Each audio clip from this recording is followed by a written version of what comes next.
Hey everybody, good morning. This is the SLO Open at Pismo Beach. We've got day 5 underway here. We're going to be starting off shortly with the women's QS 3000 round of 16. I'm Ryan Simmons, going to be calling the action with Jeff Baldwin once again today. Day 5, Jeff, beautiful sunrise. Again, perfect conditions out there, 3 to 5 feet offshore. It's going to be another epic day.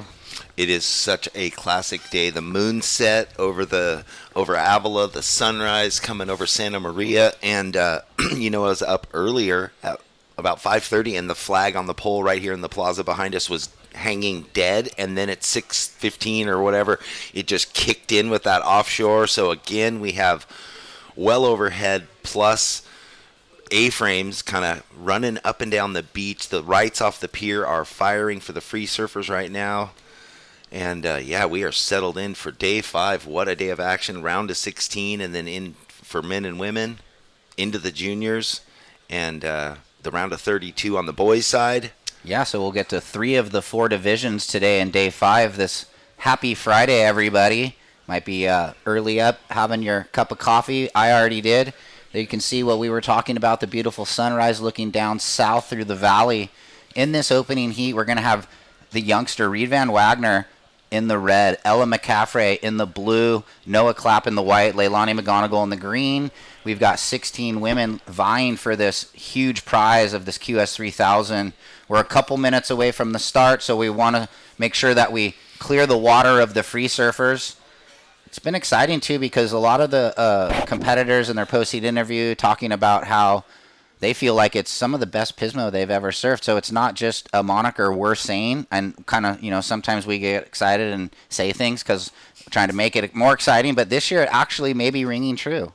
It really is, and I mean, a lot of the locals, too, again, they come up and they're like, man, every time you guys come, the waves are better than they ever are. Yeah. And our past experience being young surfers coming to events here, we never had it this good, and this week has been firing. So this combination northwest with that little pulse of south maybe consistently overhead. We're willing it in. And the tides playing a great, good. Yeah, they're really good. We got a rising tide till around 10:35, something like that. Pretty full tide. It comes all the way up to the wall under the pier, and then it drains out. But most of the heats will be kind of through that rising medium to high, and then on the way out too. We're going to finish around 1 o'clock today, so a bit earlier, before the glare and the wind and all that came up yesterday.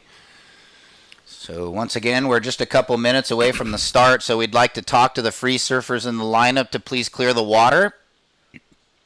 We're on dual commentary here, out to the broadcast and also into the lineup here, giving the surfers the scores, and the situation changes as they play out. These heats, sorry. Oh, no, I was just going to say.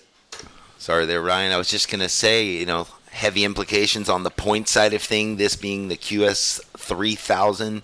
It is stacked, it's weighted. The rankings are really tight on the women's side. We saw on the men's side 7 of the top 10 in the draw go down early, so they're not taking away the kind of points they wanted going into the next 1,000 and 5,000. Huge on the men's side. Really tight between the top, 10 in the women's, and even lower, I think, on your stats. So we've got a lot of the top 10 still going right now in this round. Yeah, a little different on the women's side than the men's side, where we did see a lot of the top 10 bow out. I don't know if it was due to the pressure or just the situation with Pismo can get weird in a 25-minute window, and if it wasn't your day finding that, but you're going to all those guys are going to reset, for those next few events. Did that change the plans? Maybe they weren't going to go to the DR, but if they have a 400 or 500 and they win, that's 500 or 600 points plus on top of those low results, and then they have the 5,000. So interesting implications. It looks like we're under 1 minute, Jeff. Yeah, I ran into some of the coaches. They're all right up in the little kids' playground area right before we walk out on the pier. Matt Myers was saying the photo, there's a photo of Levi as he fell on that one wave that was so critical in his heat and his face. Yeah, says it the all. Anguish on his face, yeah. All right, surfers, please clear the water. We are really close to starting this first heat. We see the 4 surfers out there. Yeah, those few guys straggling. They're moving. Yeah, they're moving. Thanks a lot, but guys. Thank you. Yeah, Kalohe couldn't find his rhythm, had a bunch of Dunphy. ones. Dunphy couldn't find his rhythm. John Mel. All my favorites. Yeah. So we are getting really close. We are about to kick this off at 7:29. We have a 7:30 start. Buckle in, get your coffee. Thanks for joining us here for the SLO Open in Pismo Beach QS 3000 round of 16 women's. This event brought to you by our title sponsor, Visit SLO. We have the whole crew here, and Surfing for Hope Foundation. All right, well, we're just going to get the go-ahead very shortly. This heat, stand by. Well, there's some waves on the approach. We're making sure the lineup is clear. So that one kind of closed out, but I'm sure we'll probably get into the start of the heat very shortly. So stand by, Reed, Ella, Noah, and Lay.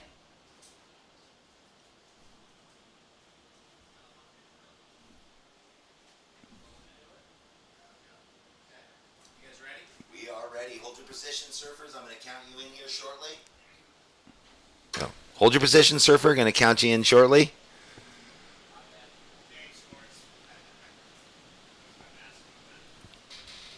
Yeah, we're stand by. We're going to see the 10-second countdown. Here we go. 10 seconds, ladies, counting in. 5, 4, 3, 2, 1. And we're underway with day 5, women's QS 3000, round of 16. Well, 25-minute heats again. Top 2 waves. Reed Von Wagner in the red, Ella McCaffrey in the blue, Noah Clapp in the white, and Leilani McGonigal in the green. Yeah, we can call up the heat 2 just real quick. Rubiana Brownell, Bella Kenworthy, Matea Olin, and Linnea Mons.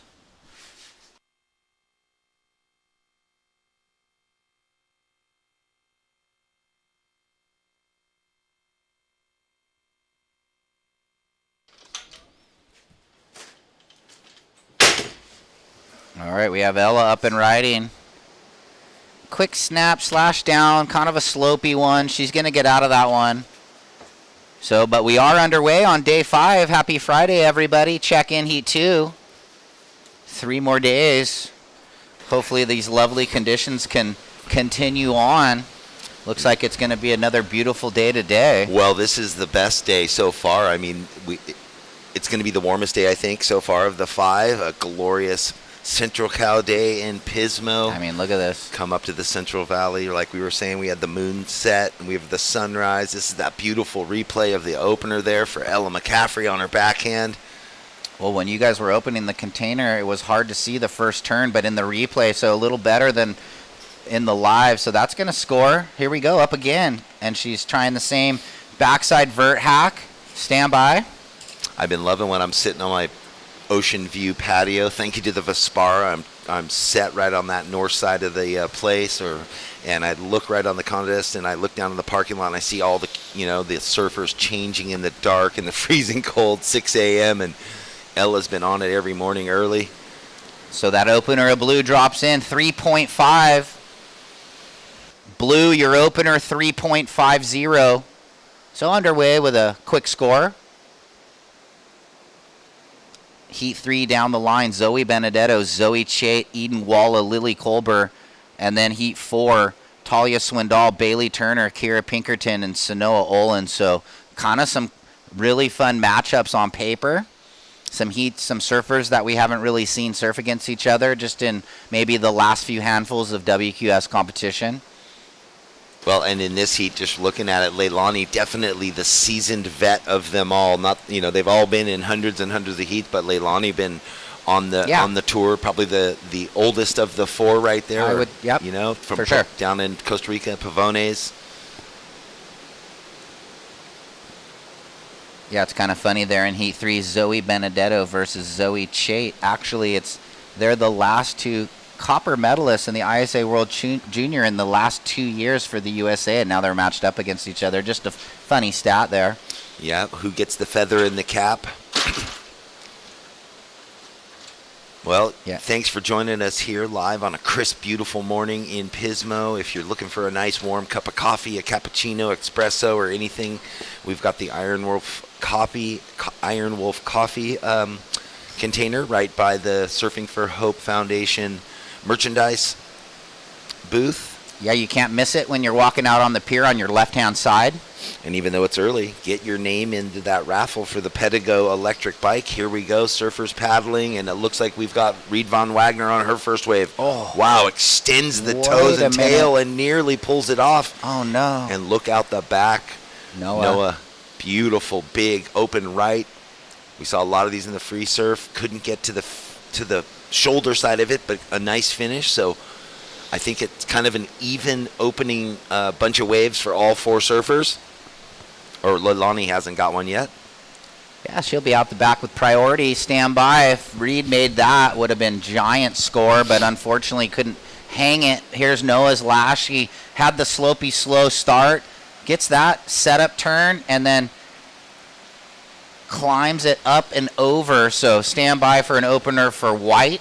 Yeah, that Reed was pushing it for Yeah. sure. You saw her just get way up on her tippy toes and wheeling down the face and went off the tail. Yeah, you know, like you mentioned the other day, you always have to be careful of the wild cards, like in what we've known over the years in the CT competition. And Reed kind of playing that role here where she's just kind of having fun as a youngster, not really like trying to qualify for the challenger, but, you know, she's definitely trying to get points for her whole program. Here's Green on the inside under. Leilani feels like she's got to get it going, but Pismo striking again where you sometimes just have to go and then it ends up not being a good wave.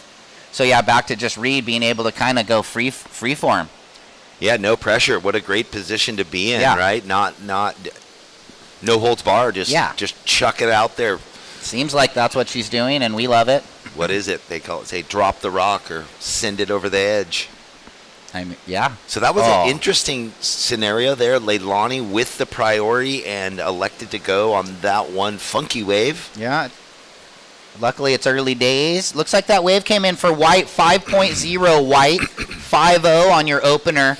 So that was a nice opener for White in the exchange. You know, we had a set, and we just got, you know, the 3.5 from Blue on her opener with the really nice backhand snap, and then it went kind of soft by the pier, and then Noah with those two-turn combo for the 5.0 and kind of settling in here to this heat one with 19 minutes remaining. And it's different a little bit. Here we go on the far bar. Yeah, it's hard to. It feels bigger. It feels a bit more powerful outside. Noah gets herself up into that one and doesn't come riding out.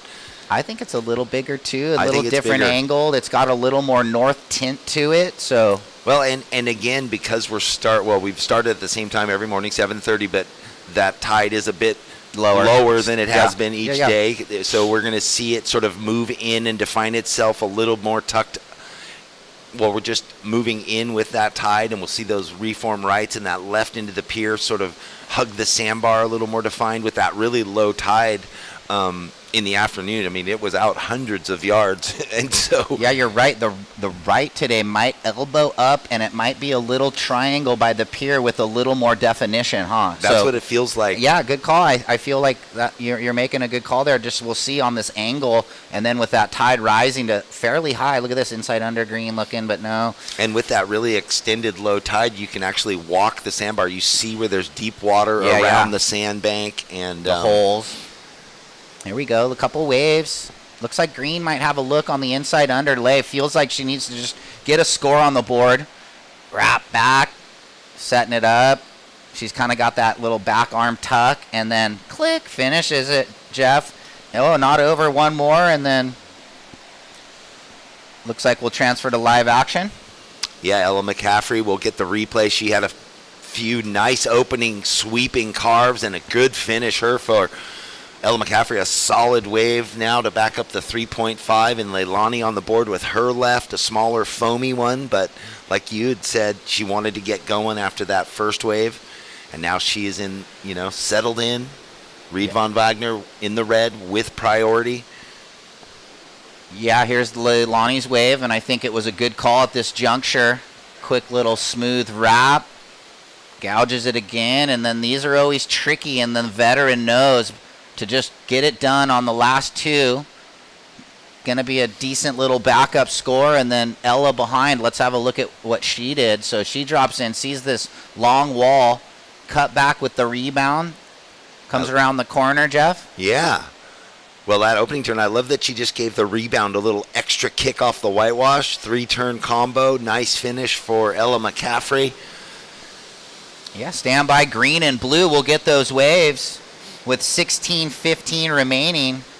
Well, a quick shout out early. Thank you to Matrix Mobile TV for the production of what you're viewing online, and also to Run Amok Photography. He's always flying the drone, giving us great views up and down of the coast and the surfers, following the surfers.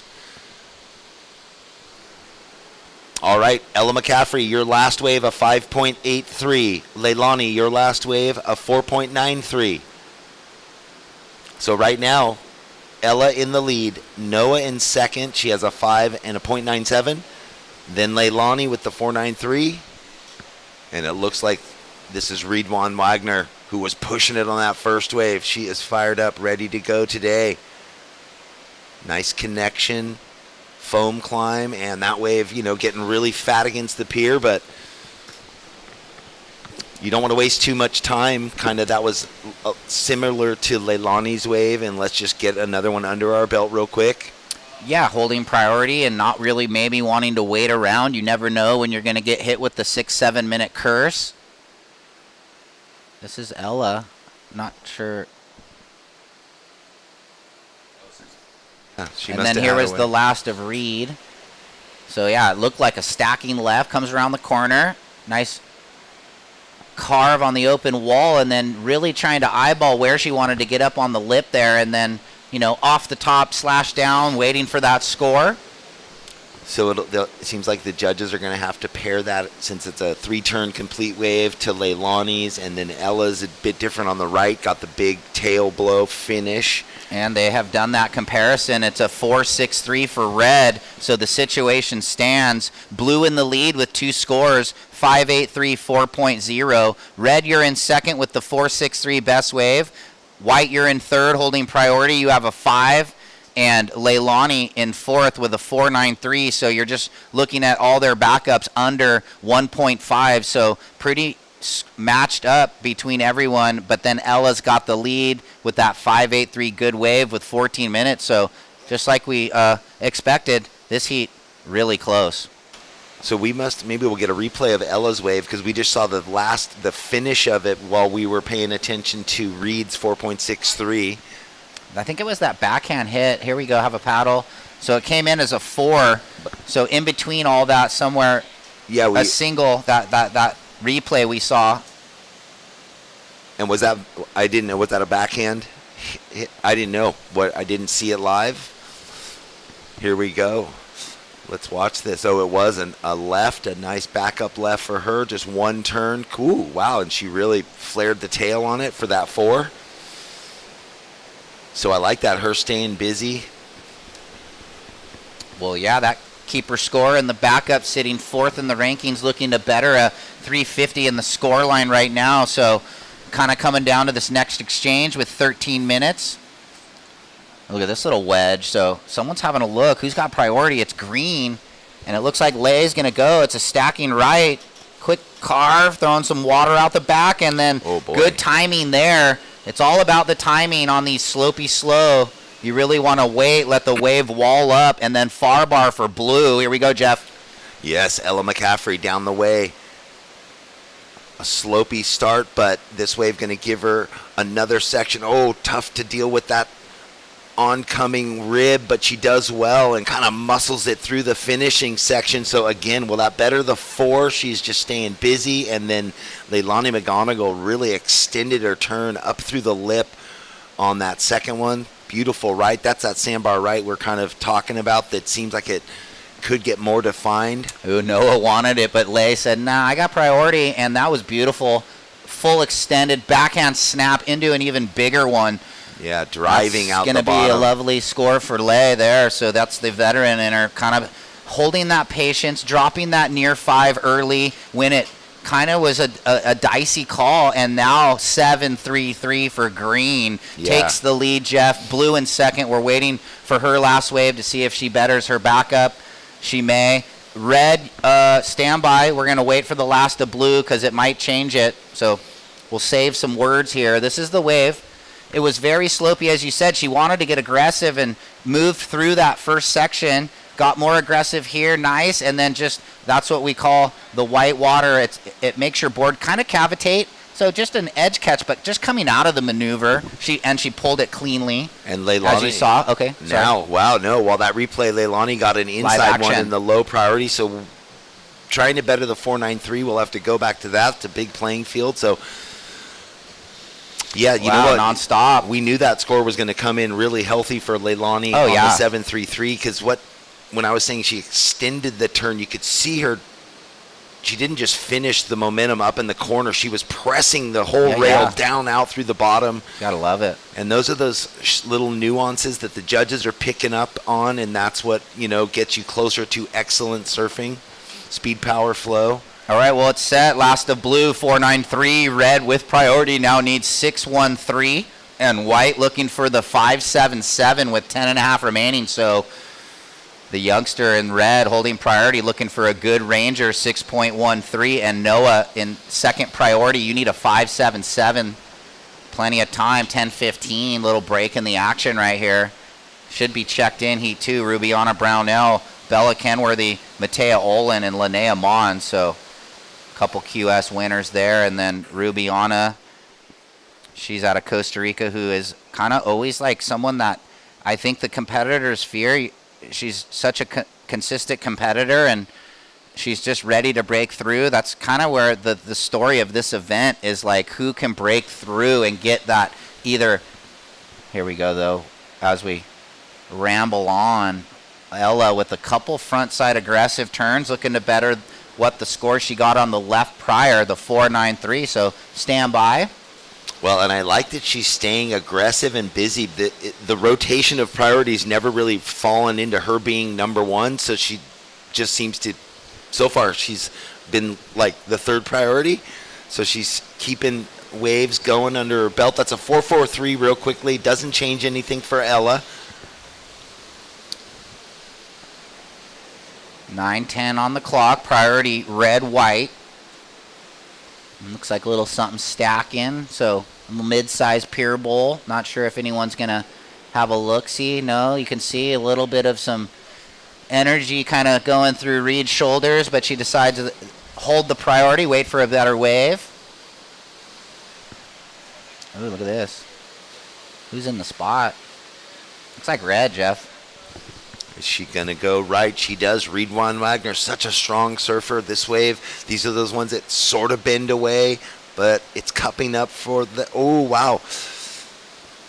A little bit of that side wash. That's kind of the same side wash rib that got Ella going the opposite direction on the wave before. There is a niggling bump that comes through some of the waves. You almost want the waves that are the third, that move the water out, really cleaned up the line in front of you, pulled a bit more water off the sand.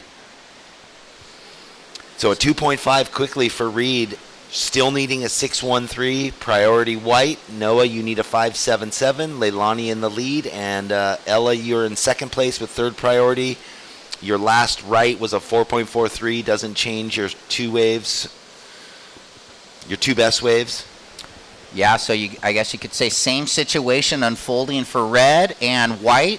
White now holds that first priority, Noah Clapp, and she's a danger. Looking for just a 5.77. Who's this on the inside under? Looks like red had a scratch. So she's going to be hunting around now in the under priority position. Reed, that is. So with 7.5 remaining, here comes some waves. Look at white way out the back. So she's kind of made her intentions where she's looking for a bigger set wave. Well, we saw during the free surf before the event started, all the surfers were way out there off almost the end of the pier. That right was kind of consistent. As we know, every 25 minutes, every half hour, that tide increasing. So we have the waves that are coming, that'll start coming a little further inside. and then we'll just still have those sweeping sets that come 60 yards further out than any of the surfers. Really difficult to sit right way out there for them. Yeah, it's kind of been the go all week. It's kind of the theory here at Pismo. You can either decide to sit kind of further in or further out. There's really no middle ground. 6.5 remaining, and what is going to happen in this one? White with priority, green with second priority. Lay looking to better. Here, we'll break it down. It's been a while. Green in the lead, 7.33, 4.93. Blue, you're in second, looking to better the 4.93. Red, you need a 6.13. And white looking for the 5.77 with priority. So 6.10, that's how it stands. Good morning. Welcome out to everyone tuning in at home on the broadcast. It's day 5 of this QS 3000, and the implications large, and we're seeing them unfold in real time here. I'm Ryan Simmons, along with Jeff Baldwin. We've been calling the action all week. It's been just non-stop is where I'm going. I'm just almost at a loss for words. It's just been such an incredible week. Yeah, 2 days ago we left here thinking, was that one of the best consistent heat-to-heat days we've ever called in an event? Leilani, that one, Reed, excuse me. That one runs away from her with 4th priority, but you saw that thing standing up. That's kind of a sign of things maybe to come as the tide rises. That left could get really, really fierce. Well, speaking of lefts, with priority, looking for a 5.77. Nice snap through the lip. Noah coming around the corner, gouges down, setting up the inside track, and she's got a little bit steeper wall, ditches the fence a hair, and then a little pop snap. So stand by with 5 minutes. She waited a while and used that priority. You always wonder, does that little pop snap at the end just feel good to the surfers? That's kind of the version of the cutout, or, the work was done in the beginning here. This is the big first turn, nice opening section for her, and then the smooth wrap and a flat section, and here it kind of guttered up again for a harder rail turn, and then that little thing. Yeah, the Kalani Rob finish. Yeah. Well, we're waiting on the number and needing a 5.77. It's a 5.77 and turns the heat just. Blue with priority, you now need a 4.94. So a 5 or better, call it, for blue. And red, you need a 6.14. And wow, lucky days for Noah Clapp today, doing just enough to get the score. Now you're in second, looking to better a 5 white. And as I said, blue looking for the 4.94 and red looking for the 6.14. Ooh, look at these waves, Jeff. Look at the waves. And I was saying earlier, Ella never really in the priority situation. She was always third for whatever reason. Now she has that first priority, knows she needs a 5. Looked like that was Leilani paddling for the wave. So priority change now.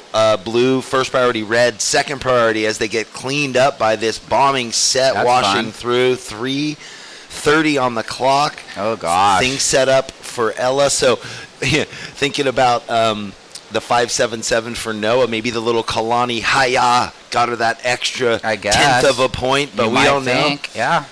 But again, reflecting back to the 4.93 of Ella's, it was all sort of getting up in the top of the wave.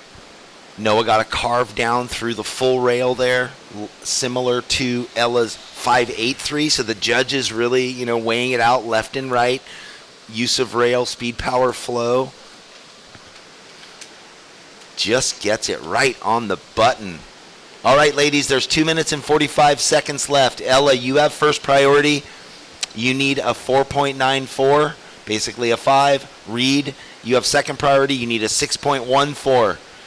2.5 minutes left in this heat number 1, round of 16 here at the SLO Open in Pismo Beach, presented by Visit SLO. Yeah, this thing's far from over. We're going to probably see more fireworks with 2:20 on the clock. We had the whole Visit SLO team down here yesterday.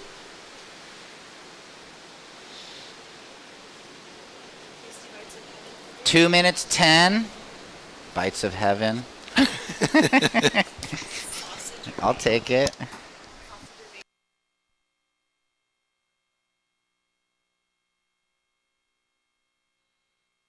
2 minutes. Blue with priority looking for 494. Red second priority looking for 614. White in second looking to better that 5. Green in the lead has a 493 to ditch. And we've got maybe potential opportunity knocking on the horizon right now. Well, they anticipate this set coming in. Blue set up for success with priority. Red with second priority. 1:20 on the clock. This was the first wave, so that was the 733. Having a look at a replay of a wave, and it looks like we might have a paddle. Red digging in. It could be a big section. Trying to time it. Gets the backhand snap. Now redirecting. And the forehand layback blowtail. Well, going for it. Testing the judges, asking, is this one turn the 614 that she needs to go up into second? 50 seconds on the clock. Wow, look at it. Where did we kind of felt like it was going to turn on a little bit. 45 seconds. Yeah, it's not going to get there. 353. It just didn't kind of cap out in the corner like she needed it to. So valiant effort. 30 seconds remain. Oh, little chase. Oh, yeah. Well, you know that they're definitely moving in towards the pier, looking for a knuckle to pop up. 22 seconds right now. Wow. It doesn't take much. Ella in the driver's seat with priority, but in third, and it might arrive in time. Oh, no. 10 seconds. Are they too far in now? Yeah, they just paddled way in. We got to count this one out. 5, 4, 3, 2, 1. No, so nothing happening in the dying moments. It looks like unofficially things might just stay the same. Green and white. What an incredible first heat there. All right. Wow. Noah digging deep to get the score right on the button that she needed to go from third to second, and that is how this one finishes out, Simo. Woo. I mean, if it's signs for the day, it's going to be a great day just like we thought. We'll throw to a commercial break and be back with Heat 2. Welcome to the land of big-time natural beauty and intermittent cell service. Here, cowboys drink Cabernet, farmers surf the breaks, and everyone breaks for roosters. It's a wide open and welcoming place. But that's not to say we don't have any hidden secrets. Welcome to the land of truly living, with a million things to do. Or not. SLO, where life's too beautiful to rush. Since 2012, Surfing for Hope has been helping families navigate through cancer using the healing benefits of surfing and the ocean.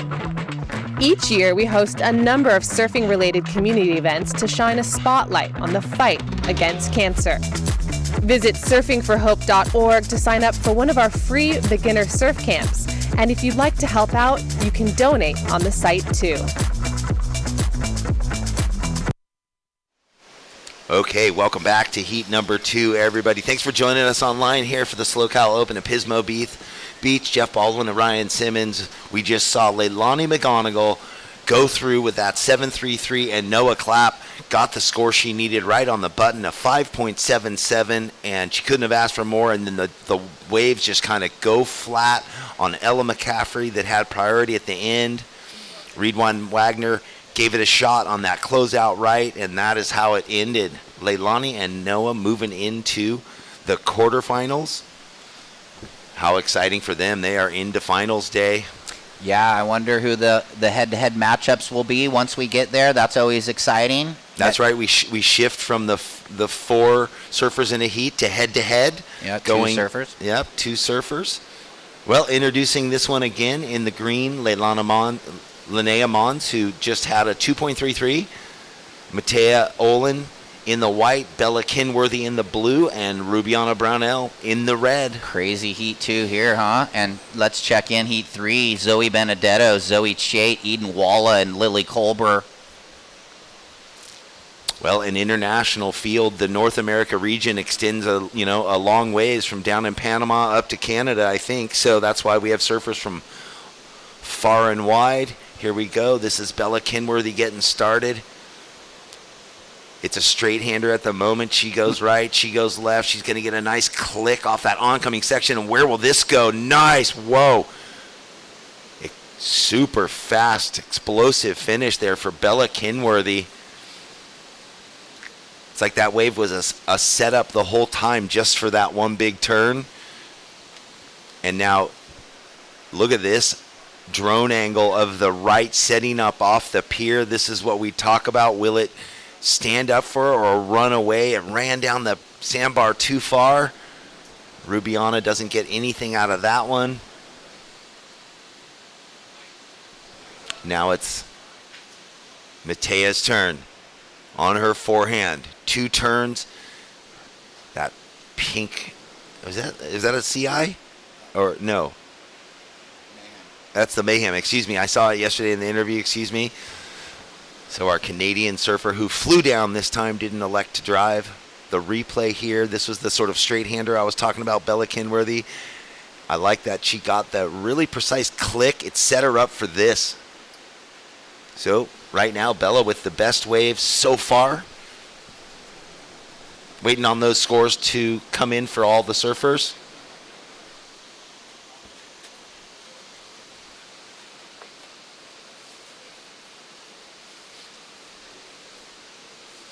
It's funny, there's no one way to paint the score, right? Like Bella is going to get a pretty nice score, and that was a funny wave when she took off.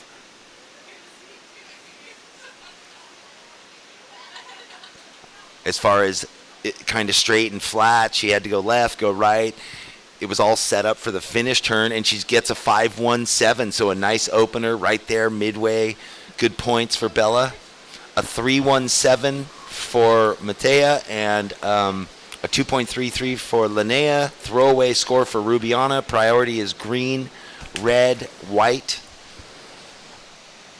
And it looks like we got a break in the action. We're going to go down to Leilani McGonigal with Kelly for the post-heat interview. Yes, I'm down here with Leilani. Congratulations on that heat win. Thank you so much. Girl's got to get warm. She's got the shivers going on. But what is it like to surf the first heat of the morning and win it? Well, honestly, that first heat, for me, it wasn't a good start, and I usually like to get a good start, but I was able to turn it around. I made a couple mistakes at the end. I kept thinking the rights were going to be good.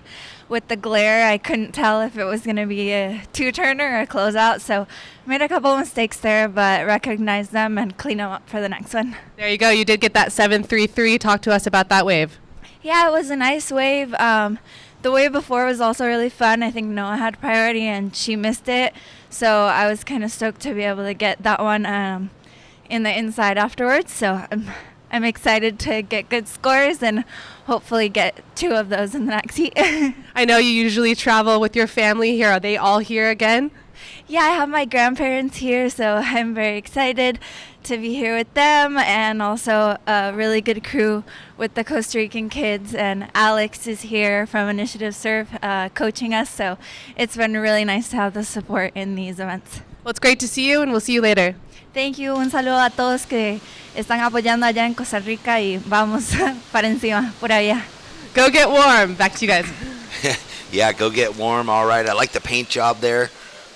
Some bright hearts on Leilani's board. She's always vibing out goodness. She is into the quarterfinals along with Noah Clapp. We have had a few waves come through. Maybe this is going to be the best so far. Bella Kinworthy, big open down carve. This one lining across the sandbar. Another huge finish. Nice work for Bella Kinworthy. So she's out to a quick jump in this one. And what was that we saw? Was it Rubiana or was it Matea on the left that seemed like it was green and opened up all the way across during the interview? Yeah, it looked like she cut out. Matea Olin had a quick look at an inside under. In this one, it's funny. While Leilani was talking about how she grinded that opening 4.93 and it ended up being a score, and we were a little bit kind of, perplexed, but she was fully committed. You heard in the interview there, Noah missed it, so they knew. Here, we'll break this down, then we'll talk about it. So Bella coming around the corner on a set, taking advantage. So back to that, taking advantage of this bigger wave with the long down carve. and the Challenger Series surfer last year, and she's just still a youngster too, so with a lot of experience. But yeah, Leilani talking about how that inside under wave, she was enjoying that wave. She ripped it to the 493, and that was kind of going through my head there when Mattea, but this is maybe why she didn't ride that other wave, because this wave looks a little better, Jeff. Yeah, as long as she went from that wave to a better wave, the surfers know best as they're looking down the line what they can kind of envision themselves doing, and straight away they're indicating to themselves what the score potentially might be with the way the wave's moving.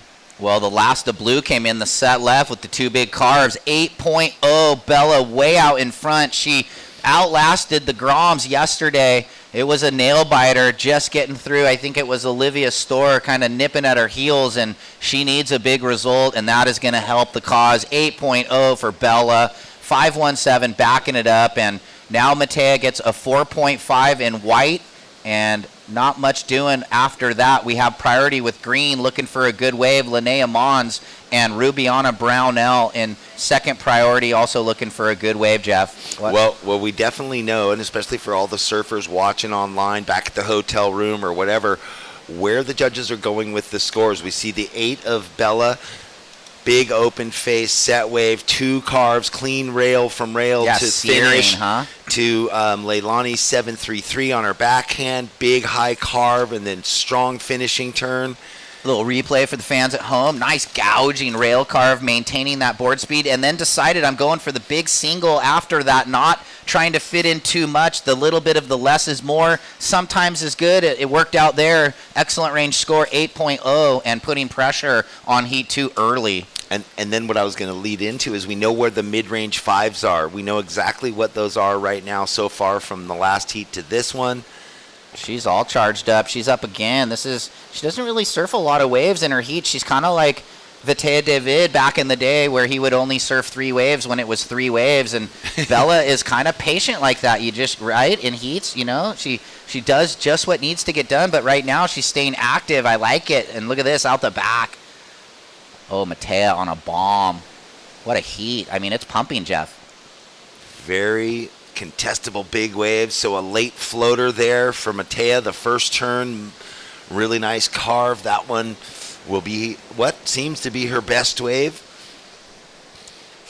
Well, thank you to Beach and Biscuits again for bringing and providing us with this lovely fresh biscuit, egg, bacon, cheese sandwich. Yeah, Chunky Simo got a couple bites in right there, so we're happy. I was anticipating it coming as the waves were coming for the surfers. A 6.17 there for white, so now things are set. Bella in the lead, we knew that. Mattea up into second. Green needs an 8.34, and Rubiana in red needs a 9.67. At this point, they both have tiny scores halfway or so through the heat. Okay, look at this. This little cuppy right, it lets you in. You get a couple hooks. Linnea's going to try and do her work. Here we go, deep off the bottom. Gouging down. Kind of a taller wave. It's bigger today. And then click, late grind. And how the lip is in almost slow motion out here. You have to read it correct. She got a bit stuck behind it, and we've seen throughout the week, if you get that rail line behind the lip, it's a bit tougher to ride out. And again, in the critical part of it, or the setup turn, where she chose to execute the bottom turn was everything that set her up in the wrong spot to finish.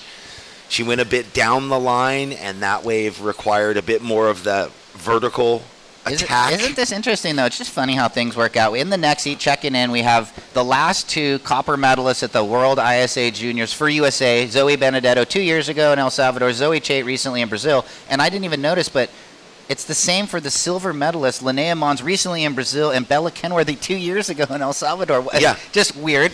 But the numbers kind of playing out like that, it's kind of funny. Well, let's see. Did the scores drop in? I think the everything's scores in. have dropped in. Bella's last left was a 4.57. Doesn't factor in. So it's the same deal. Bella in the lead, looking to better the 5.17. Mattea, you're now in second, looking to ditch the 4.5. Green, Linnea, you need a 7.8. or the 2-for-1 with 13:10 remaining, and Rubiana holding priority, definitely in the 2-for-1. Needs a 9.67, but only sitting on a 1. She's looking to kind of reset everything here and have, a good heat here, get 2 scores in 13 minutes. Easily could do it. And check in heat 3. We're going to cup up. So if we're not already freaked out, we're getting more freaked out. Oh, let's get more frothy, Simo. You were worried about it the first day. No one said you were getting too frothy, No, so I let's don't just ever keep worry, it going. But, just kind of throw it out there. Thank you to Iron Wolf. We appreciate you keeping the brew warm for us. Ooh, halfway point, and it's been all blue and white right now, but things could change real quick with the firepower in young Linnea and Rubiana. They're just waiting for that moment to get a score and just reset the whole thing. But, Matea, QS winner. She's in second, looking to better the 4-5. She was in that fun final with her sister 2 years ago at Morro Bay. But, and it's kind of funny. That How probably cool didn't is happen that? that often and No. over the years. Like, I think there was the one at Hosagor with Bruce and Andy. I'm not Yeah. sure Shay and Corey ever had a heat or a final together. Maybe they The did. Hobgoods, did they? Maybe they have. I'm not sure. Someone is going to probably correct us with a text message. Oh, it was here and here, but no. Well, and do they have that same kind of rivalry, like when the Bruce and Andy heat No, was they're gonna actually like happen? best friends, and they Okay. fully support each other. When the Bruce and Andy heat was going to happen, and you just felt Oh, like they probably Bruce like was fought gonna, before. No, just you just for whatever I love reason, those guys. Andy always had the upper hand on him. I know, but did Bruce win that one or Andy won it? Andy won Someone got the last ditch. It's always like how many times Andy at pipe, that one when he, oh my Yeah. gosh, paddles. I mean, the left. And I mean, can't Well, wait for talk pipe. I about- was kind of getting frothed up. That thing's starting on Monday, and all the boys have been getting pitted over there. The Howshey Cade, Crosby, Jake Marshall crew, the new young Americans, and then we've got the Hawaiians, Imai and Eli. Good luck, and then Sawyer, Alyssa. I mean, geez. I like Cole's whole act. He's got the cheetah skin going. He's got his hair Oh, they done all have up. their- He's got the boards paint. Everyone did Yeah. their like quiver post recently. I know. That was funny. Griffin with his what is it? His black eagle. It's like a thing. dragon or dragon something. coming up. He went all black and he red, like he was watching Game of Thrones. or something. Look at this thing on the far bar. Is that white? Matea, one of the most stylish surfers out there. Little halfback, and then pins it late, lays it back. So She's in it, rides out. She Yeah. wants to better that 4-5 and a May big have. wave. Not really like commanding it, but she buckled down and rode through. well, she's in the whitewater right now. She's just surfing sort of measured, I It think, looks yeah, like measured. Yeah, but is she going to need to like elevate the level? Here we go. Far bar green, young Linnea gouging with that styly look she brings, and then layback jam late with the bump and trying to ride out, and Gobbled up. yeah. Well, the score came in. That was another better score for Matea, a 5.7, which put more pressure on Green, needing a 9, and Rubiana in that combination situation. Still, or again, 9.5 minutes, red with priority. You need 11.87, so you got a complete restart. So let's watch this. She's going to get back in the game right now. That smooth carve drives down the line. It goes into the whitewash, and she just kind of blows the fins out, lays it back pretty clean, having to just ride out of the whitewater. So stand by for green. I was just watching our contest director, Andy McKay, and our Yes. founder chasing a seagull off it. Yeah. Found some grinds on the picnic bench in front of us. They're a pesky. So just like Linnea Mons, she's going to be pesky right now to advance. So stand by. She's got a good number coming in. Stand by green. It's a 5-1-3. She's back in the mix. She now needs a 6-7-4. And red still looking for the two-wave combo. So with 8:40 remaining now, it's not just the runaway blue-white, but white did better. As you said, 5.7. Matea on your last. And so now the leaders looking to better their fives.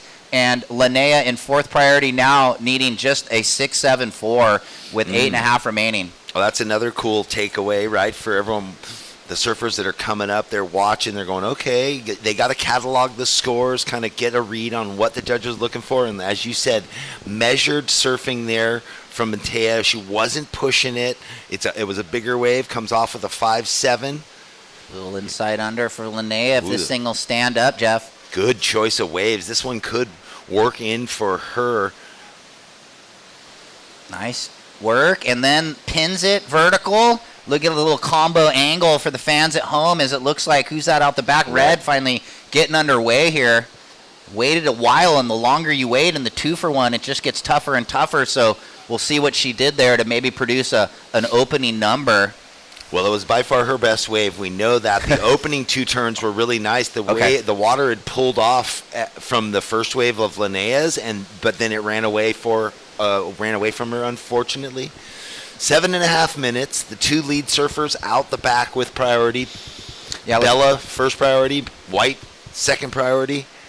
This is that last of Linnea. She got just a little hung above the curve there on the opening turn. That was sick. Nice rail gouge straight into the vertical lipper. So she produced on the inside and then even got it up and over there. So let's see where this score goes. It looks like it might be her best.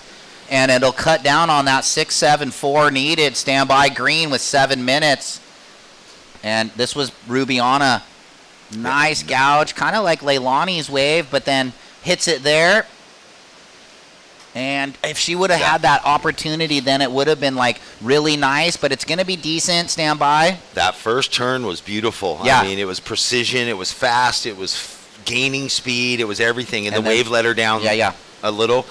Well, there we go, Jeff. Last of green, 6.2. Now you need a 5.67 and red a 6.23, and she now only needs a 5.64. So the late charge from green and red with 6.5 remaining.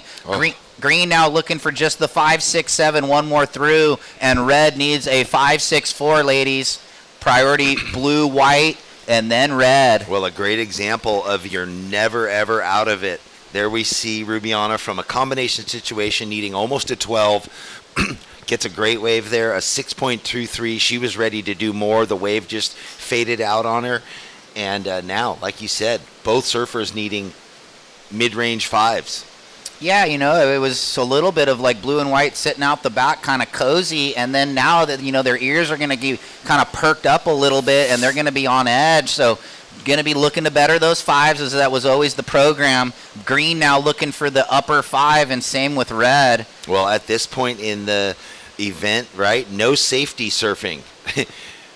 You got to think, you know, if you get that opportunity, you have to push it into that next gear, extend leads. Matea really needing to get that wave and make it an important score for her because the green and red are right behind her, not needing much. Yeah, even Bella with the 5.17 would definitely be wanting to, you know, work on that.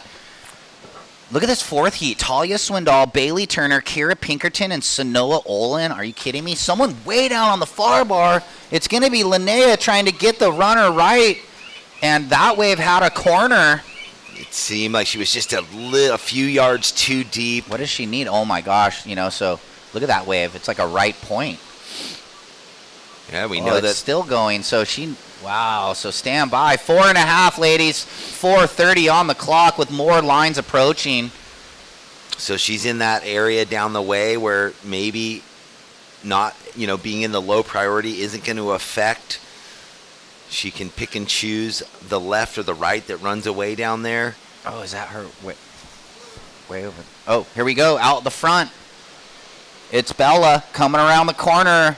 Nice wall of water. Does that same gouging wrap, and then this thing a different lipper and hangs it in the lip. That was sick, Jeff. Just looking to throw away a 5.17. So, you know, I think job well done there. Stand by. Oh, look at this. Off the pier. Ooh. Red doesn't go. Yeah, I guess it went too much, you can see, for the fans at home, but break it down, Jeff. Well, she brought the fork and knife to this meal, and she's just feasting. You know, again, a nice set wave. She knows she got to that lip a little late. We'll see if that betters the 5.17. Look at these waves. They're kind of stacking this inside under mid wall. That might have been a dig. Yeah, 6-6-7 for blue.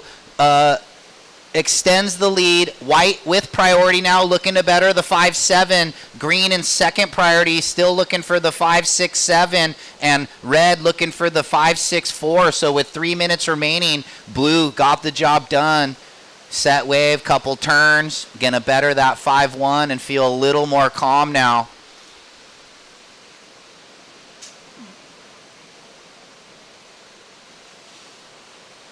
And all the ladies are reset out the back, so this is going to be a fun 245. Yeah, the battle between white, green, and red right now is on.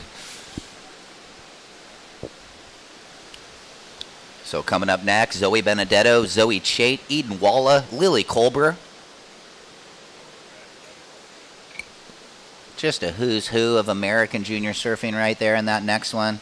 So stoked.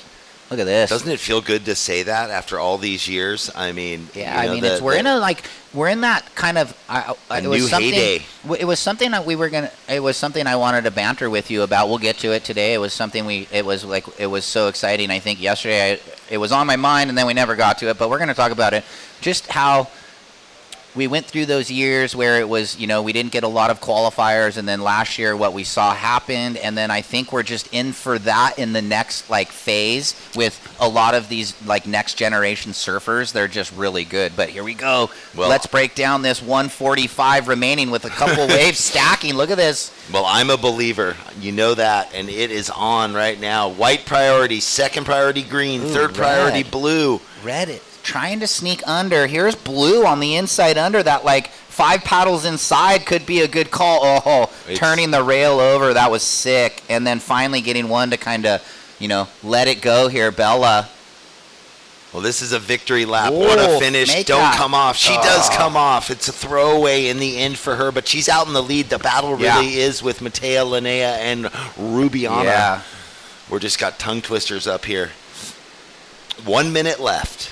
Priority is white, so Matea will be protecting big time against both surfers, which is tough. Yeah, right? Interesting too. That wave came in and it was pretty good. So where were red and green? Red was maybe too close to the pier, and green's kind of on the outside a little bit. So 50 seconds. Will we see more waves? Yeah, so white's head is on a swivel, right? Who do I protect against? It's a tough one. It's the same score, and both of them have the equal opportunity, I'd say, right? Yeah. And she can only be in one spot, but 33 seconds. I mean, back in our day, you could almost go okay, they're a head case, but this is the grinder. No, just kidding. 25 seconds. So Rubiana has peeled off, and if something maybe would come to her. Well, green and white. Look at this little left-hander. Well, white has higher priority, so that's what I'm talking about. And that wave never broke, I guess. It goes underneath them all. We are under 10 seconds, and I'm going to count it down. 5, 4, 3, 2, 1. All right, so Bella just stood up. She's taking a wave in, so it's looking like Kenworthy and Olin through to the quarterfinals. Good job, Linnea and Rubiana. We will be throwing to the commercial break and be back after these messages with Heat 3.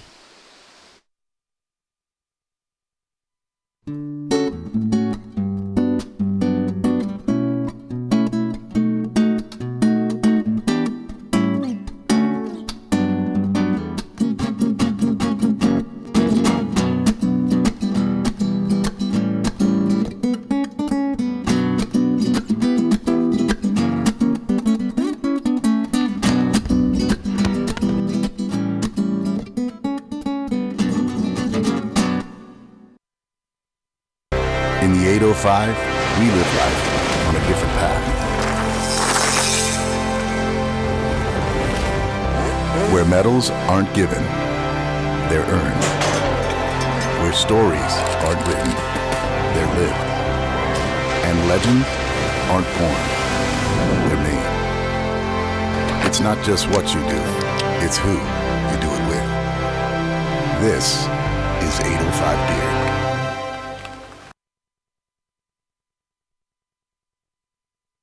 Everybody, we are underway in Heat 3.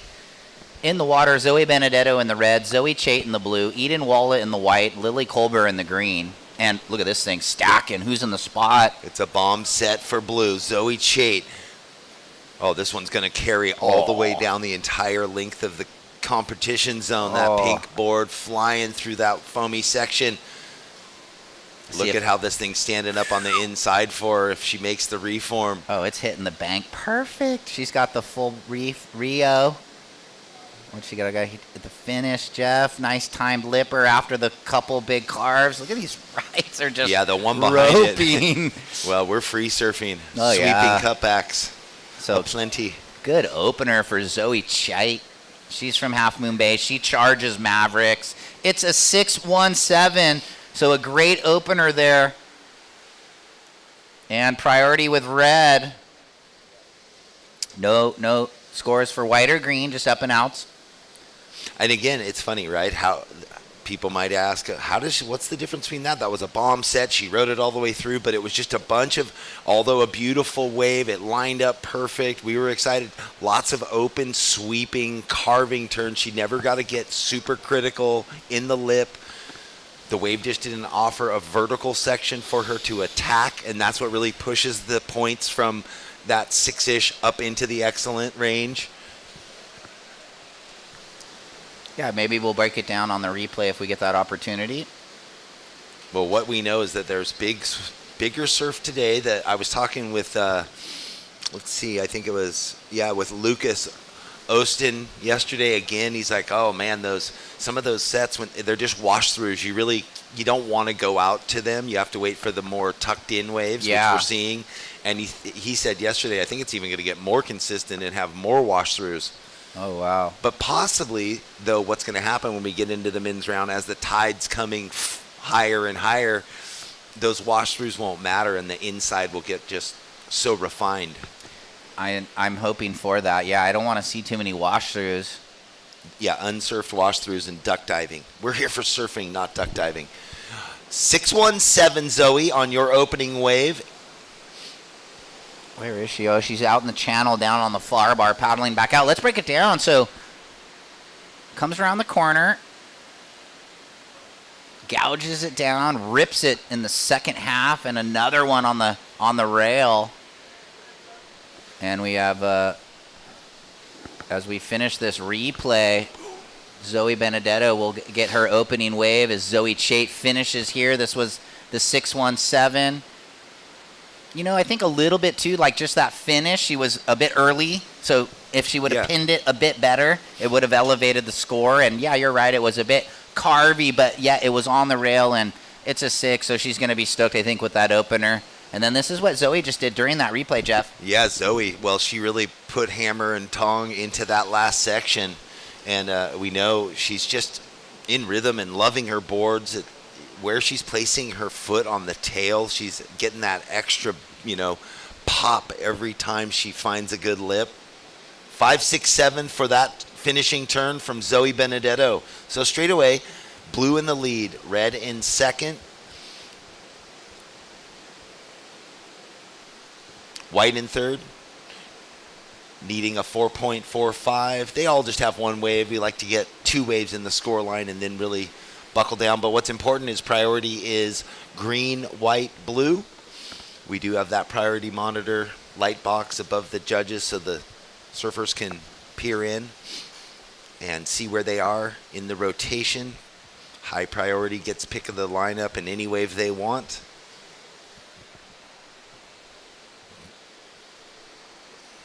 Well, we'll see Bella Kinworthy when she makes her way in, do an interview with Kelly, but she's not there yet. I think she's getting close. She's getting close? Okay, well. I was kind of thinking that too, like, where's Bella? Well, they got to come up the stairs, talk to Coach, get the high fives, and then walk back around the pier. It's a little trek from up the stairs by the park. Oh, yeah. Around to where we are on the pier. So 1930 red with the 5-6-7, blue with the 6-1-7, white and green looking for scores. And should be checking in heat 4.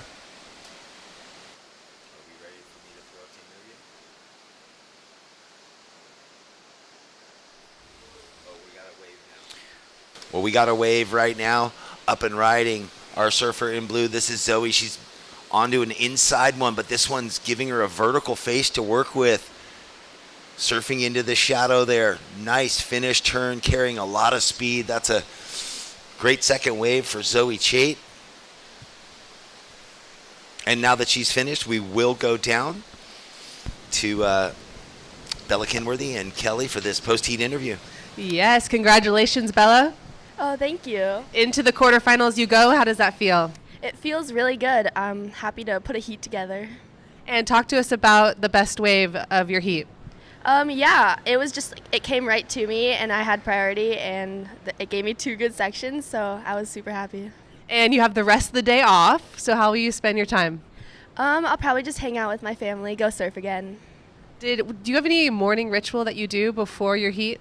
No, I have like no rituals. I probably should make a routine, but I don't have anything right now. Did you pre-surf this morning? No, I didn't. I didn't want to be super cold before my heat, so I kind of just sat there and watched it. There you go. We'll go get warm and we'll see you tomorrow. Thank you. Back to you guys. Thanks a lot, Kelly. Good job, Bella. So that's second of blue, 6.4. The second of red, 5.17. And just straight out of the gates, plenty of time, though. It's blue in the lead with a pair of 6s. Red in second with a pair of 5s. Looking to better the 5.17. White, your third. And green in fourth. They're in the 2-for-1. Looking for 2 good scores with 17:30 remaining. Checking in, Talia Swindal, Bailey Turner, Kira Pinkerton, and Sanoa Olin. And we've already seen Bella and Matea into the quarterfinals. And out of Heat 1, we saw Lay and Noah in that battle with Reed and Ella. And she got the number just on it. Needed a 5.77 and rolled Yahtzee with the 5.77. 16:45, blue in the lead, looking to better the 6.17. Red in second, looking to better a 5.17. Thank you to Beach and Biscuits for that lovely breakfast biscuit sandwich. Favorite local spot for over 15 years. Family owned and operated, and they specialize in home style cooked breakfasts and lunches with healthy portions. And we got a couple waves on the approach right here. Of course, we always want to give shouts out to the Surfing for Hope Foundation and Visit SLO, but we're going to go back to the live action as we see a little paddle. Looks like Lily. She's going to cut it back. This wave slopey, so she's going to hope it stacks up. There's a better rail turn. And Colbert, student at UCLA, going to finish on the inside. Airdrop lip liner and trying to ride out in the whitewater. Looks like not going to happen. And we've got that new northwest swell filtering through right now. Really showing its strength, isn't it? Yeah, solid. 4 to 6 on the face today, maybe. You know, yesterday we called it 3 to 5, I think. Little taller today on the sets. Bro, is that only 4 to 6? Oh, I don't know. Well, it's always I don't know. It looks smaller when you're up. It's like for me, being from Seal Beach, surfing Huntington a lot. When you look at the cliffs and you're looking down at it, and then you paddle out, I guess, yeah. It's bigger than you think. So 3 feet. 2-foot Hawaiian, 4 to 6 Cali. Opener a green coming in right now for Lily. 3.0. So 15 minutes. And now priority shifts into Eden Wallace's hands.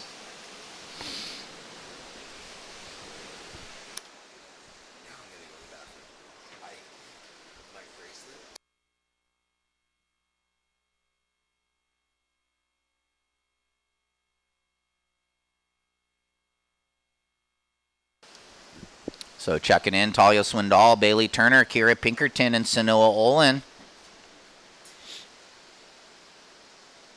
Saw Kira's dad down here. They've got some family in the area. Jim, nice to see him. He was a former professional surfer, and it's nice to see all of the second-generation athletes. Their parents were on the tour or on the QS or the The Bud Tour dominating. 14 minutes. Lines on the approach. White looking for a score. Eden. She's one of our most consistent competitors. Just 14.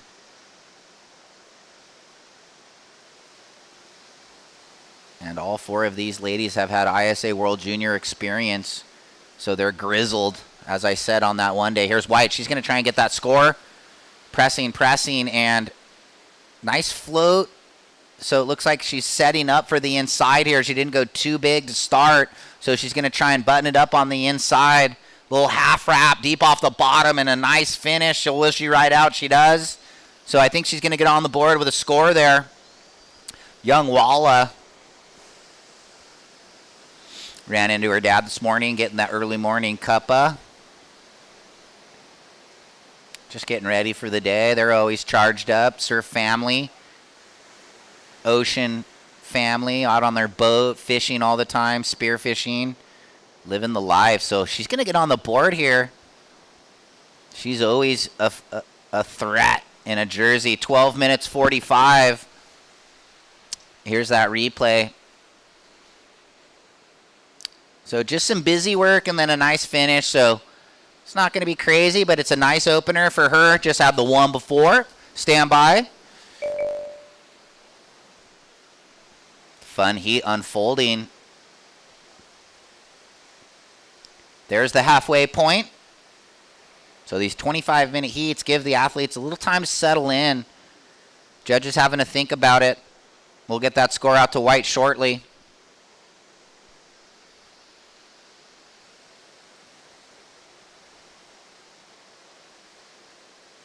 Couple waves stacking, coming around the corner. Priority red, blue, green. No one taking that first one, but wow, that one was looking pretty lined up. Maybe the next, let's see.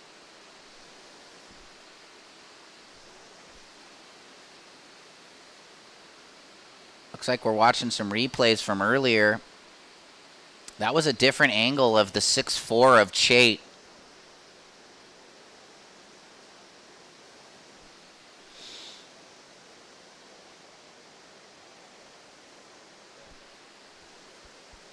So White's wave coming in, as I said, it's going to get her in the mix. 5.77 Eden. Now you need a 5.07, and Green looking for the 7.84. 11 minutes. So in the lead, Blue looking to better the 6.17. In second, Red with priority looking to better a 5.17.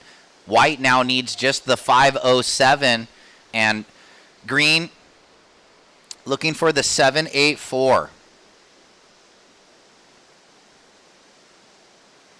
10.5 remaining. And sets approaching.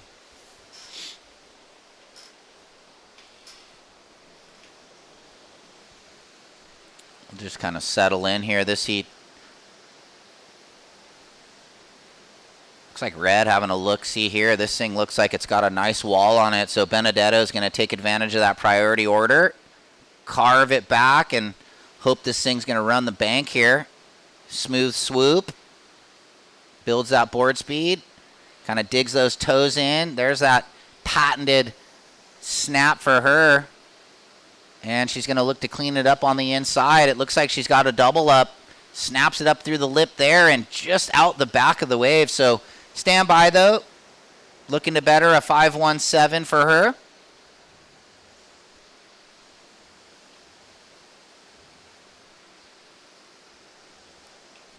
Let's go to the replay.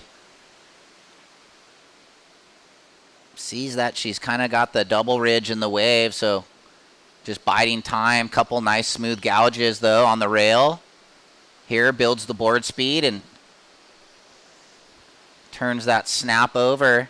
Looks like we had maybe Green out the back, and then Benedetto just unable to complete the last maneuver, but still, we'll see where it goes in the score line with 9:25.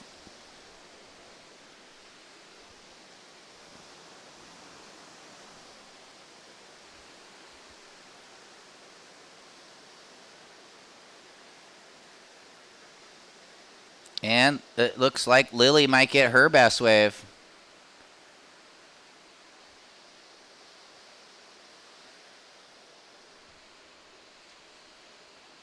And let's have a look at it. This is Colbert behind the Benedetto wave, and she gets just an aggressive turn through the lip. Last of red, 5.37. Now white needs a 5.27, and green, your last wave.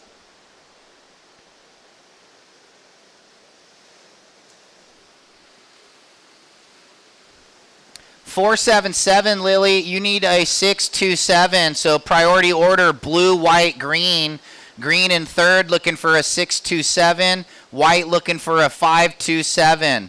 8:15 on the clock. Red, you're now looking to better a 5.37. And wow, who's this? Looks like blue gonna use priority. Zoe Chait looking at this stacker right. It might just be one big maneuver. See how good it can be. Throws the tail, slides the fins, lays it back, and it looks like it just got pulled out from under her feet right there. Good attempt, though. More waves on the approach. Looks like having a dig. Looks like white. Quick snap. Now running into the snow slopes. Hits the lip. Another little snap down. And the finish. So white working here. Looking for that mid-5.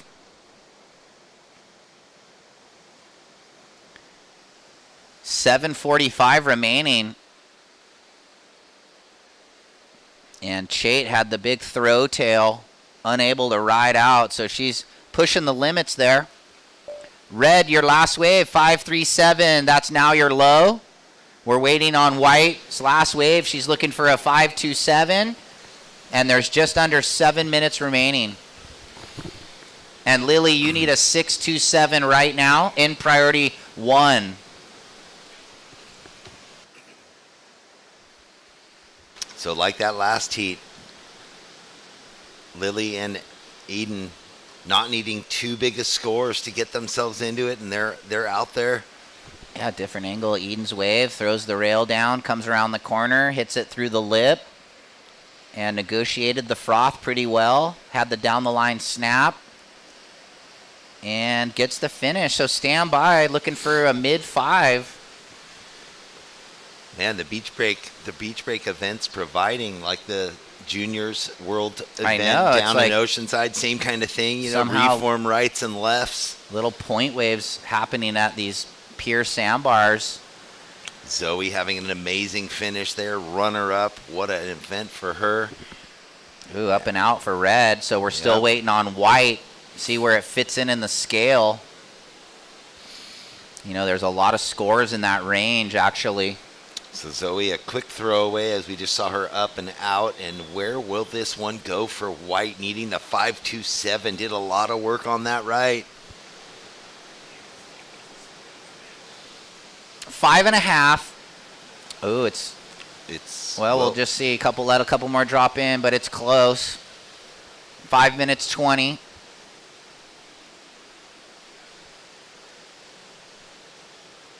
Priority order: green, blue, white.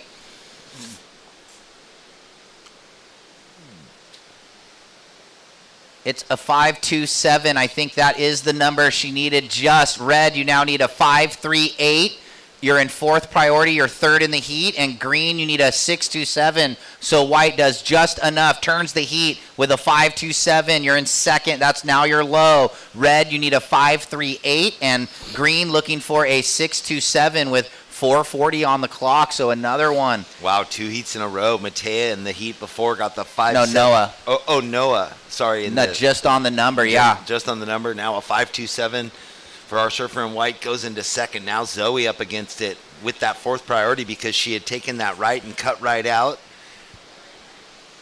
Here's white, going to work on her backup now. Throws the cut back, hoping this wave sets up on the inside. Nice smooth cutty with the rebound. Slashes down. So Eden working these, shoulder high rights. Oh, big committed finish. Nice, strong finishing turn for White. So she's in a rhythm after she got the score. A little energy pick-me-up, right, when you turn the heat? Oh, yeah. Oh, yeah.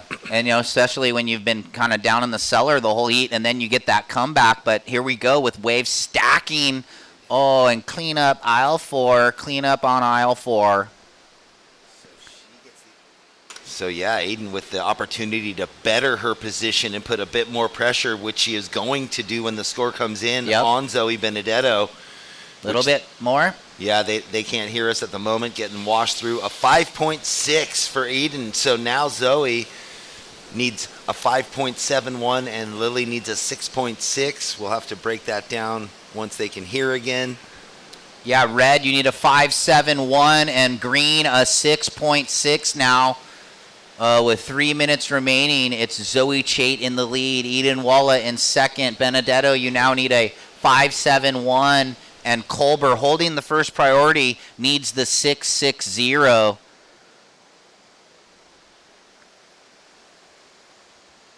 Will we see more waves in just under 3 minutes remaining? And coming up next, another just incredible heat on paper. Swindal, Turner, Pinkerton, and Olin, Sanoa. Because we had Matea still in the draw too.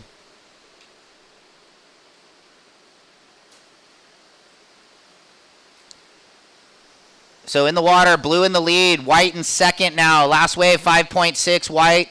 Red, you need a 5.71. And green, you need a 6.6. So they've got the information. There's 2:15 remaining.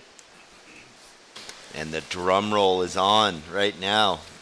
Just over 2 minutes. Will the waves come in, giving opportunity? We love photo finishes. Green in a good spot with priority in under 2 minutes, needing the 6.6. Coming up next, I saw Talia Swindal running up the pier, all happy as always. Oh gosh, she's just floating when she's running. Big smiles, beaming. She's the happy-go-lucky kid. Time call 90 seconds.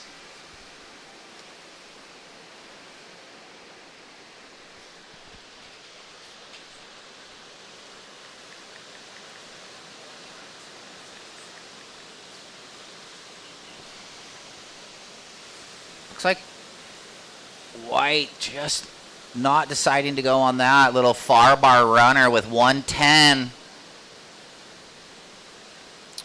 So priority is now up. Green, blue, red, white. Blue in the lead, white in second, looking to better the 5.6. Red, you need a 5.71. And green, you need a 6.6 with 52 seconds counting down. And we are down to the wire. It's hard to time how long it takes for that wave that we see out the back to make it to the lineup where the surfers are. Wow, look at this. Green with priority. Is she in the spot? She's on the button. She wants to sew this up. She's looking for the 6.6. She's got a shot at it. Colber. She's going to throw it on the rail. 25 seconds. Checks it down. Ooh, and Zoe, that wave does not stand up for her with just 10 seconds left. Priority change. Blue with first priority, white with second, and we are going to be counting this down. 5, 4, 3, 2, 1. So Zoe Chait and Eden Walla on to the quarterfinals. We will be throwing to the commercial break and be back with the conclusion of the women's round of 16. Don't go anywhere. In the land of Slow Cow, you can go from kicking it poolside to snuggling up seaside.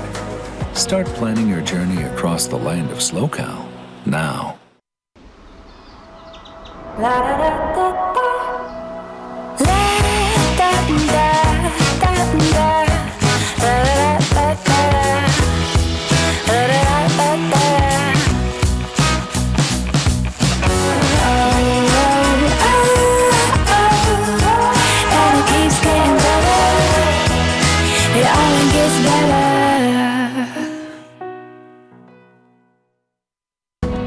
Welcome to the land of sunken gardens and elevated afternoons. Welcome to SLO, where life is too beautiful to rush.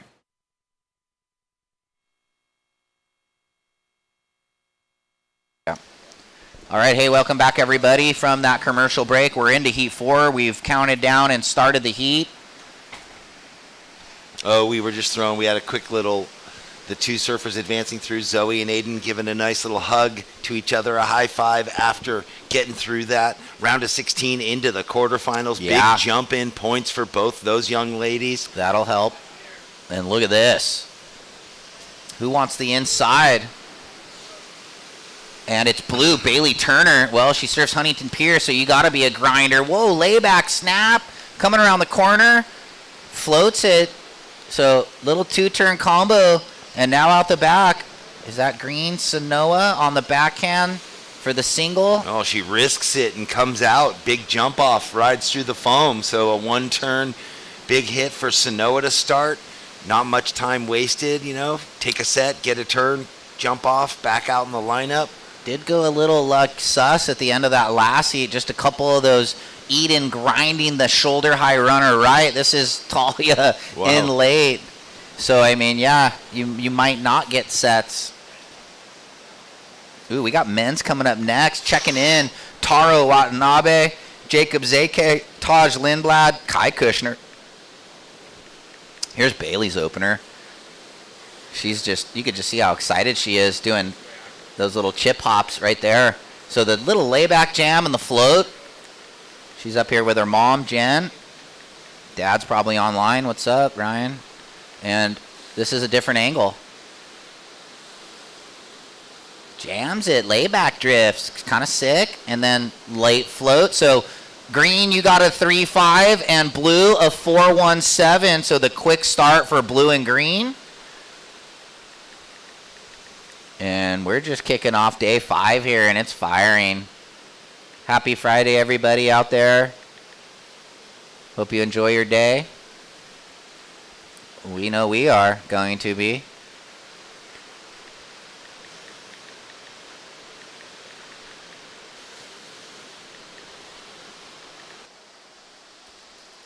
So red with an up and out.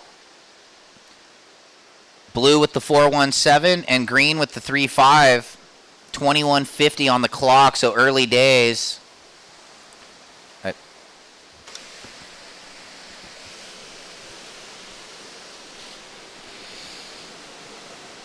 And some more waves on the approach right now as we get ready to just finish this last heat of women's and see who the last two surfers are into the quarterfinals. Well, the round of 16 not disappointing so far, getting those first 6 surfers into the quarterfinals, and here we are, heat number 4. White blows the fins. Kira Pinkerton. Well, she won this event when she was much younger on the north side. 14 or 15, yeah, right? I mean, incredible prodigy surfers, winning events at such young ages. So that was on the north side before the pier was redone. And again, thanks to Visit SLOCal, thanks to the city of Pismo for welcoming us down, and this rebuild of the pier. I think Sam Sibley might have been in that final with her, if I'm not mistaken. Was it Sam, or was she in the semi? Did they battle? I don't remember, but too many names, too many events. But Ooh, we know Kira win, right? That's the thing. That if you was win, solid. When you win, we always remember. Yeah, no, I know. Runner-ups. I never remember who gets runner-up. Look at our matchups in the quarters. Leigh versus Matea. Noah Clapp versus Bella Kenworthy. And then we've got Zoe Chait and Eden Wallace seeded 3 and 4, and they'll get the first and second out of this heat. So really good matchups in the quarterfinals. Kira, your opener, 5.0. So that was solid, that lipper. And she netted the score of the heat so far. Just a beautiful. Kind of like Bella's wave in the last heat. Just the bigger set, big finish. Yeah. Gets a 5. We know there's bigger things to come from all 4 surfers right now. They just want that open face opportunity, and the tide creeping up higher. The sandbar you can see the surfers are moving closer in than they were in the first 2 heats and 3 heats. Yeah, it's getting a little more compact like we were mentioning in Heat 1. We were hoping to see that happen.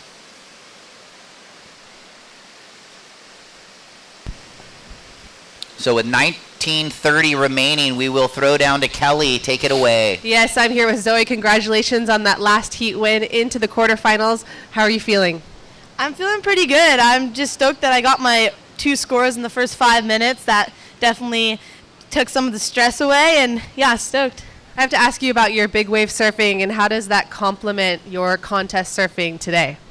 Yeah, it definitely complements my contest surfing pretty well. I mean, you have to be super like cool, calm, and collected when you're going out at Mavericks or any big wave spot, because if you're not like calm, you're gonna get smoked. And so that really helps with my heats and me staying centered. And I'm definitely still working on it, but this contest has been a step in the right direction for sure. How do you stay calm? Do you breathe, deep breaths, count to 10? What is it like?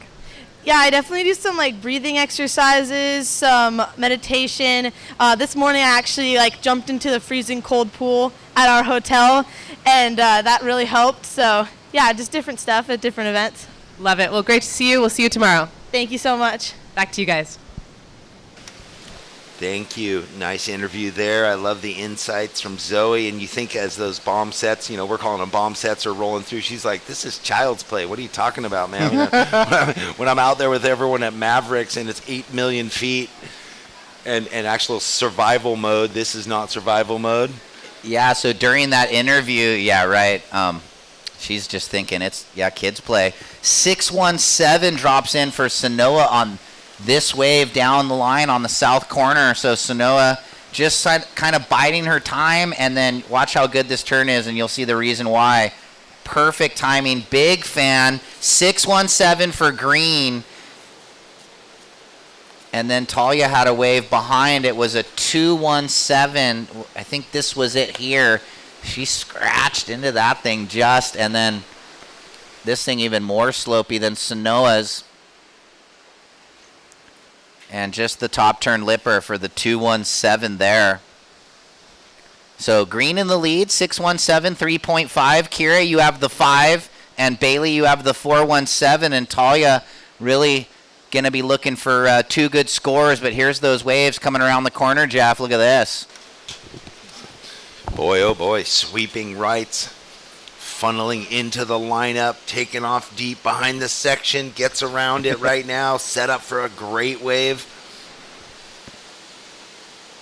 Oh, nice, beautiful second turn there. That thing lining up down the sandbar. Oh, Whoa. Going vertical again and again, just weaving and winding, and she's going to get, doesn't get the finish. And right before, It's you know, okay. I was reflecting on, She grommed out. as we whittle it down into the quarters, it gets so hypercritical, you just can't make the mistake of not finishing. You have to finish every wave. Good. It's a long paddle out.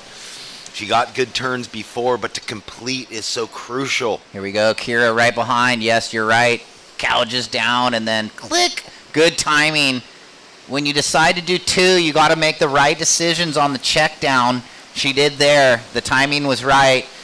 And Bailey did get those 2 good, smooth backhand, like long wrap to the vert lipper, and you could see in the between the one, she was so excited, like, and then she said, oh, I got to check it back and wait a second, because she's just a youngster, so she's frothed. Here it is. Let's break it down. This was Kira first, though.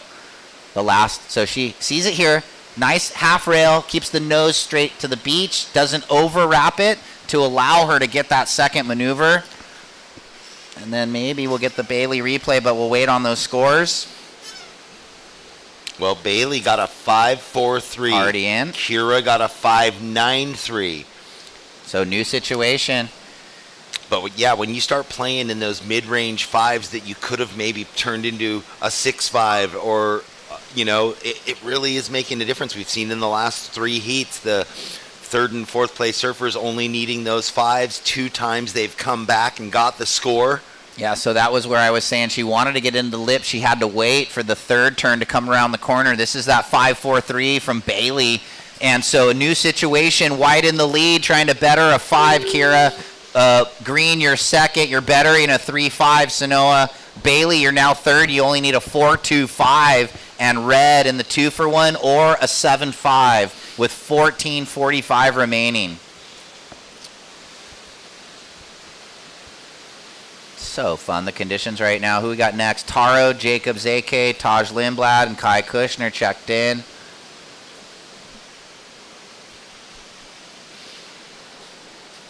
Looks like we have Talia and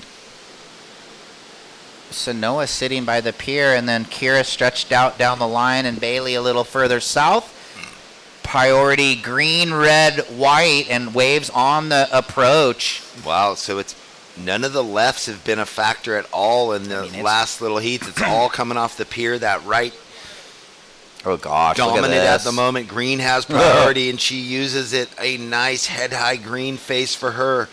Open down carve. This one shouldering off for a big wrap there. Sanoa in a nice groove on this right. And she goes for that line, down the line floater. And behind Talia, she's got a nice runner hailing from the points of Malibu. So is this thing going to set up on the inside for Swindal? It looks like it might. So down the line, couple rail wraps and keeping it flowing. Lipper, Jeff, and the finish. So what an exchange. Really nice body English from Talia on that wave too. Yeah, both Sanoa, I think, and Talia ripping those last waves. Stand by for numbers. They needed, well, Talia needed a 7-5. Bailey needed a 4-2-5. Feeling pretty confident in that score. Where will it go high enough for Talia?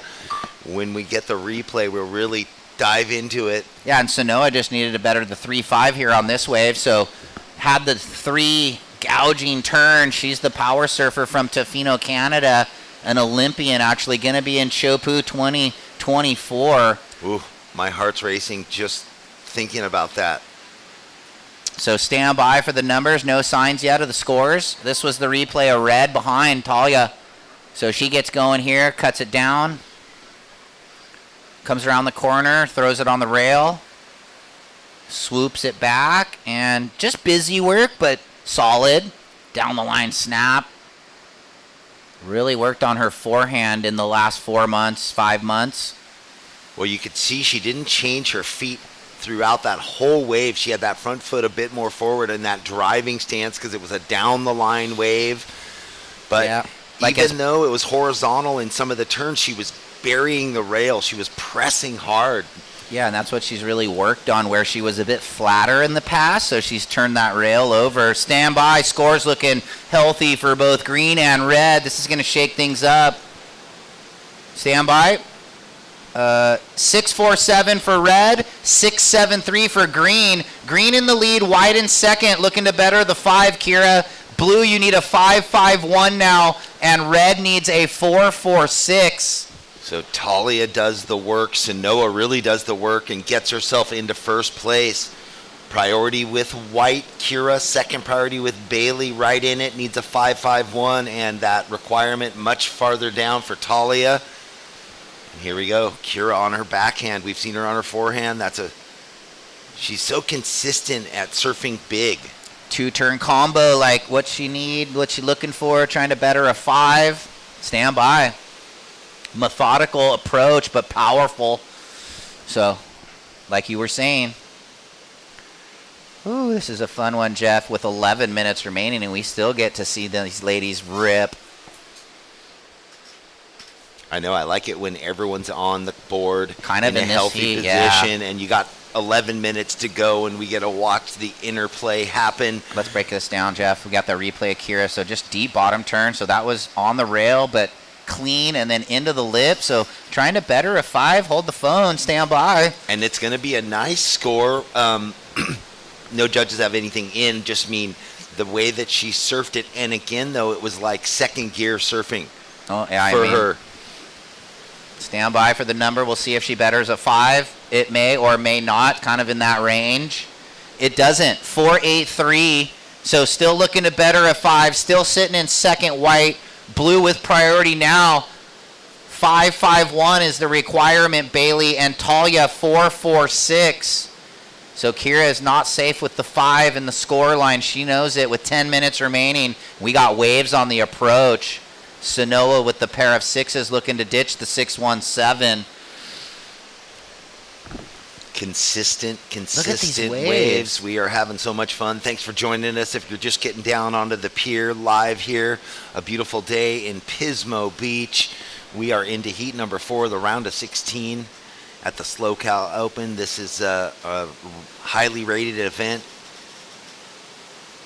Oh, up and through Hammertown, but can't ride out, and that might have been looking at a potential 551 with that, but incomplete, and now red. Oh, how did she come away with this?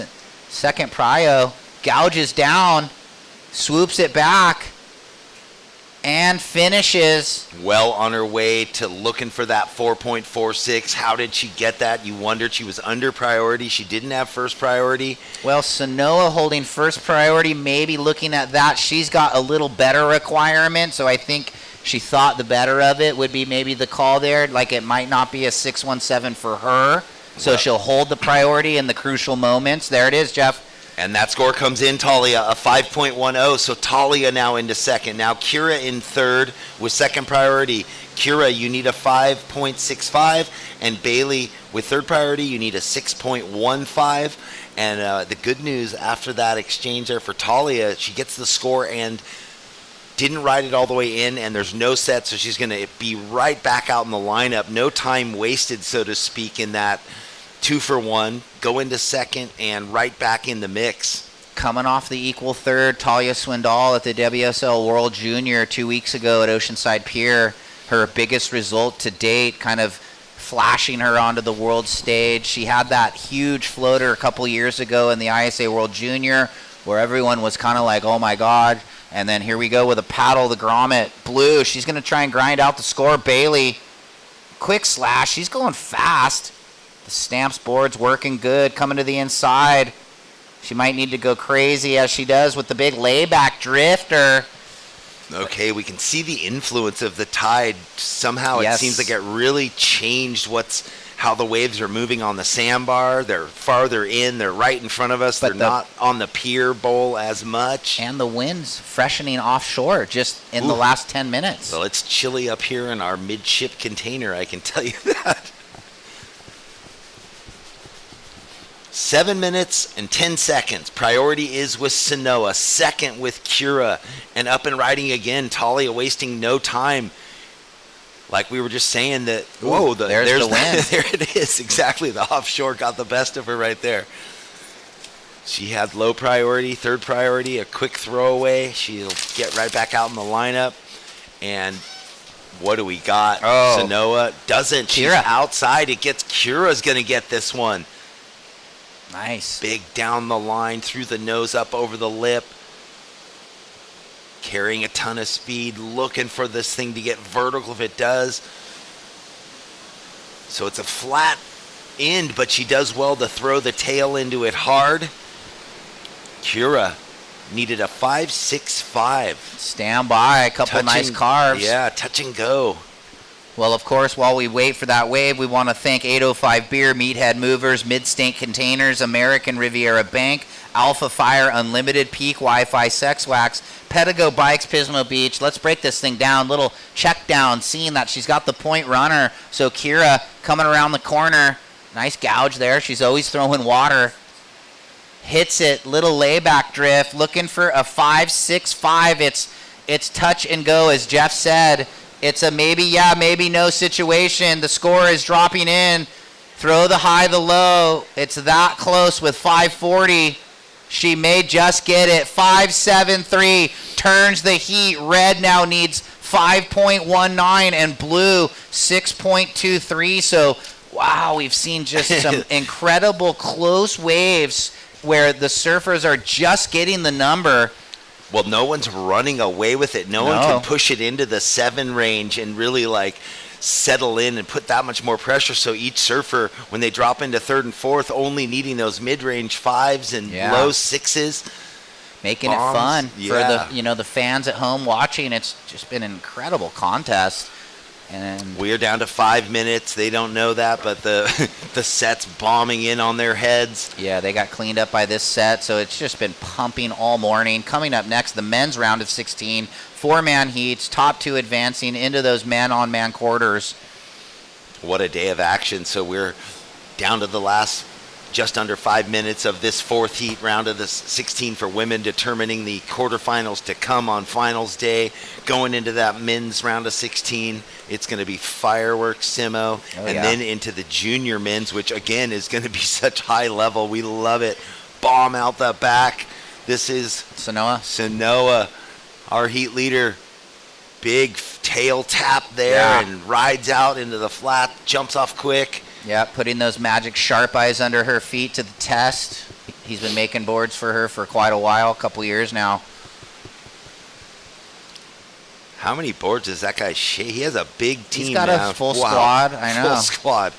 So Sanoa looking to throw away a 617, does with a 717. I think she was underwater right there. So last of green, 717. Oh, the quick gouge down. She had to go on this one, and then timing it right. It's all about the timing and the funny jump off that everybody does. So 340. More waves approaching. Red now needs a 519 and blue a 623, ladies. Mercy. What a heat. What a fun morning here. Just keeps going on and on.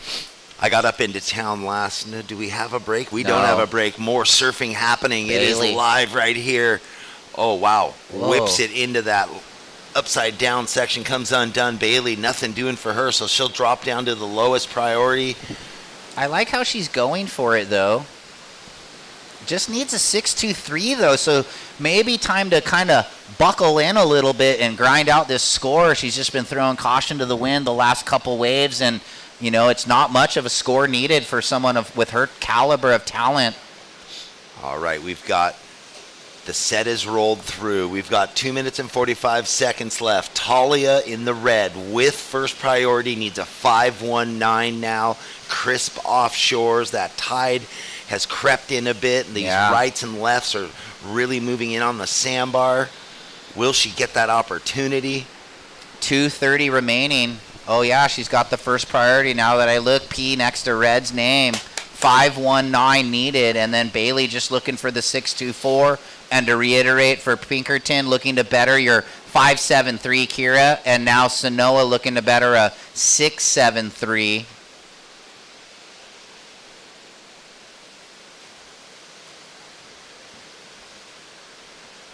Maybe with the offshore, it lets you look.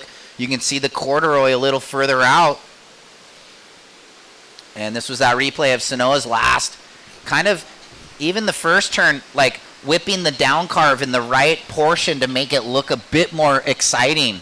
And the So way just those little nuances you were discussing earlier. Yeah, the way she just pushed the tail and then like engaged the rail up on the tippy toes, came down the face of the wave with more speed.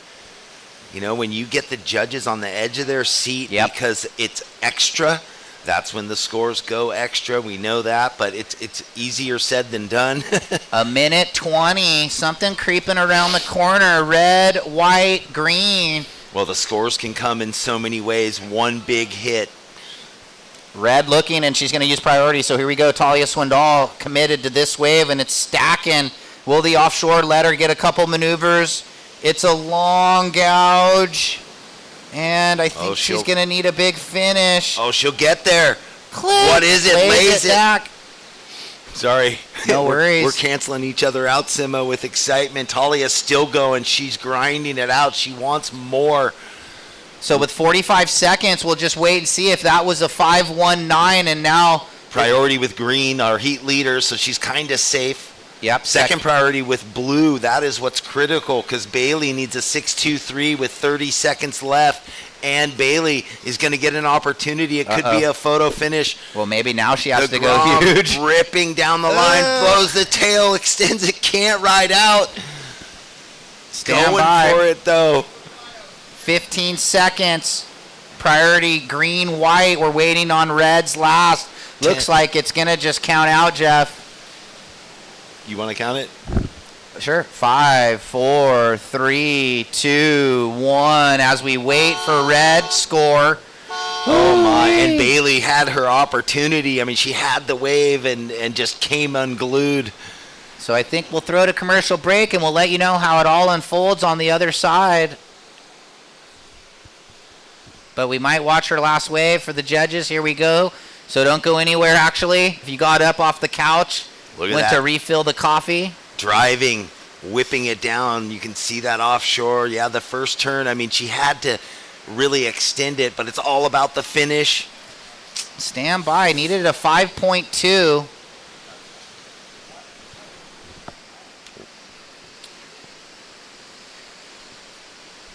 Well, no doubt. Yeah, we'll take it to break now. We'll come back on the other side and see how this thing plays out. Stand by, heat in the water.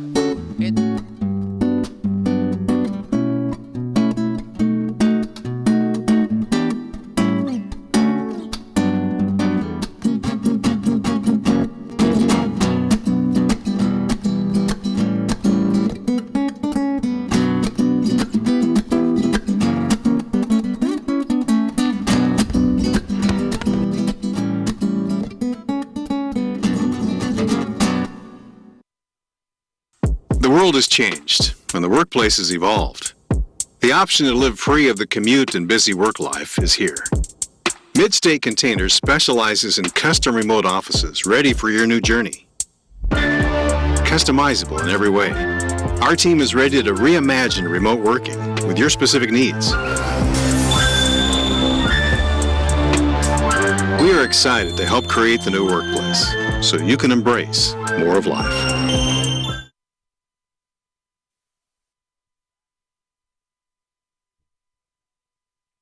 2000 in Pismo Beach, we are straight into action. It is firing up and riding right now.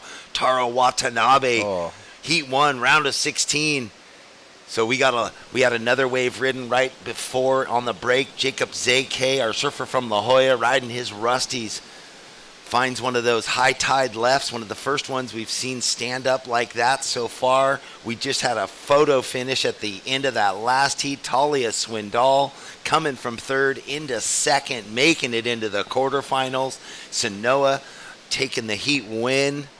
Yeah, incredible finish there. So, excuse me, as we went to break, this was Jacob Zeke's opener, gouging down, swooping back, and I think he had the lipper before that when we got, there. So, yeah, Talia doing enough there and flipping the script on Kira Pinkerton and Bailey Turner. And this was Taro's opener. He looks all fired up, blowing the tail in the second section, and then just trying to tippy-toe out on that float climb with just only a minute and a half. Here's the scores. Opener of blue, 4.67, and the opener of red, 4.0. Wow, so even though Taro didn't complete the finish, the zest of his first turn, getting him the 4-point ride. Jacob, you got a 4.67. And it looks like our surfer in blue, he is determined. He's staying busy. Can't get into that one. Knowing that as the high tide is rising, those inside waves, sometimes given so much potential. We didn't even get to introduce the heat, though. Jacobs AK in the blue, Taro Watanabe in the red, Tosh Lindblad in the white, and Kai Kushner in the green. Wow, so congratulations to Sanoa and Talia into the quarters now on the women's side of the draw. We've got that rounded out. Big points in play for them once you get out of that round of 16. Definite big jump. Those are the kind of points they want to keep moving forward. Obviously, the goal is to get all the way into the final and win it, but in the scheme of keeping your best 5 results through the year to try and get into that top number to make it onto the Challenger Series.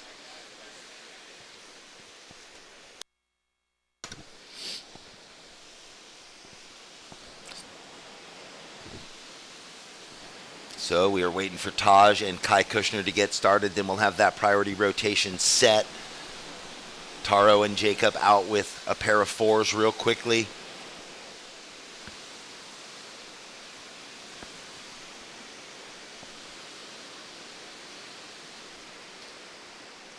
Well, beautiful drone work from Runamuck Photography. part of the Matrix Mobile TV team that's producing this event, bringing you all these beautiful views of the story we are orating here at this QS 3000. Big sets rolling in right now. Oh my, breaking outside. Will someone be in position? Yes, it looks like. Wow, Jacobs AK, he's all over the lineup. Huge open face lip gouge there, and he's out. So a nice quick backup for him on one of the bigger set rights we've seen ridden.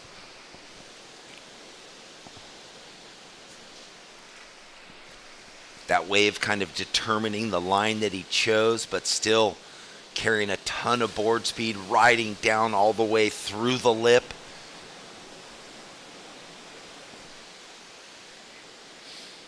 Thank you to Beach and Biscuits of Pismo Beach, one of the great community breakfast spots for supplying our fresh biscuit, egg, and bacon sandwiches.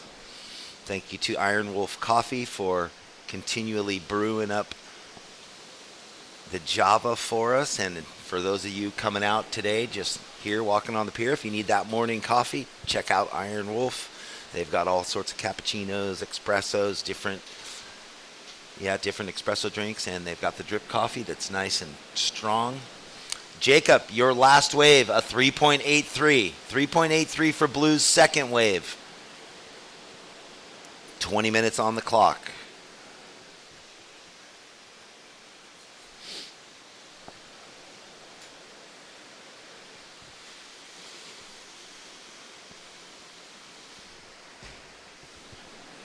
Coming up in the next heat, Jake Davis, Kei Kobayashi, Lucas Ostin, and Luke Weiler.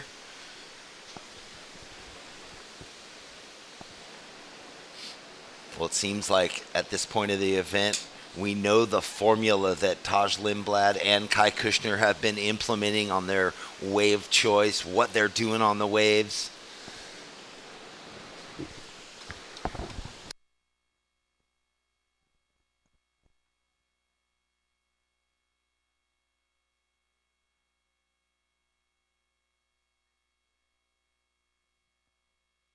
Jacobs AK staying busy down the line. Oh, that's a bigger turn than he got on the right.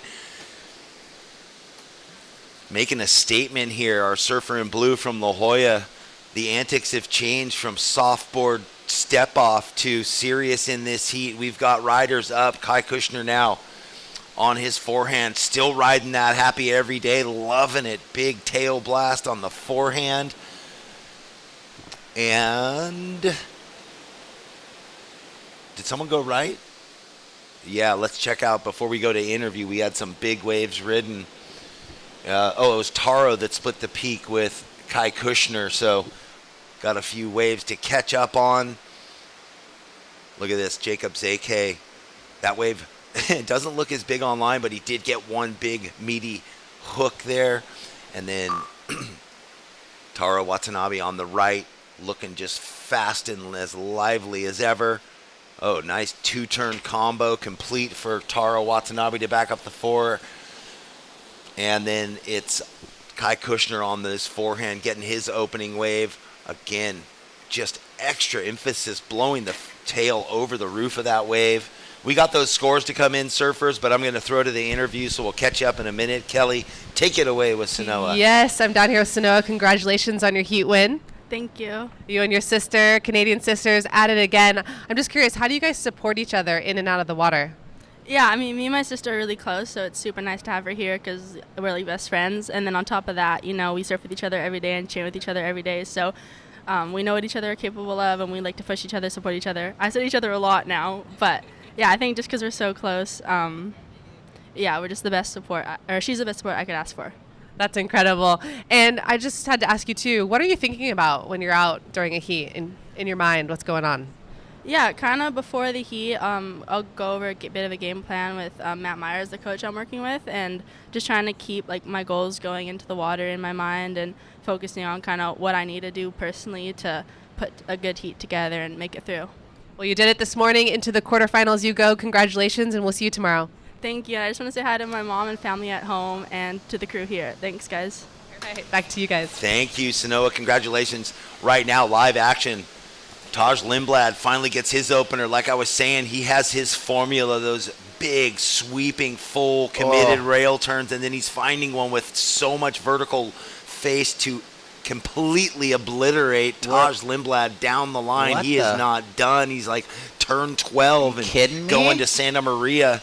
I took that small time break and came back and was like, where is Lindblad? He hadn't had a wave, but let's break it down real quick. Even if they've been given, we're giving them again. Green had a 7. No, I haven't delivered scores because we went to the interview. Blue, you have a pair of 4.67s. Taro, you have a 4.6 and a 4.93. And stand by for that last wave of Tosh Lindblad.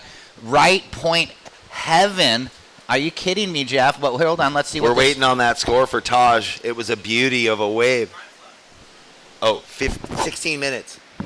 Checking in, Jake Davis, Kei Kobayashi, Lucas Austin, and Luke Weiler.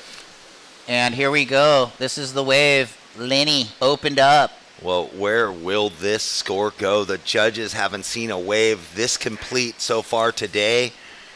Unbelievable. Like I was saying, Tosh and his formula, it is working, and he found the wave that he could put it completely on the line.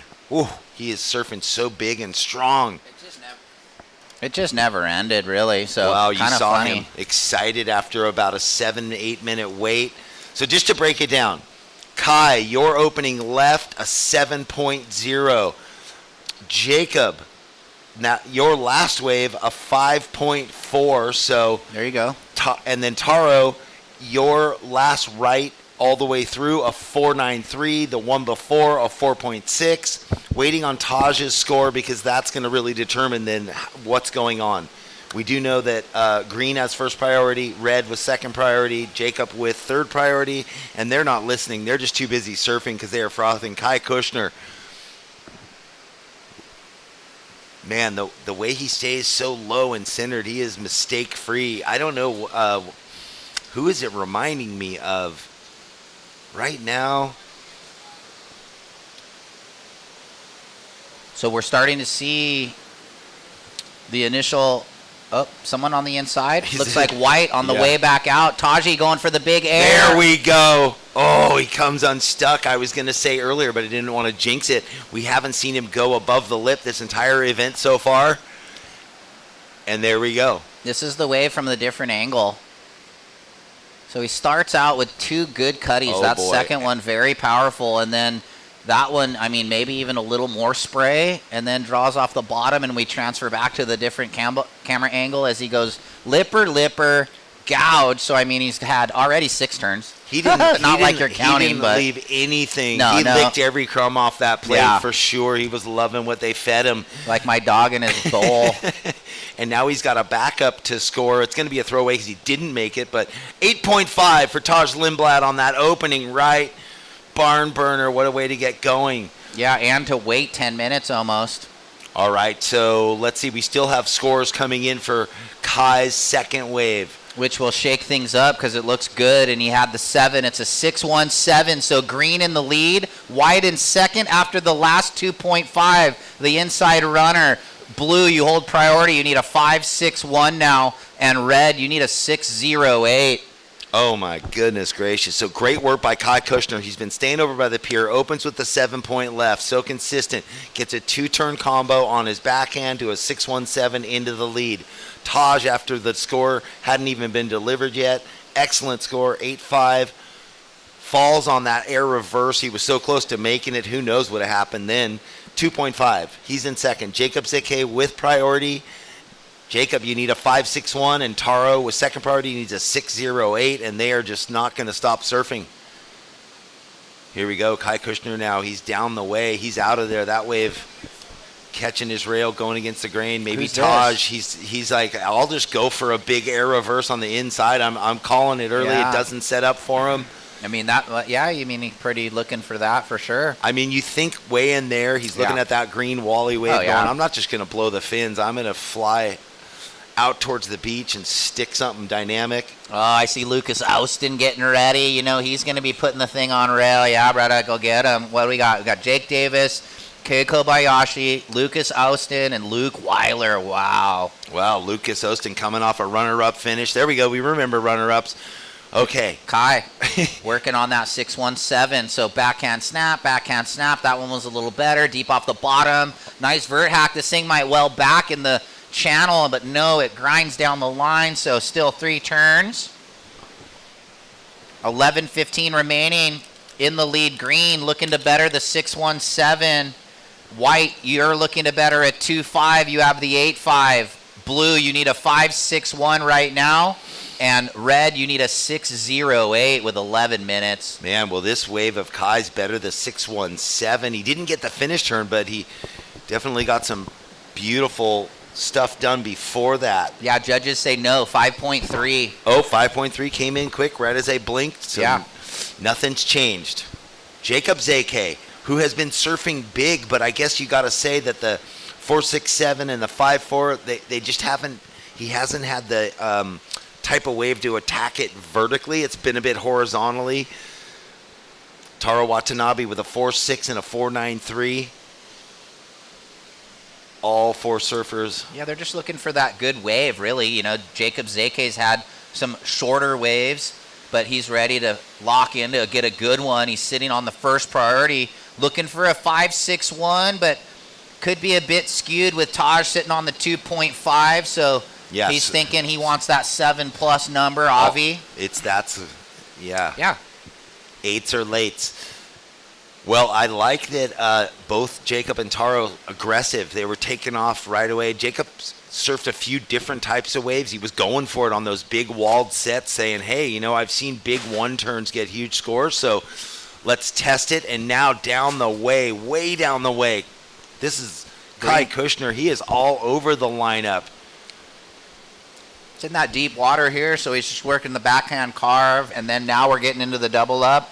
And it's going to steepen up. This is what Tosh Lindblad was looking for when he was on the inside. Beautiful 3-turn combo, but pokes the nose. How did he fall at the end there? That was weird. It looked like it should have just been a clean ride out, but stand by. We'll see if he's throwing away that 617. He kind of pinned that snap before it. Thought he was going conveyor belt, like 1-2 finish, knockout punch at the end with 9 minutes.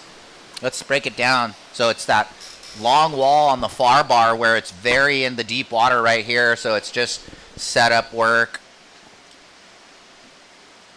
Funny how the camera angle flattens it out, huh? Yeah, that one was the good one. And then thought it was just, like a weird bubble in the white water, not sure. Scores in, 4.87, so too much dead time across the dead zone. And we've kind of referenced that. They don't really like that wave unless it's got some act early and then the big finish. So you wonder what he's thinking. Kai opens with a 7 on the left, a 2-turn left, and then he's had 4 rights in a row that have he's gone backwards in the scale. He's probably got a lot going through his head right now, actually. Well, he's paddling out. He's going to be on that far bar again. Priority still with Jacob Zege, who's been aggressive in this heat in picking lots of waves from, getting off to a quick start.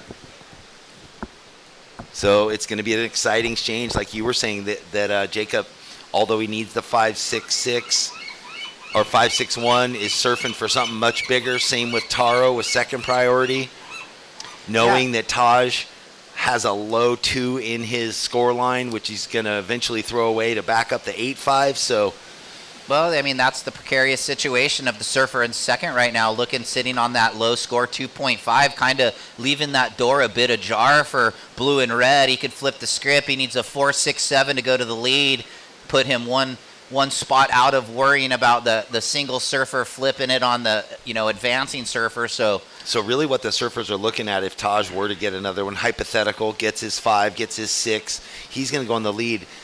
Kai has a 13.17 total, so that's where Jacob and Taro are kind of measuring their arc against. Well, that's what I think. They need 7s or 8s. Yep. So look at this. Stacking wall, priority, blue, red, white. Oh, my right-hander. Blue. He's going. He's behind, but he might creep around it, and we could see a big finish here. He's the king of wave pool, so stand by. Click, goes to the... Oh, that would have been sick. He had the, but look at this out the back. So this is Taro now, sneaky deep, butter silk style, powerful without really, man, he generates a ton of speed. So where will this thing go for him on the inside? Surfing to a 6.8 at this moment. Oh, he added a bonus bit to that one. Yeah, 6:08. So just 6:08. We'll see. It looked a bit like slopey at the start, and then he kind of got the job done on the inside. So with 6 minutes remaining, interested to see this replay as we kind of had the behind the wave angle. So stand by, ZK. It was incomplete on the air slider. Would have been sick. Taro straight away, 6.33, goes into second. So white now needs a 2.76 and blue a 5.87. So no replay needed. 6.33 for the last of red. Drops in quick. White with priority now needs a 2.76. And blue looking for a 5.87. Green in the lead and red in second. Now looking to replace his 4.93. And wow, this heat just keeps changing hands. And look at this. We love it. Peeling off in white. Tosh Lindblad. He has a nothing score he's surfing to. And this right is looking beautiful for him. Will he? Of course he does. Big wings. Paddles in. Okay, sort of a setup turn. Lots of ground covered so far to go into that full rail arc. I mean, at minimum, he knows that it's a low score. He needs to go into second. It's going to be more than that. Nice finish. Yeah, solid. Mid-range score for Tosh will come in. Someone Is having a this look. ZK? No. Was that? Might have been. Oh, my God. Are we down to 5 minutes? Where does the time go, ladies and gentlemen? We barely get a breath in.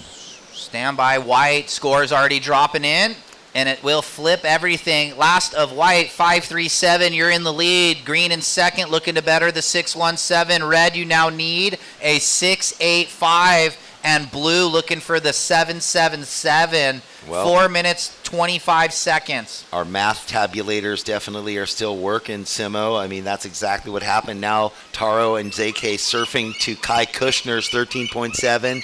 They both need almost, a 7 and a high 7. Here's that replay of Lenny. Smart surfing from Tosh Lindblad there to get that score. He knew he needed it, and 4 minutes to paddle out, and maybe one of those inside chip shots will come down for him to get himself an excellent score. We'd love to see him go wild above the lip. Here we go. Look at this. Chipping in. Kushner. This thing might hit the bank proper. Couple nice ones. Little hung there, but he's going to line this thing up on the inside. There's a better one. Hangs the fins. Floats it. And kind of a little bit like always bit behind, ahead, behind on that one. Let's see.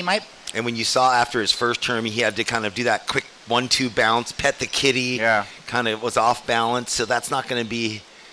Well, we'll see. Again, he has a 7 and a 6.17. Taro with second priority. We'll analyze. So here he's up.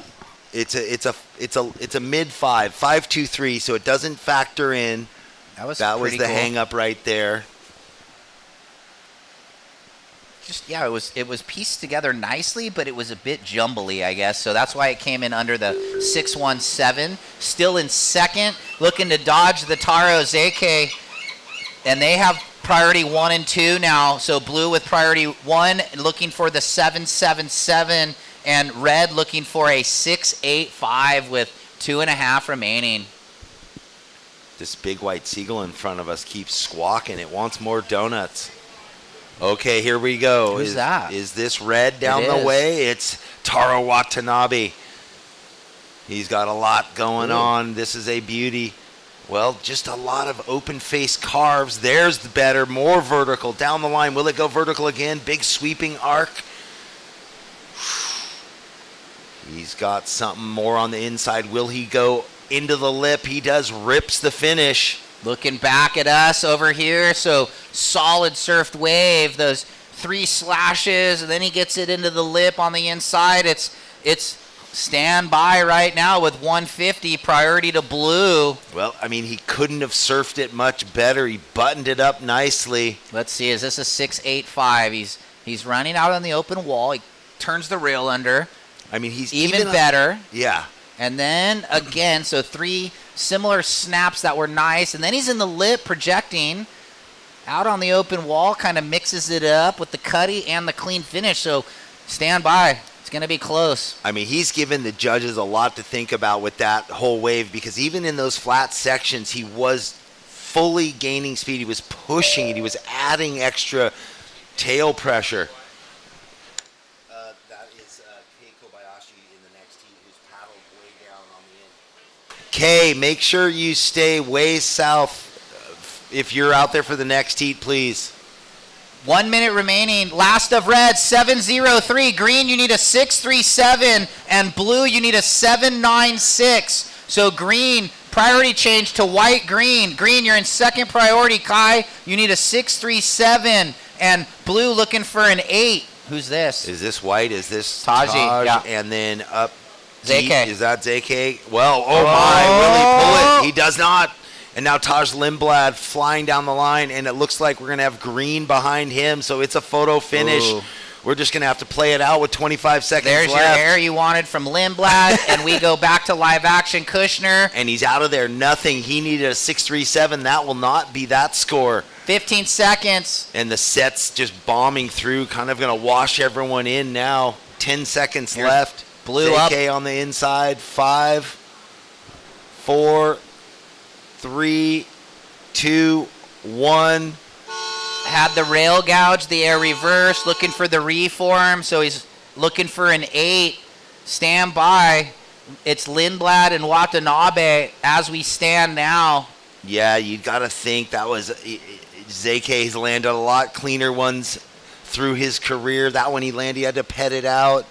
Taj was out in the lead, so even though it was just a fun wave for him and he got the air reverse, Taro took a mid-range wave scoring, one with mid-range score potential and surfed it up. Yes, found that right down the way where Carlos Munoz kind of found that wave yesterday. Got lucky with it and did the job like you said. So, well, I mean, it felt like he was adding. He just kept adding extra smoke to it. Yeah, Wow, good score for Tosh coming in at 8.0 bonus prize. All right, now we'll go to the commercial break and be back with Heat 2. Welcome to the land of wide open spaces, full of hidden secrets. Welcome to SLO, where life is too beautiful to rush. We start each day with one goal.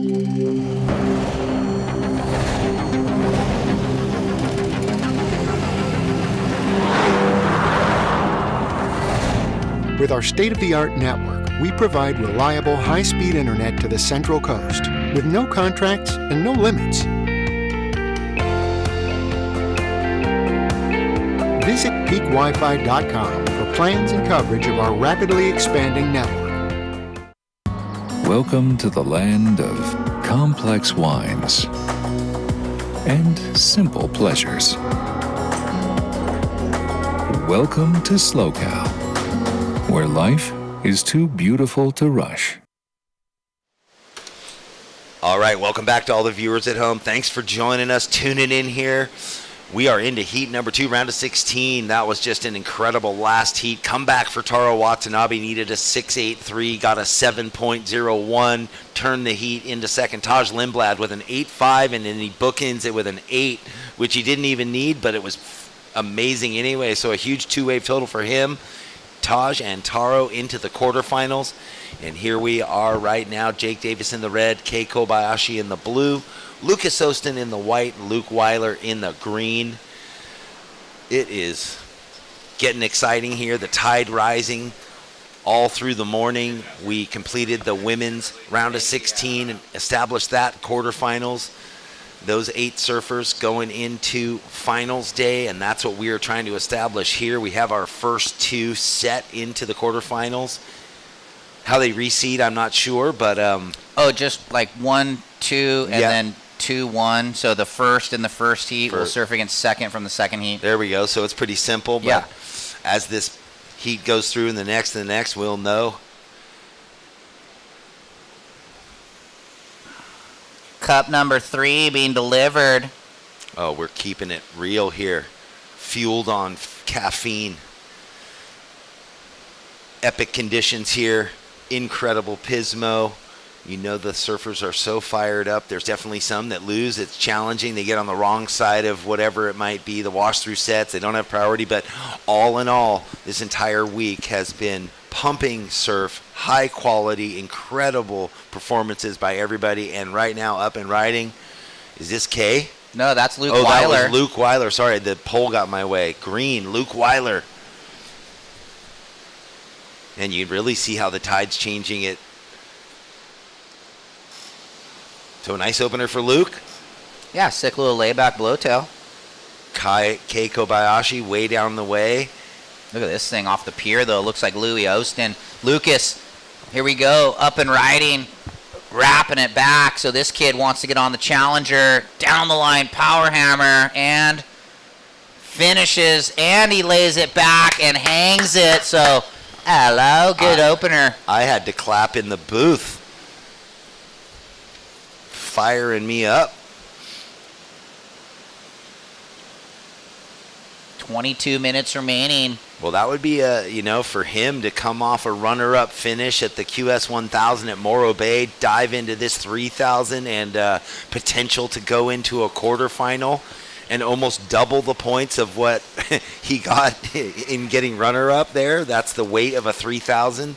Yeah, Lucas Austin sitting in 12th, looking to get rid of a 60. He's done that and some, so he's got some low throwaways. But as we said, the shakeup will just happen, and we still have 1,000 and a 5,000. So let's break down these last exchanges. This is green. Luke Weiler had the nice layback fin drift there. Slider. It's cool in talking to him through the days because we seem to be hitting the jacuzzi at the same time. Great kid, man. So nice, but just so well-spoken. We were talking about the different restaurants, and he had been to that place, Giuseppe's. I went up there last night, had an incredible dish. You were talking about that. Ooh, wow, beautiful.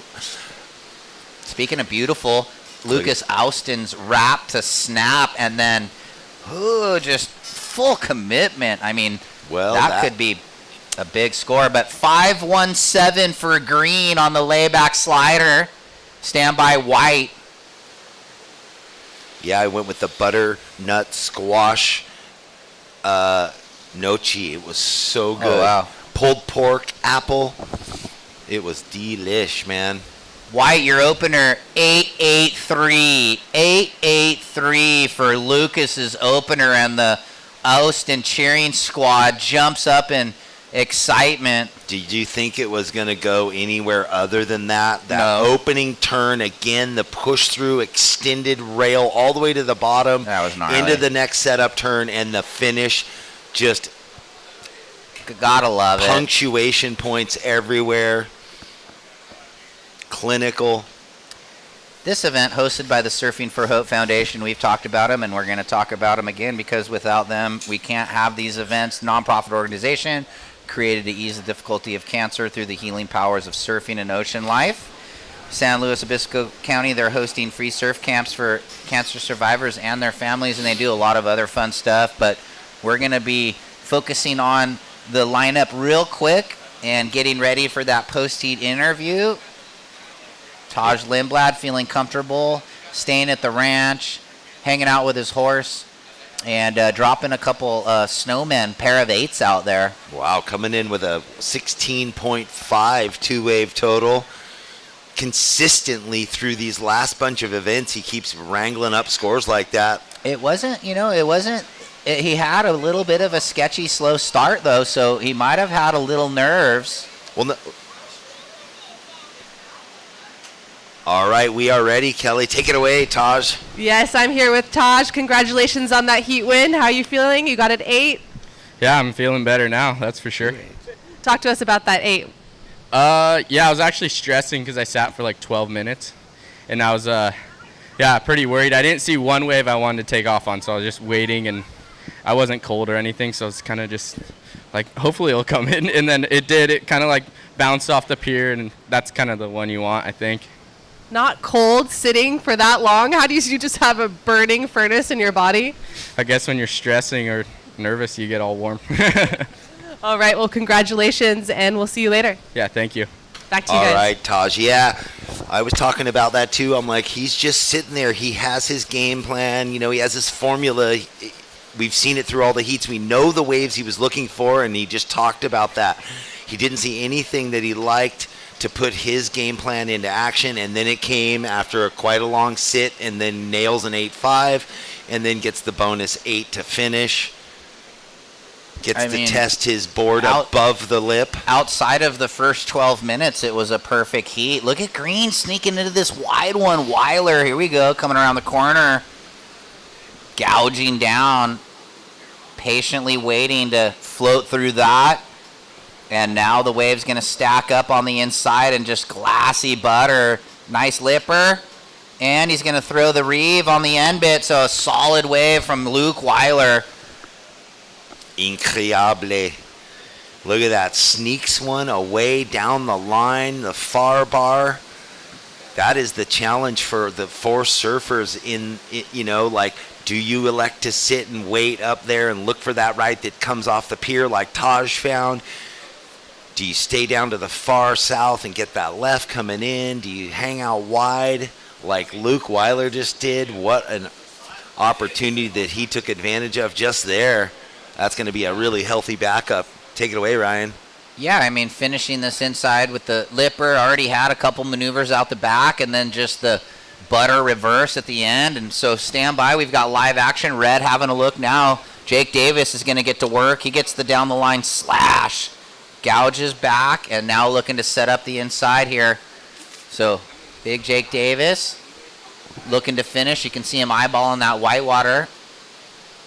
And he does quick snap and kicks out.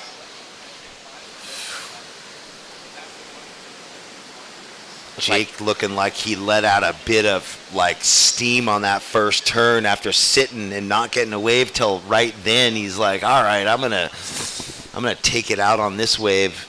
Luke Weiler, that last wave, 6.93 Green, 6.93, so solid. And now we're going to get the opener of red. And blue had a quick up and out, so it's a throwaway for Keiko Bayashi. But red gets a little backup score here.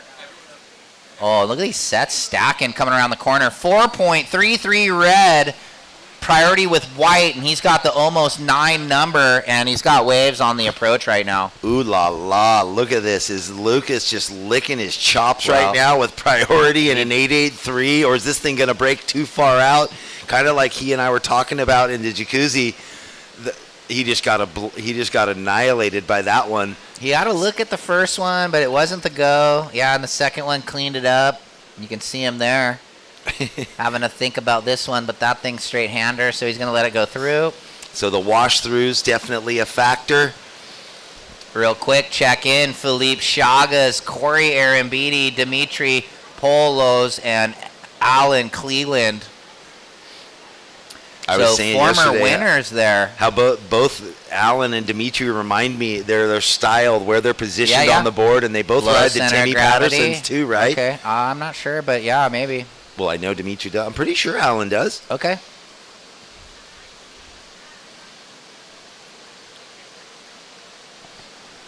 Fourteen and a half minutes on the clock. Situation the same. Luke in the lead.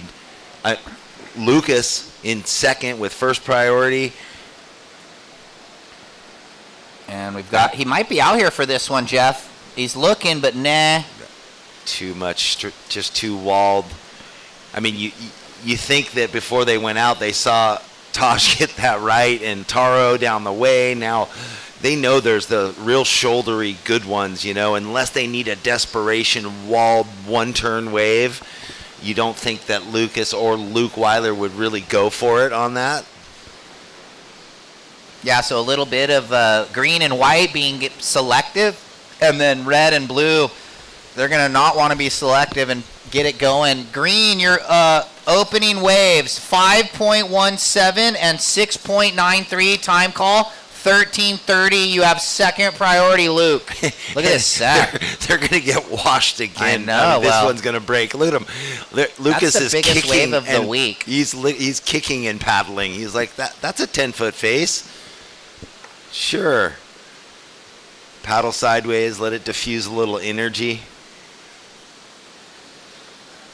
Man, there's a lot of swell here. Some of the spots over there, Lompoc, there must be good waves up and down the coast. Can you imagine what's happening up in Morro Bay and Cayucas and further? Stand-up paddle guy just got cleaned down the way by a big set. Oh, yeah. So halfway through this heat, it's been all green and white, but white's still looking for that backup.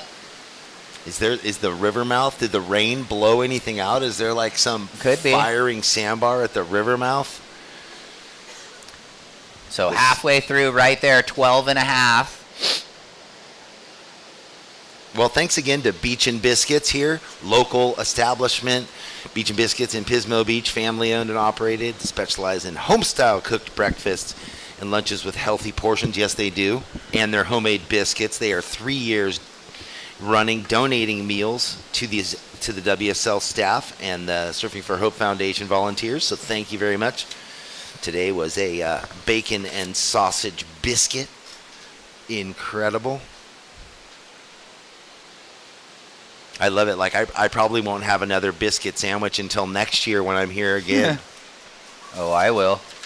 Just like I'm committed. I think I got the bowl of chowder the other day, and that was really good. Clam chowder. Time. New England clam chowder, the white colored one, not the red one. Some people like the red, but they can have it. So down to 11 and a half in this one. Wow. Well, Lucas is pretty stoked on that open. I mean, he's got to be. He's fired up. And now, like you said, he gets to hang out and be selective if it comes down to it. And he needs a kind of a scrappy backup. Well, he can find that. But might be looking right here, actually. After he got the wash throughs, the drilling. Look at this thing stacking right point. Whoa, just so fast. 2 mean gouges already, and then feeling the flow. And then behind Jeff, looks like, is that green? It is. Our 2 heat leaders just finding the madge. So Lucas is going to put another one and go way into the lead. 3-turn combo, solid. I don't know if that last wave for Weiler will factor in, but he's sitting on a solid 12-point total. Well, and in the scheme of things, what a wave choice for Lucas, because look at the wash-throughs coming. Nothing would have happened if he had kept priority with any of these sets. He got that one first wave in betweener and blitzed it again. So very refined and focused coming into this event, and but his vibe is light when he's hanging out, 7.83 for Lucas Ostin in the white. Man, to back up the 883 with that. 2-wave total of 16.66. He's on fire. Yeah, you'd have to say he just got the 2-wave high score. He trumped the last heat there from Tosh Limbad that had the 8.5 and an 8. Now Lucas a 8.83 and a 7.83. Yeah, wow. So 16.5 for Tosh and now 16.66 for Lucas. He's gotten a little more solid recently. He's big. After the second. Yeah, upper body strong. I mean, he's sitting in 12th, getting rid of a low. He's looking to get into the top 7. Well, that was in his post-heat interview. He said, I want to make the Challenger Series. Well, very easy statement, focus. That is the goal. Here we go. And he is getting one step closer at this point. Just like we thought, some of those guys, they get that first wave, they get the wide one when they paddle back out. So now he just gets to have fun and see where this wave takes him. Does it stand up for him to do something spectacular on the inside? Oh, it looks like he's got a lot of speed. Of course he goes for it. Oh, no. Oh, that looks painful. Please don't break the board. I mean, that was sketchy looking. Yeah, it was. like almost bored between the legs, but looks like he's okay. It's the gladiator side of us all, right? We're all around watching going, it's coming, it's coming, it's coming. Yeah. So with 8.5 remaining, wow, this is a slow heat for Wave. So well, for Jake and for Kay, no doubt. 8 minutes and 15 seconds on the clock. Now they have that first priority again. Blue with first, Jake with second priority. Jake, you need a 7.77, and Kay, you need a 9.67. And they're both pretty much aware of that they only have the one wave in their score line in a 25-minute heat, and there's 8 minutes left. Again, this is where you dig deep, take those breaths, reflect on heats that you've been up against it with the clock winding away on you, and it just takes one wave.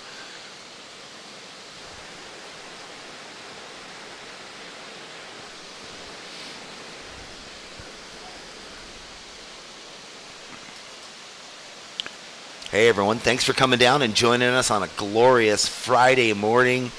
If you need a coffee, there's the Iron Wolf coffee cart right there, and next to the Surfing for Hope Foundation merchandise cart, they got all kinds of event tees, hoodies, beanies, hats, all the good stuff, all proceeds supporting Surfing for Hope Foundation. Without them partnering with the WSL, these events wouldn't be happening. So thanks to Andy McKay and the whole entire staff, and Visit SLOCAL for backing up what has become a legacy event here in California, and now elevated to a 3,000, so a lot more points on the line.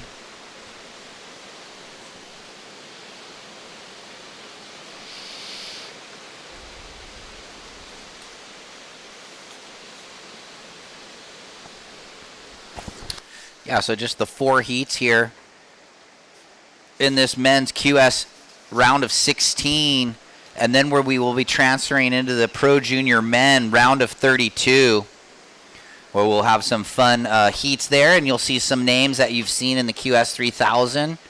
Some of those surfers that are under 20 still. That's the WSL Pro Junior age range.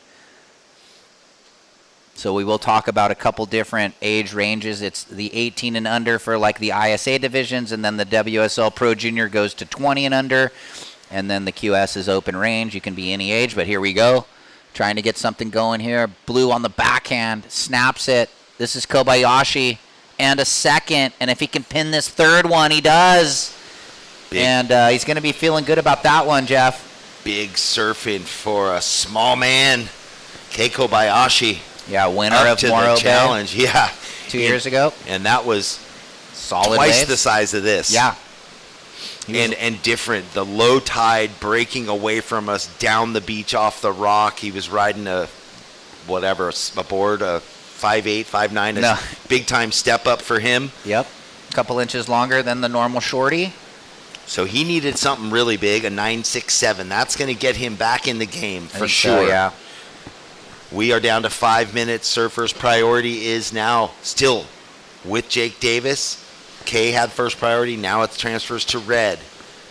Yeah, so Kay is going to be scrapping here for 2 scores, and he might have gotten the job done on one of them.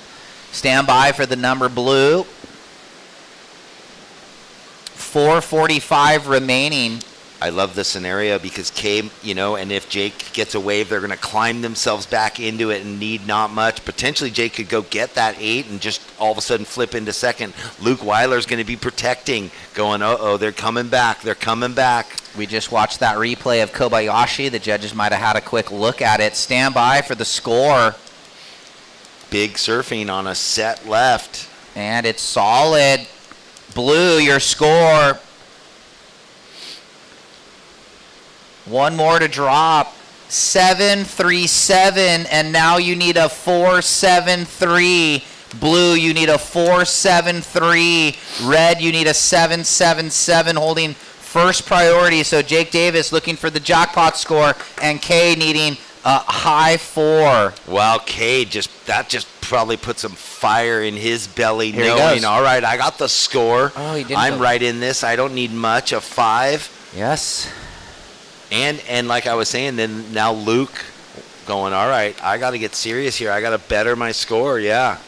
Here's Kay looking for the air wedge on the inside. He's not going on that one, so he's hunting. He's already looked at both of those waves, but with 3:30 remaining. And Jake is going to surf for guns a-blazing. He had the 833 on day one, so he's probably thinking something like that. And, LO, he's looking at this one. Here we go, green. Take it away, Jeff. All right, it's Luke Weiler. Yeah, no, Jake is up here by the pier, so Luke gets an opening sweep. This wave a little flat, but you can kind of see him checking it. He's going to just float climb that to get around it, looking for it to build on the inside. And our heat leader out the back, Lucas, he's going to get busy too. So Lucas throws the tail. Looks like he wanted to get above the lip, but he doesn't. Wow, Lucas Ostin behind Luke Weiler. Yeah. Finishing there. Big finish. And now Blue's going to try and surf for the score he thinks he might need. He gouges it.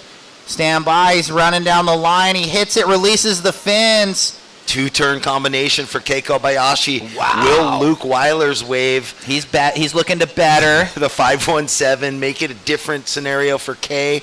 And Jake Davis out the back all alone. Crazy 2.5 minutes, needs the 777. You're right, he got that 883 in the heat the other day. Day one. The big air he did. We never saw it until we saw the photo that Dredd got later. They posted it on the WSL.QS Instagram handle. It was the opening page of that 10-photo sequence. So stand by. Green, blue, and white all have waves. This is white. Quick down the line. Speed carve. Smooth cutback with 150, guys. So Ostin trying to better a 783. A minute and 45. This was blue. He had the ride off the pier. He throws it on the rail. And then little fin drift snap. So the two-turn combo for blue. Putting a little extra mustard on those two turns because he had to, knowing he needed just under a 5. It's going to come in under his requirement. Kay, you're going to need another wave. And Luke is going to better his 517. So it might change the requirement for blue and red. We'll let you know. Yeah, last of green. Stand by. 633. Blue, you now need a 589, and red an 893. White in the lead still, and green in a little better second. Blue, you need the 589, and red the 893, guys. Wow, and Lucas throwing away that last wave, which was a 767, a dream score for the other surfers, but he's tossing it. Yeah. We see that so often when someone gets on a roll in that rhythm with the ocean, they just can't be denied more big scores that they don't even use. 40 seconds. Couple waves on the approach. Priority red, green, blue. Well, it's good to see Lisa Belsanti and Mila Lones down here from Visit SLOCAL. Thanks for joining us again. Did I butcher your name? I'm sorry. Here we go. Blue having a look on the inside corner. Kobayashi comes off the bottom. Gouges. Looking for the upper 5. Cutting back. 10 seconds. Jake Davids gets his opportunity to do something. Well, big surfing there. 5, 4, 3, 2, 1. All right, the heat winds down. We had Kay looking for a 589 on this wave. You can see right here finishing on the inside. We might be going to the commercial break, and we'll be back with, we're going to go to the replay first outside Jake Davis. Oh, getting tricky with it. With the front side snap to the backside reversal. So much talent in that young man. He just didn't get the opportunity to shine in the heat and get the wave. Yeah, a bit wave starved through halfway point. Kind of, you were either in rhythm or not in rhythm. And then blue surfing, trying to get a 589. Looks like it's going to come in under the score needed for Kobayashi. So it's white and green hanging on, guys, into the quarterfinals. And now, after we watch this last, we'll go to the commercial break and be back with Heat 3. All right, here we go, guys, in the water. 5.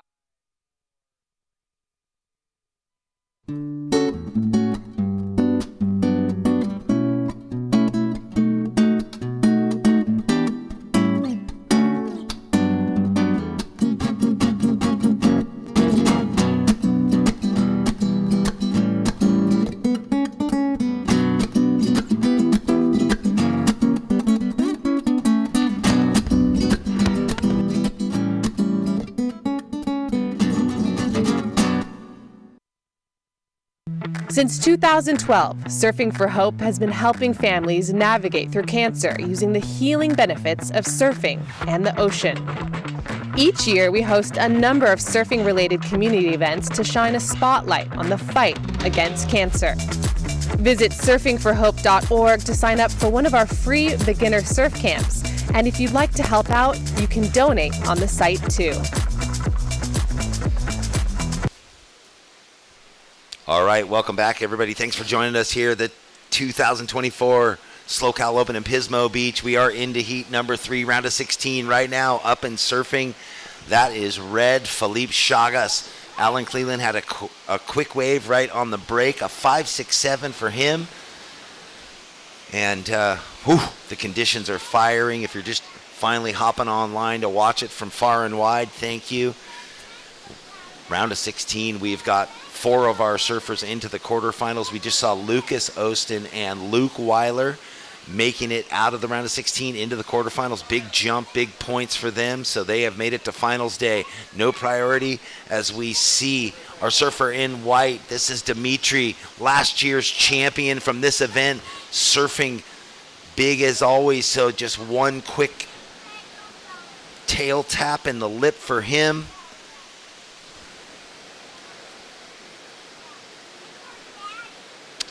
"25-minute heats, top 2 waves." This event brought to you by Visit SLO and Surfing for Hope Foundation. Thank you to Matrix Mobile TV and Run Amok Photography for bringing us all the camera angles, the drone footage.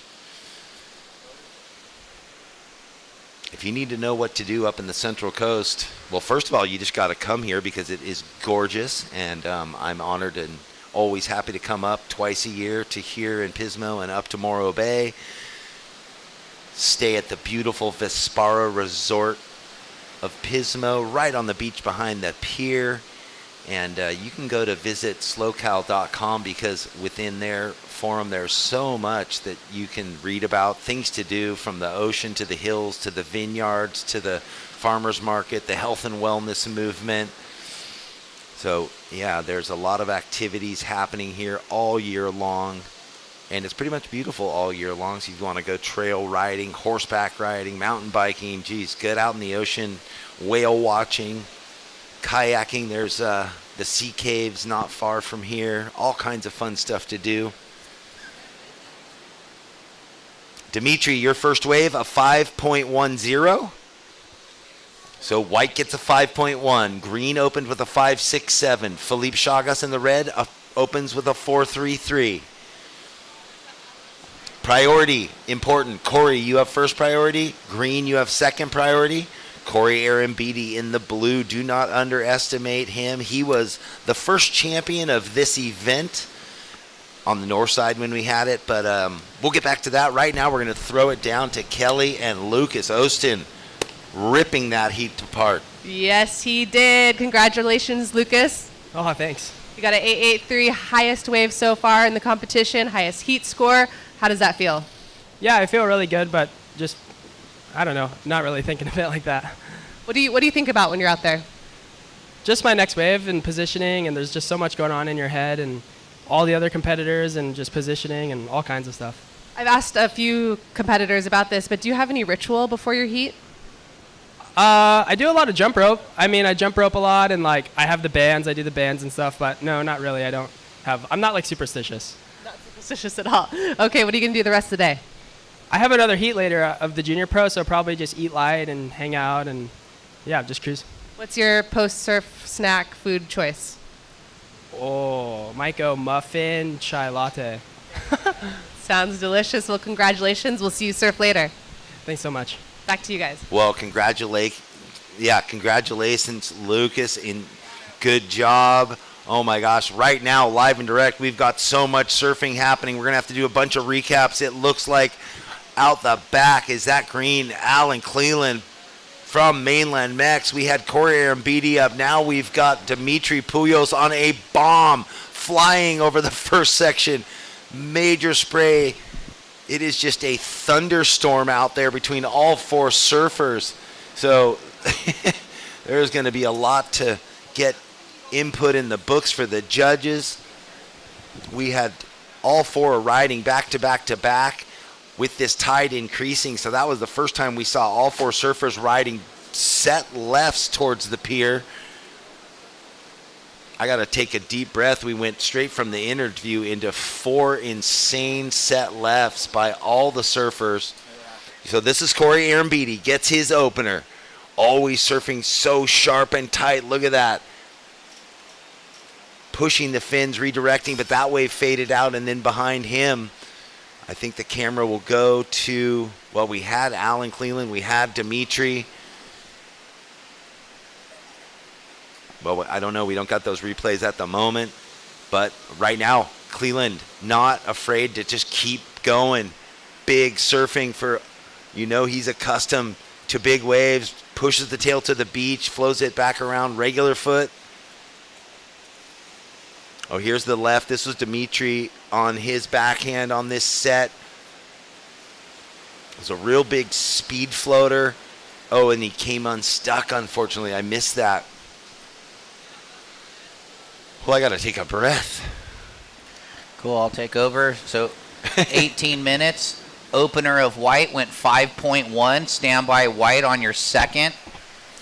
We've got red had a 6.6 drop in just now. So red, you had a 6.6 on your last wave.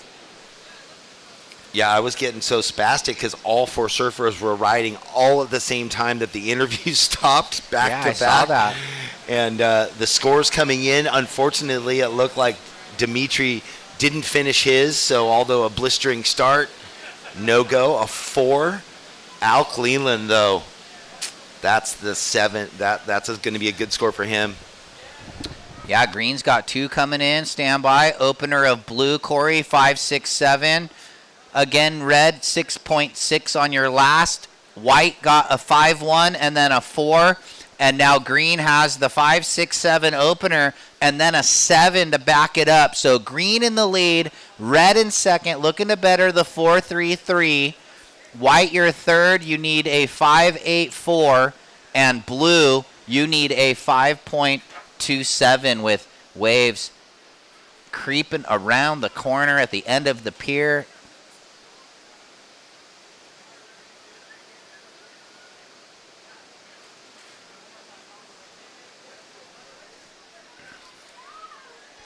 And Lucas Ostin doing the interview with the local newspaper or TV station, not sure.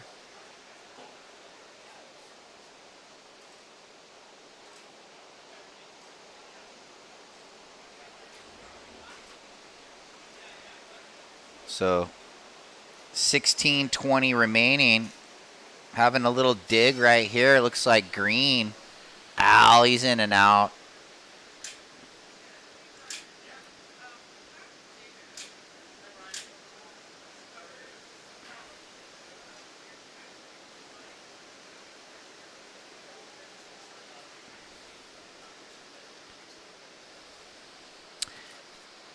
Yeah, Lucas Ost making the big push now, trying to get into that top 7 for the Challenger Series qualification. So in the lineup, it's green in the lead, looking to better the 5.67. Red, you're in second, holding first priority, looking to better the 4.33. White, you need a 5.84, and blue looking for a 5.27 with 15:30 remaining. And should be getting all checked in. Luca Messinas, Owen Moss, Ryan Huckabee, Josh Burke. Round of 16 unfolding. We had our ladies surf earlier, and we have our quarterfinal matchups set.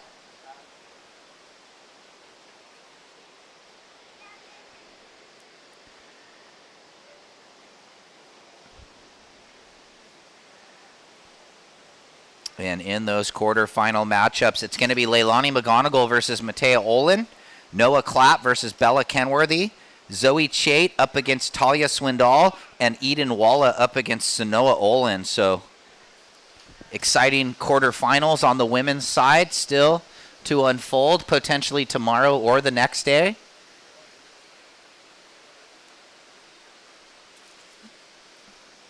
And we've already got 4 surfers through. In that last one, Lucas Ostin and Luke Weiler.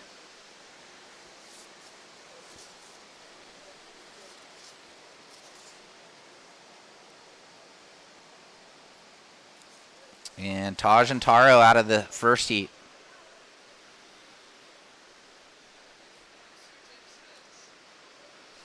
So time call, 14 minutes remaining. Heat 3, round of 16. We'll finish the day with the round of 32 and the Pro Junior. So we might see a few of the names that you saw in the men's QS. Like Lucas Ostin has the second heat of the junior. And it's going to be fun. Those 20 and unders in the junior looking for 3 good results in the season. Here's red. Philippe Chagas. He's going backside throw tail. And now white and green looking. No one paddling. They're just going to hold. So again, Cleland in the lead, looking to better that mid-5. Philippe Chagas looking to throw away a 4.33 low. White, you now have priority 1. You need a 5.84, Dimitri. And Aaron Beatty looking for a 5.27.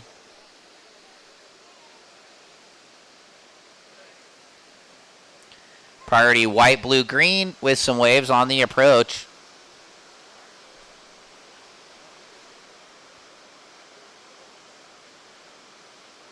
So white going to use priority.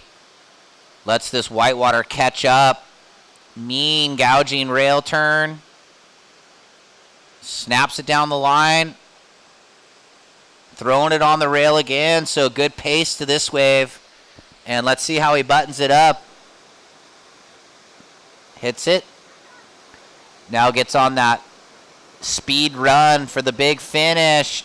And he taps it shut. So one more backhand float there. Long wave. So solid surfed wave 2. For the surfer out of Ventura. Here we go with blue deep off the bottom. And Aaron Beatty. Fellow Ventura board rider.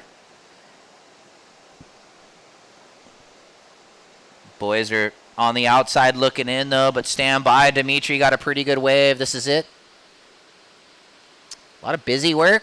Had the nice rail gouge, the lipper. That was sick there. Looking fast and loose. That's kind of his always. That's his forte, fast and loose.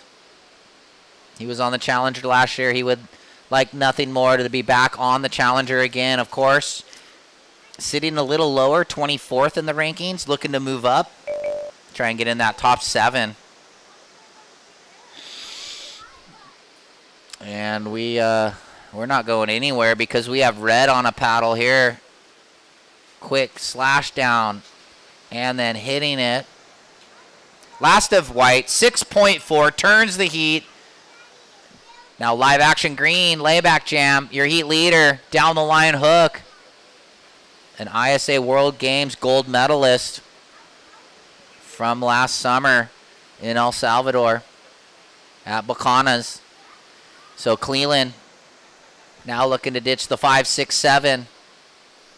Getting some work done. So last of white went 6.4. It was enough to turn the heat. Red, you now need a 4.9 red. And blue, you need a 5.84. And Corey, you hold first priority now. Just butter glass. Oh my gosh. What incredible conditions. We can't say it enough. I know. We are scoring, and as the tide is still pushing, the sets, the cleanup sets still come through, but the in-between waves offering so much potential, and we see it in the score lines, 7s and high 6s. Dimitri, last year's champion, pulls through, flips the heat, lots of time on the clock. Corey Aaron Beatty and Philippe Chagas both have something to say about that. They don't need big scores. Yeah, exactly. This is one where everyone's still in it. Anything could happen. Al with the 7 feels good, but he's probably wanting to better the 5, 6, 7, 9.5. Man, and you just can't, say enough about winning a gold medal at the ISA Games is so difficult. Oh my gosh! And the talent pool of the entire planet. You so had all not the regional CT surfers in that one too. They had to surf if they wanted to surf their Olympic spot. So that was even that the rules have changed over the last few years with the implementation of surfing in the Olympics. Now the top surfers from each country, the top championship tour surfers, are in all those events if they elect to be, or then most of them want to be, to try to make the top 2 to get in the Olympics. Well, if you've already qualified, you actually have to surf them, and then there is there's a still have an to. opening in the Puerto Rico for a few of those countries that can qualify. So you've heard a few of the surfers mention that, and they'll be down there in a few weeks. I think second week in February in Puerto Rico for this year's ISA World Games. How was the heat yesterday with the 2 Mexican surfers, both gold medalists from different events? Johnny Corzo and Al Cleland, and then I saw them out at dinner, and they were telling me, get the ahi sandwich, so I did last night, and it was a good call, boys, thanks. I grinded the thing. Where did you go? Did you go to Hoagie's? Yeah, 3 nights in a row. 3 nights in a row. Oh, yeah, it was grinds. Batting 100% at Hoagie's. I went to Giuseppe's. And White, your last wave. Sorry, he's waving. We got to tell these guys what's up before they get real mad. Last of White, 6.4. You turn the heat. Red, you're in third now. You need a 4.9. And Blue looking for the 5.84. Sorry, Jeff. Dimitri, he finally got out the back. So probably when he was way down the beach in that yarn, he never got the score, but he flipped it. 6.4 White. Red now needs 4.9. And Blue looking for 5.84. And he's holding priority. And actually, third and fourth have the right 1 and 2, I guess. Yeah, our bad. We gave him the score so long ago, we forgot, and so he's probably paddling out the whole time going, really? Come on, guys, help me out here. Did I get it or did I not? So Philippe Chagas in red, you require a 4.9 to turn the heat. You're in third with second priority, Red. And is he solo way over there? Okay. Sitting over there on that far bar peak, trying to maybe pull a rabbit out of the hat here and get that score he needs. He just needs a 5 or better, 4.9. Yeah, anyway, the local cuisine, incredible. So many different spots, different varieties of foods. I passed the pizza place that supplied us lunch. You know, we're getting hoagies. You've been there batting 100 3 nights in a row. I was over at Giuseppe's doing a little Italian fine dining. And hopefully for the hikers later, the Pismo Preserve will be open. It's been closed due to the rain. So for any of the outdoors people that want to get up into nature later today or anytime, once this event concludes this afternoon around 1:30. Yeah, me and the judges went to the 9-holer, and then Hugh Soderquist, a local, met us. He's on the Board Riders Club. They just beat Santa Cruz at the Rock. It was insane. Ooh, a big one there at Morro Bay. That was what? That was a month ago, right? Yeah. But, you know, to take down the Santa Cruz Board Rider team. And that was so cool that the Board Riders parlayed right into the Morro Bay event. Yeah. And so it was the Saturday before or the Sunday before, right? Yeah, and then it was really cool because Surfing for Hope had their big annual fundraiser up at Rock Brewery in San Luis Obispo. Tom Curran and his son played live. I saw that. That was really cool. It was great to hang out with him, and he was so kind, man. He's like, I'm tuned in on my radio or my TV, you know, whatever he's doing. He's like, it's just like a sports broadcast. You guys crush it. So it was so... That's pretty cool to get, you know, 3-time world champ Tom Curran, pretty much all of our idols, set the standard of what it could be, you know, pre-Kelly Slater, and to have him give us compliments. Thank you, Tom. So it was the Central Coast Board Riders team. I just wanted to make sure I got it right. So they took the win in that North Region Event 1 over the dominant Santa Cruz Board Riders. Yeah, man, dominant, you know. Love the Board Riders movement. Obviously, like Seal Beach, Santa Cruz set the standard. You know, they came out. They're a really organized club. They have a tight clique. And Pete took me aside, I think it was at the last event, and he's like, man, Encinitas Board Riders is poised to be one of those, you know, top clubs like San Clemente. We've got such a deep talent pool down there. Like Huntington, like Newport. Well, we were rolling. We've got just under 5 minutes. Corey Arambidi with priority. Who do we got up and riding right now? Al Cleland. Hammering again. Here we go. Philippe Chagas. Our Brazilian surfer, he needs a 4.9. He's looking good on this wave. Good 3-turn combination, surfing big. Another tight turn in the pocket, and he finishes with a vertical finish. So he is feeling good about that wave. That could put some pressure back on Dimitri, who is in second at the moment.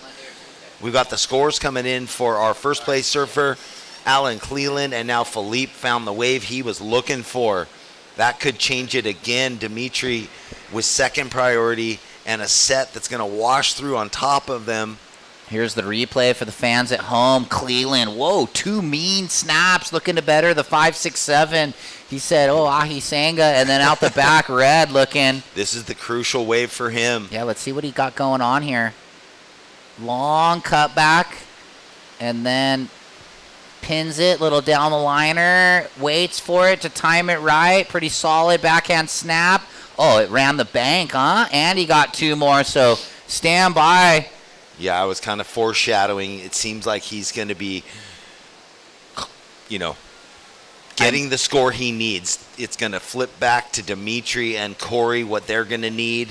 Well, that wave for Green came in quick, 8.0. Last of Green, 8.0. Now waiting for the last of Red. It's in, 6.77. White, you need a 7. And Blue, you need a 7.7. And here's Blue looking for the 7.7. Up and over, backhand hammer. Aaron Beatty, the inaugural champion on the north side. So he's going to rip this thing for all it's worth. And then out the back, White's going to dig. And here we go with Dimitri, Jeff. Well, we know he's got burners on the tail of his board. Cornby or Aaron Beatty finishing. Will this wave stand up on the inside for him? And he gets a little stuck in the foam, and the wave behind for Dimitri does not work out for him. He was over fades into the deep spot, so use that priority with 3 minutes to go. Doesn't get the wave he was looking for. But wave stacking with 220, guys. Priority, green, red. Something could load up on the inside. It looks like Dimitri, he's going to turn. Ooh. He knows he needs a 6.97, so he needs something big on this inside. Oh, that was a really ferocious turn and a big finish. He explodes. He runs out. He makes it. I think Dimitri. We'll get back to the replay. We were watching Philippe on the way behind, but we're so frothed up. Dimitri found the Hoziger right reform and ripped the thing. Stand by. It might be nice to get that replay if we can, because it's kind of little in the whitewashed out glare here. And I'm just going to apologize because as we're doing the live webcast, we're a little delayed in the replays, who they're focusing on. I'm looking out, watching someone take off live in the water. You're looking at the replay. We're kind of cross-pollinating, but here it is, though. So, see, he cuts back, gets the down-the-line quick snap, and then he's racing, and he jams the throw tail, pops the nose out, and completes it. So, looking for the 7 or better. Man, that was like it's going to be... Could have been a disaster finish, but he pulled it around Dimitri. 1 minute, far from over, and Blue's score also dropping in. He needed a 7.7. It seemed like Corey was just always chasing. It doesn't get the score, gets a 4.9. It was a funky wave. He never got the really clean lips he needed. Now Dimitri, though, after the wave that bogged on him, finds that inside load up right sandbar wave and went to town.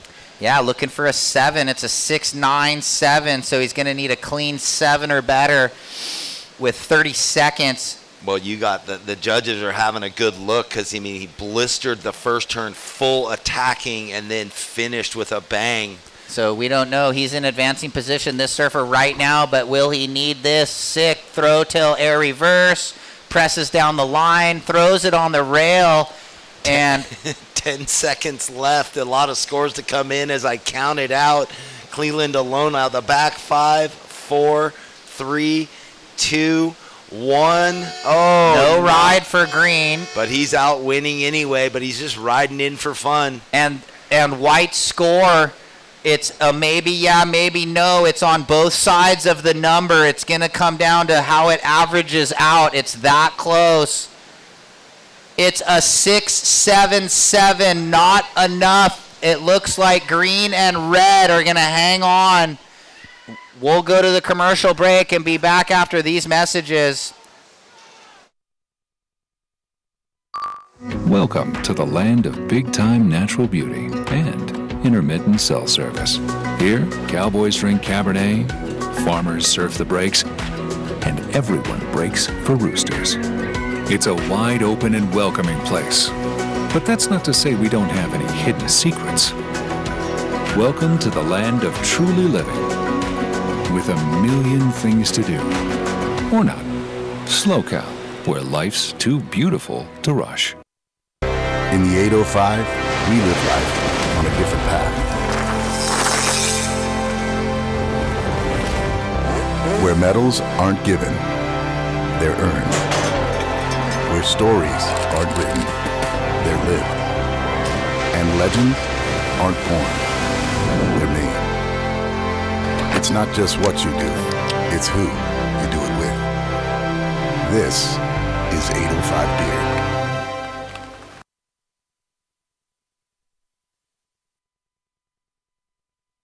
We've got Heat 4 in the water. That last one, fireworks at the end. It was going to be Al Cleland on the glass with the Heat win, and Felipe Chagas, the Brazilian residing in Maui. We think still not sure if he's out in Cali or Maui now, but grinding through, getting the job done. Good surfing from Dimitri and Corey, the Ventura surfers. They'll be looking at the DR and Barbados to button up their campaign in this season to get in the top 7.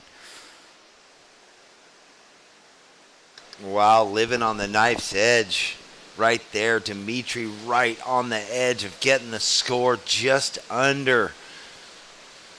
Wicked surfing. I mean, he couldn't have finished any, bigger than he did on that wave, right? Yeah, sick air reverse. Score just unfortunately coming in a bit short, so. New Heat in the water in the red. Luca Macinas. Owen Moss in the blue, Ryan Huckabee in the white, and green, Josh Burke. So this is Luca out of Peru, Owen Moss from North Carolina, Ryan Huckabee down in Florida boy, and Josh Burke from Barbados. And Alan and the family have been intricately tuned in to all of their heats, Jacob and Josh.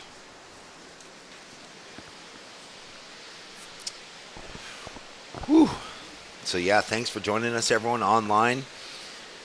A complete day of fireworks right now in the water. Luca Macinas, Owen Moss, Ryan Huckabee, Josh Burke, the final heat of the round of 16. And then, like you were saying, Ryan, we're going into the Pro Junior, the boys Pro Junior. Owen Moss, power surfer out of North Carolina, throwing it on the rail. And again, one time, 2 times, and... yeah, he's not going to let go after he's just been on fire. He blows the fins out, too. Just a little extra on that whitewater there. He's come to visit the tropics of Pismo from the snow-swept, freezing 35-degree surfs in the Carolinas. Winter over there definitely a lot colder than here. Straight away, a quick score of 5.67 for blue.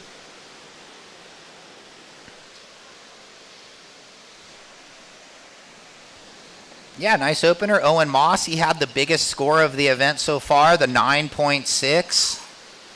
That was yesterday, right? I don't remember. It all blends. Maybe. I think it might have been yesterday morning. I think the men surfed first. So, yeah, could have been yesterday morning. Feels like it could have been 4 days ago, too, at the same time.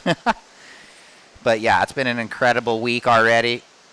We started on Monday morning, and we're here Friday afternoon now, this 7-day event.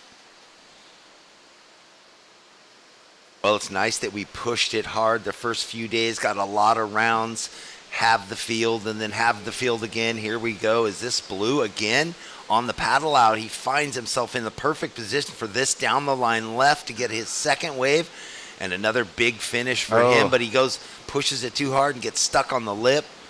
Looks like Huckabee out the back. Ryan, big tall surfer, probably 6'2", 6'3". Yeah, the left starting to elbow around kind of. So Owen Moss on the way out after the 5.67, flips it, gets a couple backhand snaps.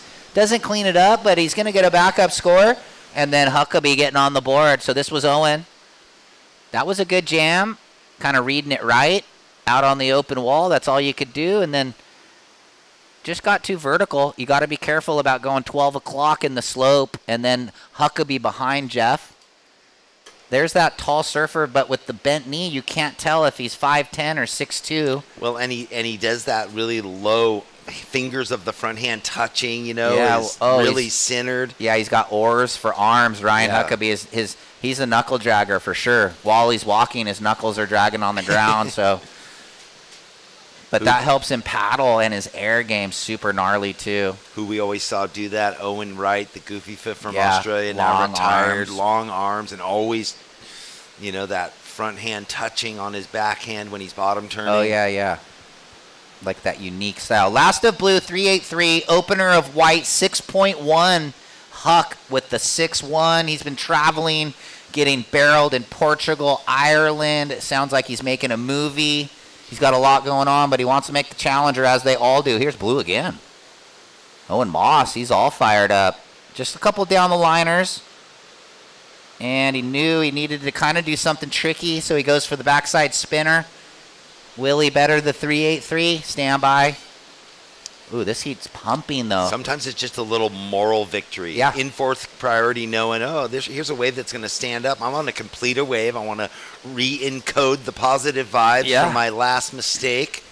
Here's a little bubble. These first waves today actually looking pretty good. Over the last couple days it wasn't, but here's Berkey. Josh Burke cuts it back. And just biding time, throwing it on the rail. That was cool.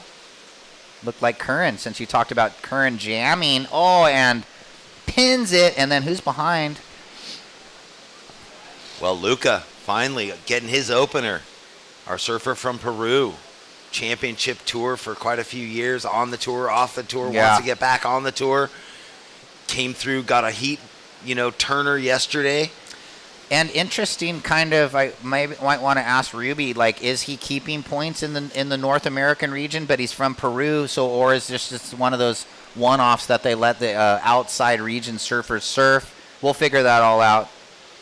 Well, it seems like we got these big sets. We got some scores to come in. It seems like maybe when the interview's ready, we can go there. Yeah, so we're getting set up downstairs.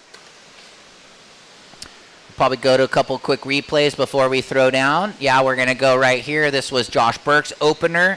Pretty solid. Gouging. Cutting back. Snapping back right there. And we're a couple hours ahead over in Barbados. So it's lunchtime. Stand by for that green score.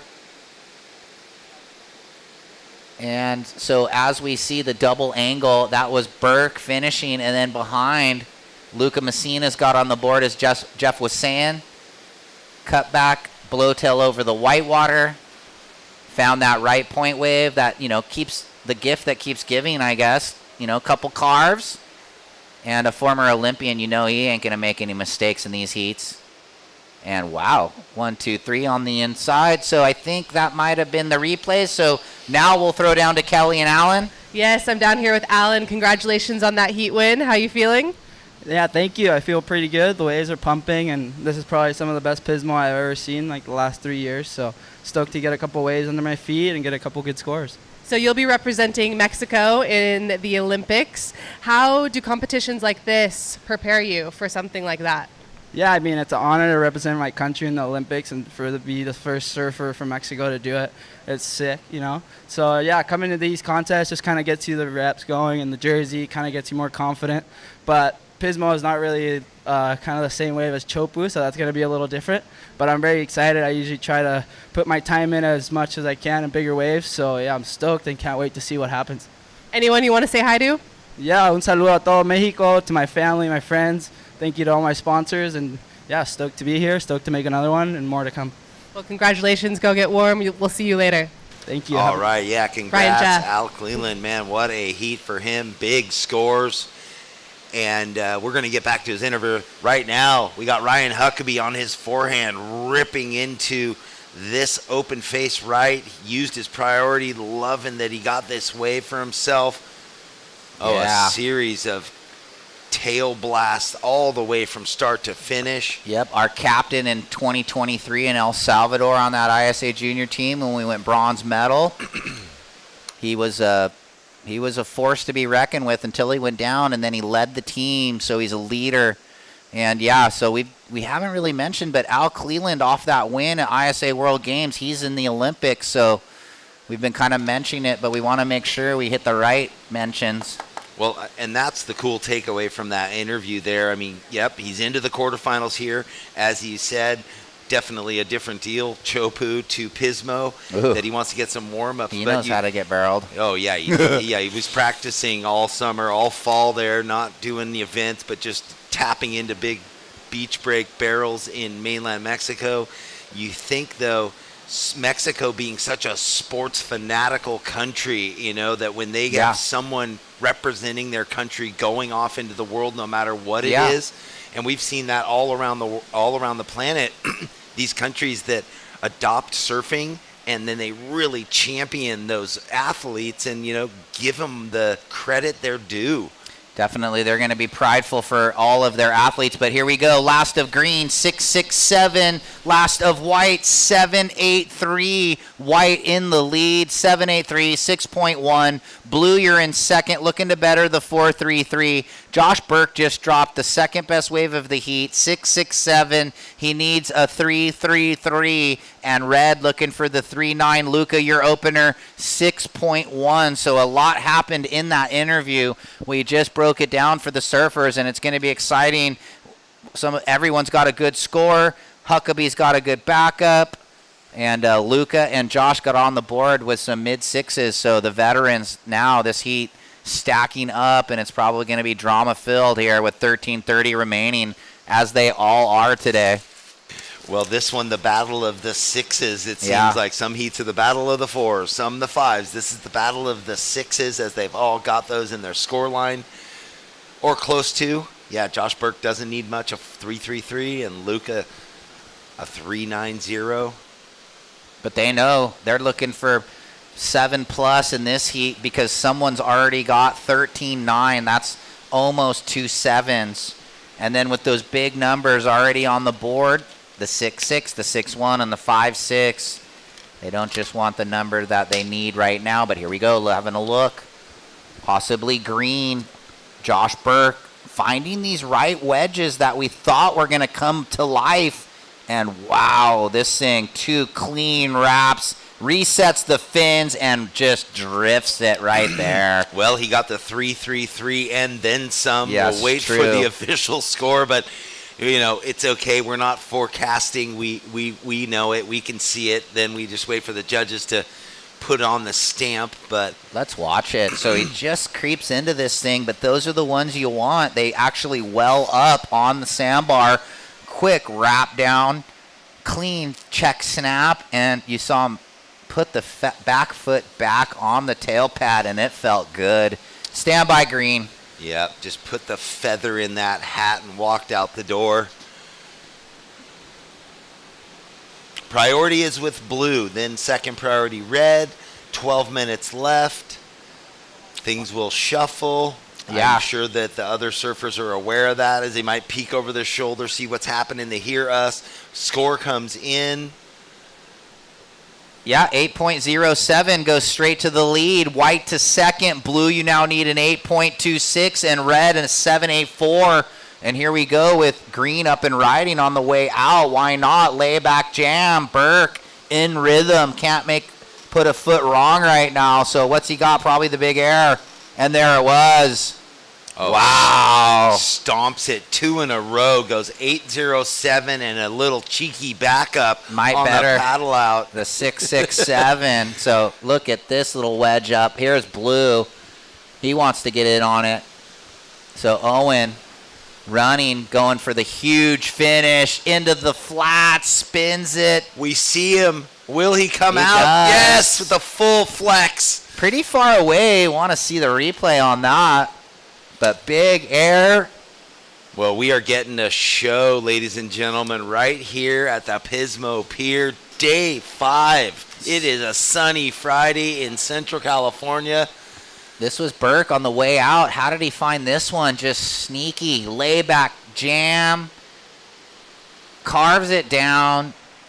And grab rail air reeve on the inside. Pretty lofty tail high. And the sick claim. Oh my gosh, now we got Luca on the outside, on his backhand, featuring his second wave. He's putting everything into each turn. Wicked surfing from our Peruvian. This was the Owen Moss long, lofty spinner.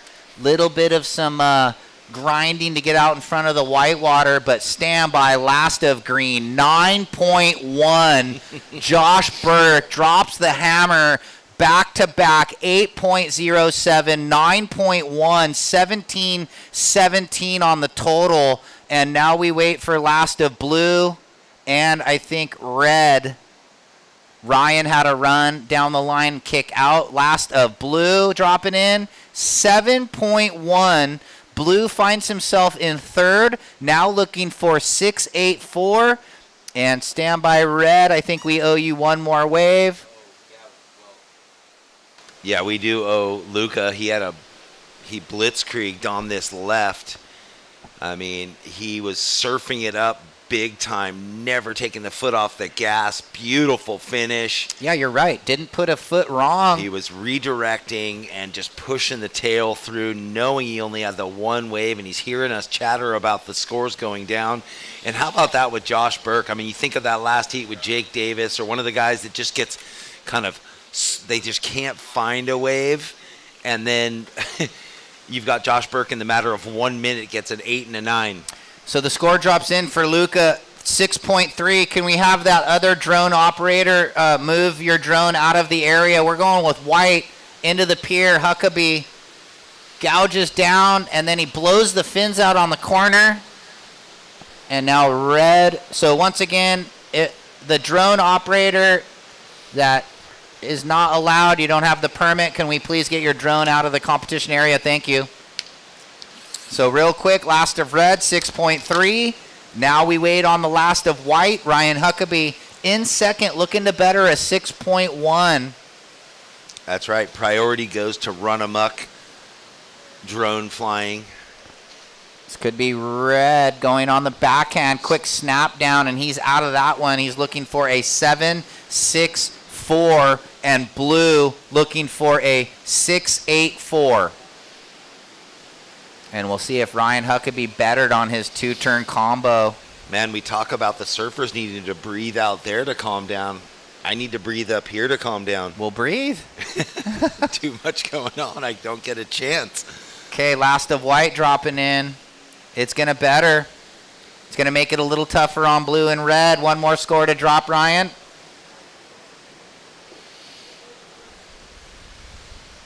Deet, doot, deet. Waiting for that last score to factor in here. Who's this? This is blue. Is this Owen? Yes. Ooh. There it is. Last of white, 6.7. Blue now needs 7.44. And red, 8.23. Red with priority. Man, Josh Burke and Owen Moss putting the heat on them. Owen wants to get rid of Ryan. Yeah. Now his low score of 6.7. Priority change, now green, white. There was a paddle, I think, by red. So green, then white, guys. 640. Well, an uncharacteristic mistake from our Olympian surfer and championship tour surfer Luca Macinas drops down to third priority, but there's 6.5 minutes. He needs an 8.3. Luca, you need an 8.23. And just real quick notice to Pro Junior Heat 1, there might be a minute break to reset the clock, the timer, to back to 20 minutes. Oh, just upping the ante, giving them 5 minutes less for the juniors. Grom's got a scratch. Well, that's their normal time frame. I know. You're going to try and get them to all go heckle Ruby or something. Priority is green, white, blue. Green, white, blue is the priority order. 6 minutes, and there's some stackers. Looks to be some good waves. Wow, Luca making a jump towards this left. If it's going to open up, we will see. Maybe. No, it's not going to give him anything but down the way. Huckabee just adding to his potential score line. Got a bit too hungry on that one. Hucked it too far on the corner. Just took that leg of turkey and too big of a bite. So we'll see. Blue looking for the 744, holding second priority. He's going to be looking at this wave, and here we go. Owen Moss, deep off the bottom. Big gouge on the rail, biding his time. It's another lipper. Smoking. Down carve, and this thing is running the bank, so hold the phone. He's going to be trying to surf for that 7.5 here on the inside. One more wrap back, and if he finds the double up, Jeff. Oh, he did. He's working for it. What will he get? The little bonus section. He's got to be burning legs right there. Little finger snap. So, who was it in the heat before? Taro. Oh, yeah, Similar Taro. type running wave where he needed the upper 6. This is a 7.5 needed, so stand by. I guess the only difference with those two is Taro got the fast finish. That one, he had to milk it on the end. The outside work was supreme, though. Yeah, maybe better than what Taro did because he had the wrap down the lipper. Those 3 combos pretty sick. You can see those ribs that are definitely challenging to negotiate. Just there, he got a little stuck, but still he came through and had this lipper on the inside. So this buttons it up right there. And one more. The legs are burning, so we're waiting on the score. It's not enough. 6.43. Split peak out the back. Red going left, flying. Oh, he goes above the lip. He lands. Does he pull it? He does. Luca Macinas on his backhand. Wicked stuff from him. He needs a big score in 8.23. And on the forehand, I had to go live with him just watching. Yeah, Josh Burke trying to better, but maybe we'll get that left. Well, you got to go with the 4th place, right? Will they get the score to come up at 3.5 minutes? Full commitment rotation on the outside section for Luca Macinas. Yeah, let's watch. We'll see who we go with here. We're going with Green. This was Burke on the forehand. He knifes it down. He's really pushing his back foot into the tail. Real aggressive, up and over, trying to better an 8. So he was in the lead, so that's why live I went with Luca. So now you take it away, Ryan. Well, this is what he did on the left. Oh, he had to lay it back. So full rote, had to lay it back, snaps it down, and gets out of there. Live, it looked a bit loftier. Yeah, so he's still going to be looking for the 8.23 red. And it's a 6.13 red. Your last wave is 6.13. And blue still needs the 7.44 with 2:30 remaining and good waves on the approach. Priority is white, then red. And white using his priority, Ryan Huckabee, and he goes for the huge throw tail layback. Can't ride out. The cliche. He hucked it too much. So priority shifts to red and then blue. So the surfers that need scores, red needs the 8.23, blue looking for the 7.44.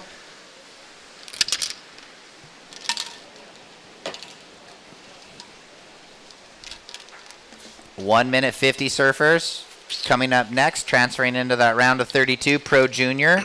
Right, 20-minute heats for those guys. Yep. They know that. The beach marshal tells them. Hey, and by the way, if you're here now on a sunny Friday, thanks for joining us. We love having the community down here. All the fans, the families, the friends. Make sure, if you're feeling like winning a Pedigo e-bike, you stop by the Surfing for Hope Foundation merchandise booth. There's a bright orange Pedigo donated by Pedigo of Pismo that you can buy a $5 raffle ticket to, or you can get 5 tickets for $20. Put your name in the hopper. That drawing will happen noontime-ish on Sunday, on finals day. You don't have to be here to claim the prize if you do win, because they'll take your information. But yeah, by all means, please join us for finals day. It's going to be a beautiful weekend, and as today is already gorgeous, we know the weather patterns are looking good for the weekend too.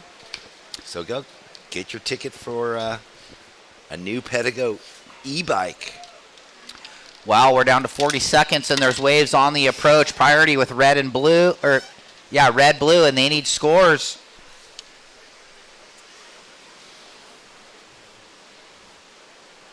Well, that's cool. I'm looking down. I think I see Kelly has her young son down here hanging out on his BMX bike. The whole family. That's Luca throwing the tail into that section. He gets consumed by that by the whitewash there. 10 seconds left here in this heat number 4. It is close to done. 5, 4, 3, 2, 1. And that is it. It is how it is. Josh Burke and Ryan Huckabee moving into the quarterfinals, completing the round. We'll go to commercial break and be back on the other side with round of 32 Pro Junior. Don't go anywhere.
Is this white? Yes. Yes, it is. Lucas Cassidy. Wow. Tail and rail. Can you say anything more? What an opener for him.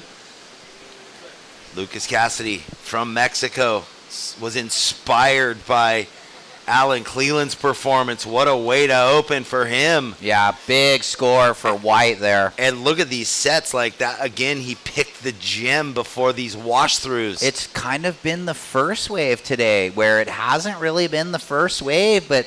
Well, when the sets come, and then there's the lull, and then it all stacks up, and those inside ones are in play. But this is a closeout 6 to 8 foot face plus sets. Nothing for any of them to ride.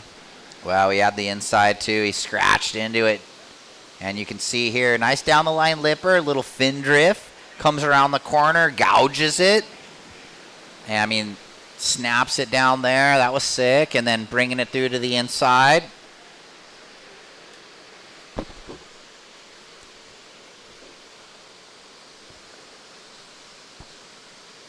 Three men, 3 women on that ISA World Games team. I wonder if he'll be competing in Puerto Rico. Or are they going with the older crew just yet? I think he's just 15, so he's been all a part of the junior stuff. But the World Games is the CT surfers and the adult, like the challenger, the older crew. But you never know with a talent like that. Well, and, you know, that's amazing. You do want to, you know, the countries that have established World Championship Tour surfers, you want them to be in the Olympics. The countries coming up, it's great to give them that opportunity to shine, like Al Cleland, you know, for Mexico. For sure. And that first wave of White, 817, Lucas, 817.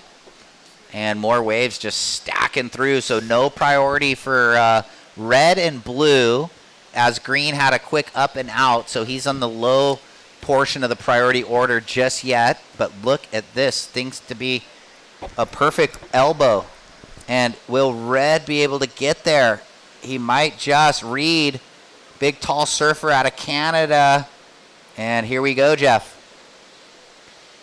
Well, this one's kind of flattening out on him, but he's committed to it, so he's going to see what the inside has to bring, as it's a 20-minute heat. So with 5 less minutes, it's a big opportunity. Like, he's gotten the back half of this wave and nailed it. So did such a good job to stick with it through that kind of lame part, the midsection. And then lit up the inside with the 3-turn combo. So back on that beautiful black JS that he was loving.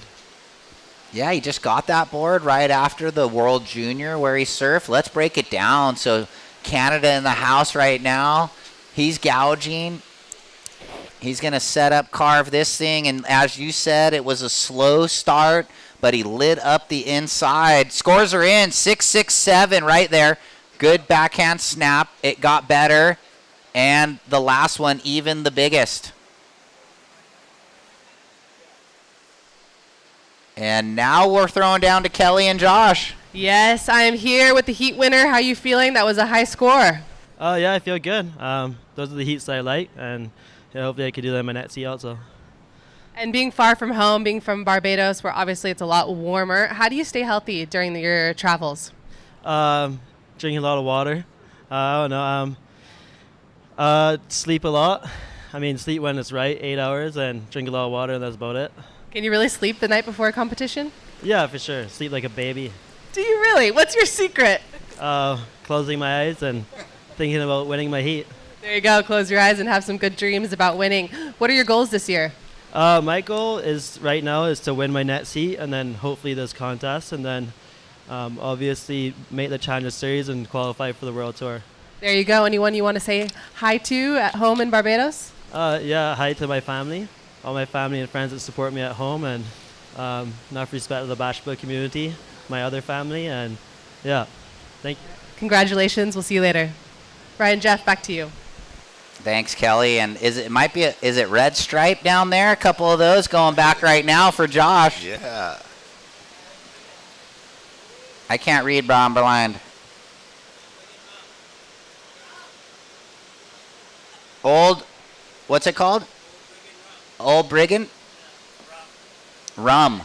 They're pushing back the rum in Barbados right now. So Pirates, the like of them. Breakfast of champions. He's got the sticker on his board. Sloshy eggs, bacon, and rum. So 6-6-7 Reed. Lucas 8-1-7, and not much doing for blue, but he's got priority. And then green had that up and out. So yeah, Alan and the family, they're super stoked. Congrats to Josh moving into the quarterfinals. He had to do it. I think he needed first or second in Barbados to climb from the cellar to get one of the advancing positions, and didn't he win? So he did what he had to do last year. So this result might be, he might be in a better position where it might not be such a hard task in the 5,000, but let's let it all unfold before we start going over point scenarios. A lot to unfold. Back to that interview with Josh Burke again. He just keeping it so internal. No, he has a very clear outline of what his priorities are, what he wants to achieve, how he wants to achieve it, and why he's going to achieve it. Yeah, he's like a serious bloke, but he's also, he can have fun. And so, but in game time, very serious demeanor. I love that about him. We were talking before the interview about Lucas Casita, where then we went into the Olympics preamble and the ISA and who qualifies and how it all works. The good news is for so many of these young surfers, they might not make it for the 2024 Olympics, but the LA Games in 2028, that's the game plan for that next wave that are being ushered up through. Yeah, look, they've moved down the beach a little bit. Someone having a look right here.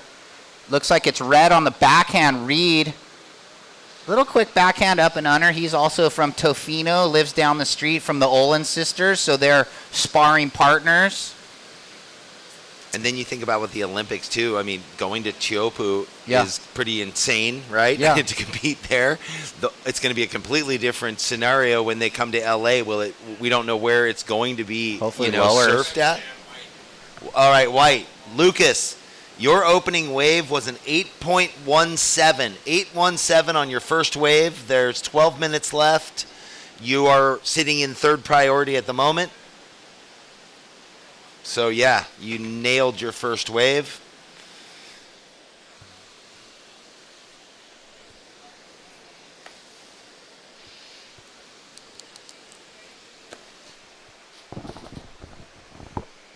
Well, for everyone watching online at home, thanks for joining Ryan and myself. We are having so much fun. We hope you guys are sitting back, enjoying your Friday morning watching all the action. Here we go again. Lucas Casita, he's not done. How did he find a wave in third priority?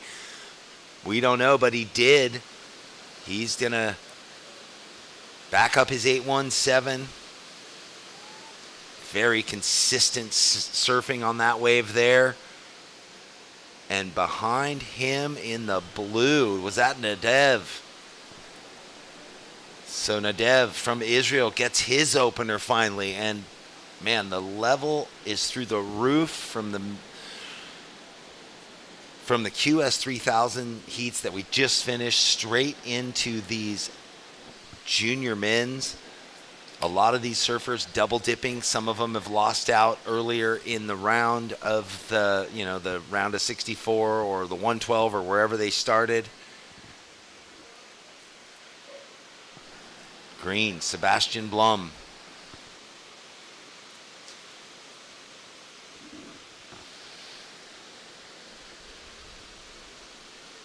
So will this wave build for him on the inside? No, that's that area where all that water loads up. You either get the back push and check into the inside, or it pushes you out to sea.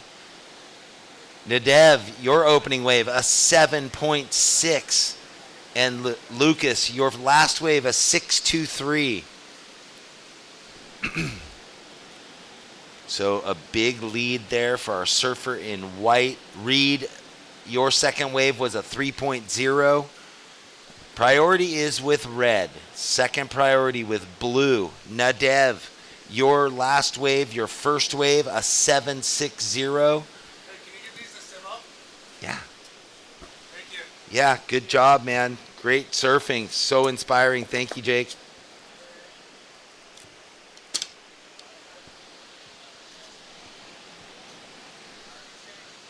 Priority change. We'll see if they can even hear right now. The whitewash coming through. Blue with first priority. Red with second priority. But it looks like red doesn't even matter. Wow, big blowtail for our big surfer from Canada, Reed Platenius. You can see him kind of take it off the gas and then put the gas back on. Full metal. Surfing really fluid and sharp on that board. He's loving. That's going to better the 3 for Reed Platenius.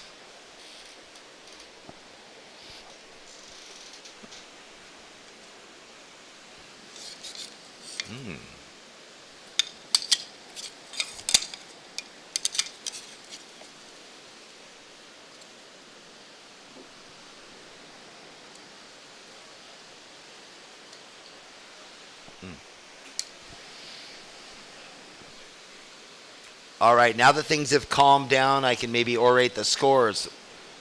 Nadev, your first wave, your last wave, a 7.60. Reed, your last wave, a 6.2. Your opening wave was a 6.67. Lucas, your opening wave, an 8.17, and your last ride, a 6.23. Sebastian, your last wave, a 3.5. Here we go. This is Sebastian on his forehand. Oh, he goes oval to handlebars. Priority is with blue, then white, then red. Nadev, you need a 5.27. Blue needing a 5.27 to go into second place. And he has priority. All eyes out the back. Blue can't get over that. It seems like Sebastian was in a better spot, but he can't get into it either. Or Lucas, I mean.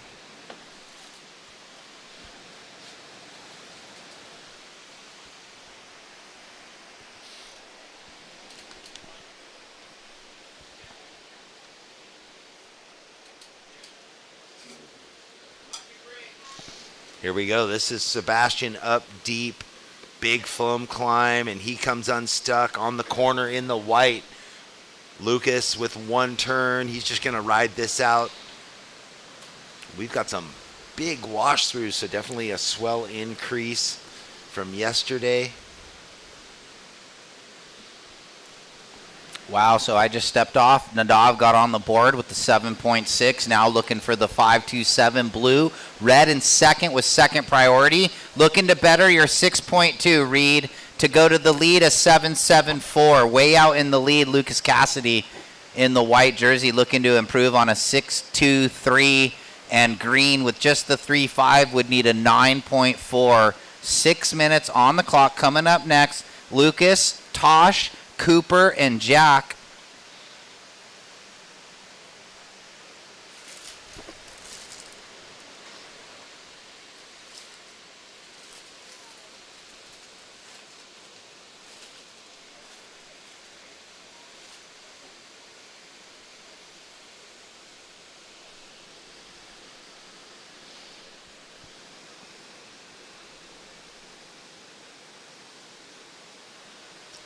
I love it when there's the juniors and they double dip, so we get to see these amazing young talents that maybe lost out somewhere in the round of the QS 3000. They get their jump, they're back, they're doing it again. They're trying to get into finals day 2, as this is the round of 30. Wait, is it the round of 32? Yeah, that's right.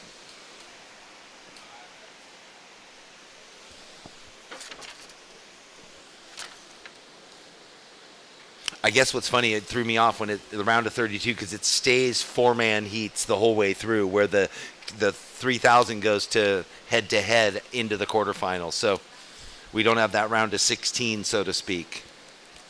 It just jumps round of 32 and then quarterfinals. Looks like a couple waves approaching with 4.5 remaining.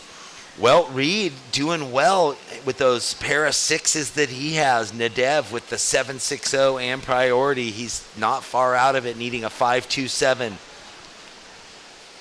Sebastian just hasn't found the, the quality wave yet. Went over the handlebars on that last big left. Yeah, would need almost near excellent 9.37 to turn the heat now for green. Kind of looking at blue. He only needs the 5.27. Red looking to better that 6.2.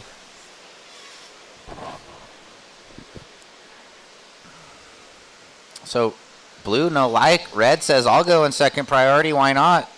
Try and work on my backup. So little first setup turn, and now he's winding up for the huge vertical turn and putting that big frame to work, and he's unable to ride out. It's all about blue with 3.5 minutes left. And here we go. Nadev to back up the 7.60. This could turn the heat if he finds the good sections of this wave. He comes from the back. That wave fizzles on him. Well, he foot slipped and didn't get the finish. And here's Lucas out the back, and he just pushes out the back. So unfortunately for blue, with those first 2 setup turns, probably looking to get the big finish and get the score. But now I don't think so. So let's see where the priority order shuffles into the. Well, and the big news was that Reed dodged a bullet, so to speak, because the wave he elected to go on, you saw him kind of having to hop on his front foot. That's never going to play too well. And so nothing was going to be good on his wave, and then Nadev slips. This looks like maybe green up and riding with a last-ditch effort. And he's out the back there. He just hasn't really been able to put it together, but we'll see who paddles out. It looks like red out the back, and they gave priority to white, and then I think red. So white, red, and priority. So that's what Reed needed as far as protecting his advancing position. Yeah, so that 2-wave exchange just canceled each other out. Red didn't get much out of it, and then blue with the opportunity slips, and just so an unfortunate favor back to red. Little foot slip for Nadav. Red going to breathe a sigh of relief. Our winner of the Pro Junior Tour last year, Reed. So he's looking to try and get top 2 again and get in next year's World Junior, or maybe at the end of this year, depending on where they hold it and when. 1 minute 40 surfers. Priority white, red, blue, green, and blue needs a 5.27 to turn the heat. Yeah, that's right, because the event at Seaside, even though it was in 23, was technically No, called 24, but it was No. the 2023. No, that was Oceanside. Oh, Seaside, yeah, but yeah. the same thing. Yeah. The year before, it was in January in 23, but they called it the Okay, yeah. 2022 World Junior Championship. Yeah, because I got the shirt that says 22. Yeah, the calendar didn't sync up with it, but And then same thing with this year, like you Yeah. were saying. In 24, but the 23 WSL Junior Champions, Jet and Sierra. And we're down to under 1 minute, Jeff, 55 seconds, and the Ocean going a little bit flat, but Nadav trying to sneak away. all four surfers in a chase down the beach. There's no way that Reed is going to let him sneak away, even though he's Trying to? Yeah. he's Well, got here the we higher go. priority. It's a decision time, but Red's going to use second priority. Ooh, blue. And right now under him. 30 seconds. It's all down to the time. 25-24 counting down. Blue looking for the 5-2-7. 20 seconds. Priority white. Seems like this Well, wave it's- get there in time. Will it stand up enough? 10 seconds. You go countdown. I'll watch the lineup. 5, 4. He passed this 3, one up. 2, 1. I don't think it was even going to break. So it looks like Lucas Cassidy and Reed Platenius are going to outlast the boys there and into the quarterfinals. We'll go to commercial break and be back with Heat 2.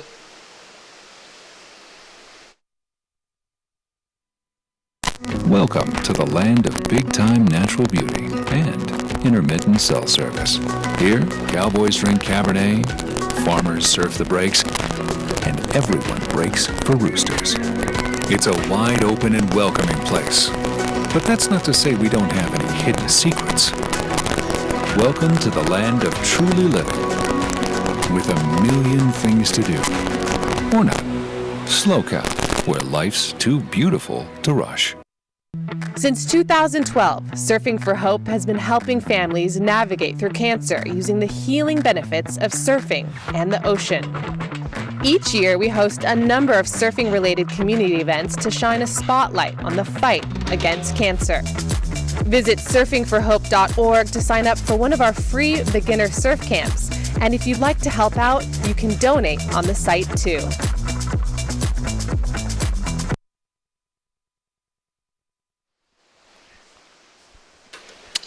All right, welcome back, everybody. Joining us for the webcast. We are straight into heat number 2 here at the Slow Cal Open. The Pro Junior is underway. Round of 32. Lucas Ostin in the red, who we just saw have an insane heat and make it into the quarterfinals of the QS 3000. Tosh Talbot in the blue. Cooper Jewell in the white. Jack Zeitz in the green. Up and riding right now on his backhand. Our surfer Cooper Jewell doesn't make that attempt. Last year we saw Levi Slawson, who was the #1 ranked surfer coming into the QS 3000. He bowed out with a few others, but he made it into the semifinals of the QS event, and he won the juniors event. So a great example of that double dipping. And now we see, you got to say Lucas is looking really in form. I would say so after that 17-point total in that last heat. Yeah, I mean, he just blistered it, put his name smack dab, and to come off the runner-up finish in Morro Bay a month ago. What a run he's having, finding a warm, cozy spot here in Central California. Yeah, he would love nothing more to go one better, but here we are in the Pro Junior, so he's looking to get a big result in this first event of the 3-event series. It'll be here, Cocoa Beach, and then Barbados for the Junior Tour. Top 2 surfers qualifying automatically for the WSL World Junior, wherever it is held at the end of this year or potentially the beginning of next year. So how did you hit him yesterday down at the beautiful pitch and putt there? It was so fun. We had the fun battle, me and Jeremy, down to the wire, and he made a 6-footer for bogey on the last to tie our little press we had, so it was super fun. Where was the pin? There's that weird. It was the same pins the last 3 days. They didn't move them. Oh yeah, okay. That white it's the white pin, the center pin, and it's right at the bottom of that hill on the 9th hole. Yeah, I actually stuffed it to like 10 feet and just missed for birdie, so it was fun. Ooh, 6 iron. How about the geese? Real windy yesterday. Yeah, the day before for me was pristine and so calm. It was like British Open yesterday, full battles going down. So just a 2.83. Cooper had the good first turn, and then unfortunately came undone on the button-up snap, and we wait 3.5 off the clock, and only the wave for Cooper. Who's coming up next? Wheeler Hasberg, Benji Lang, Kepa Mendia, and Cole McCaffrey. What did you hit? I couldn't figure out. I could never find. I didn't know if the sign is telling me how far the hole is, that's or the to the little middle. or the little brick.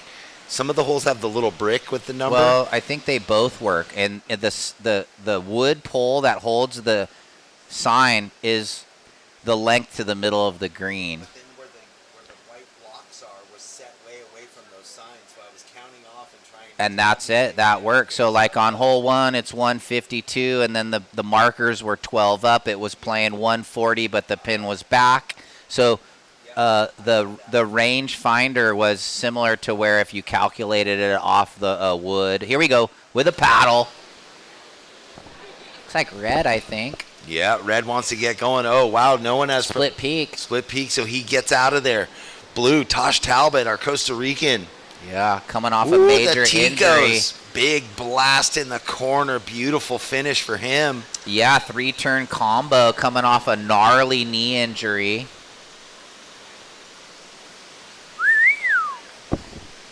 So stand by, Tosh. We'll get your opening ride. We're going to look at a quick replay here. This was Lucas live, actually. Sorry, this is live action Austin. So his first wave here in this junior heat, or first scoring wave, I should say. And it's looking pretty decent. Going to button it up on the inside. The South Jetty local at Oceanside with white right behind Cooper Jewell. Also another Oceanside surfer. And now Battle of Oceanside. Oceanside board riders. Deep just with those youth. So we'll get a couple scores here. Looks like blue Tosh Talbot getting a great opener. 6-6-7.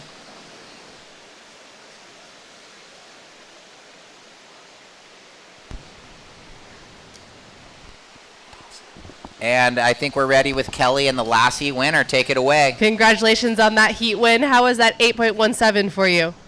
Yeah, it was. I was pretty stoked to start the heat up on with an 8, and yeah, everybody was right next to the pier, and I had a battle for it, but yeah, luckily I was deeper, and yeah, I was able to catch that one. Definitely fun to watch, and with that battle, you're staying a little warmer. I know you're pretty chilly right now, being from Mexico. How do you keep warm? Well, I don't know. We're staying in Shell Beach right now, and then we drive down. It's like a 5-minute drive, and we crank the heater in the car. I know that's what I always do when I get to the beach. Just turn that heater on. Anyone you want to say hi to in Mexico? Yeah, everyone who's watching. My dad, my mom. I'm sorry, mom's right here. My sister. Yeah, everyone who's watching and supporting. Yeah. Mama Bear's here live. Well, congratulations to you. Thank you very much. Ryan, Jeff, back to you. All right, thank you. Yeah, and that really worked out for him. Like he said, he was just in the right position, and right after he got that wave, gets a 817. There was a bomb 10-wave set, so no one got a ride any waves, and he was already back in the lineup, and no one had surfed yet. Dream start for him. We got a bunch of scores that came in, Ryan. Yeah, they all dropped in. Last of red, 583. Opener of blue, 667. Second of white, 417. And the opener of green, 333. 1240 remaining. Checking in heat 3. Okay, here's my last golf question. The 9th hole, where the sign was, the white bricks were pretty much right next to it. It was saying 190, I think. Oh, well, okay, so right? the tee boxes were changed then for when you played, because they were way up for us. Oh, okay, so I was right there. If they were 190, then it was 190, because up it was playing like 177 for us, so it was 13 paces up from the wood. Okay, it was. Maybe they changed it. Yeah. I went 4-iron. Yeah, that would be the club. And was 6 feet off the green, pin high. Solid. Yeah. That's a tough hole. It's a fun little track. And Hugh Soderquist, the local that met us there, he was saying there's a course that's like pristine pitch and putt with perfect greens. Here we go, Blue up and riding. Whoa. Nice gouge. Little check snap. Tosh Talbot, he is like determined. I'm going to get myself in the quarters. I want to feature in the final. So we're watching like him. that. Look, 3 surfers up on the over drone angle, but we're going to stick with, who's this, Red? Yeah, Lucas. Just continuing his Yeah. form. I mean, everything looking very organized in his approach. Ooh. Not missing a turn, continuing the gas, fluid through every motion. Tosh and his waves, both similar in that real clean, fluid power surfing.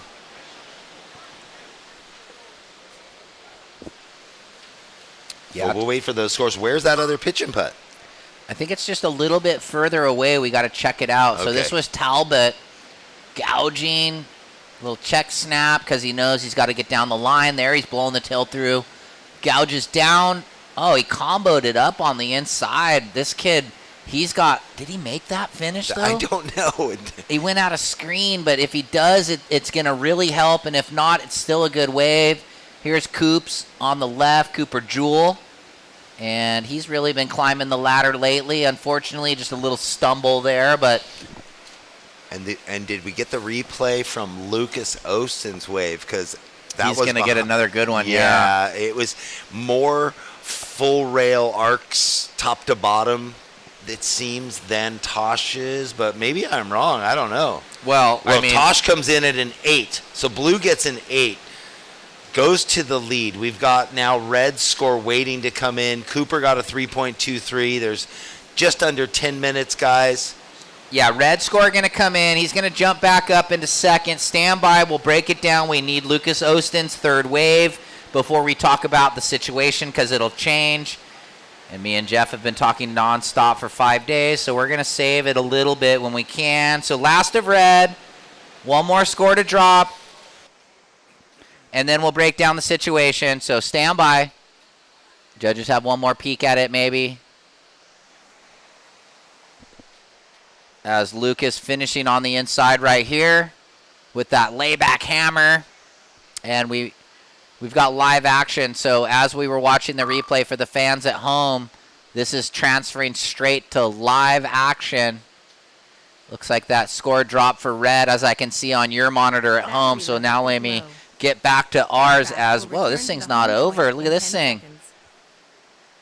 Oh, and the pole in the way of the last maneuver. But Blue got an 8. The previous of Red went 5.7. So Blue in the lead, Red in second. White, you now need a 7.36. And Green needs 8.2 with 8.5 remaining. So Flurry out there, Flurry Festival. So I guess, yes, Tosh made that finish turn when it went out of screen on the replay. Yeah, huge Absolutely, blowtail. and I missed it behind my monitor, which blocks that portion of the lineup. Now Lucas gets another wave quickly on his way back out. That score almost in, a 6, so he is in second, bettered the 5.7.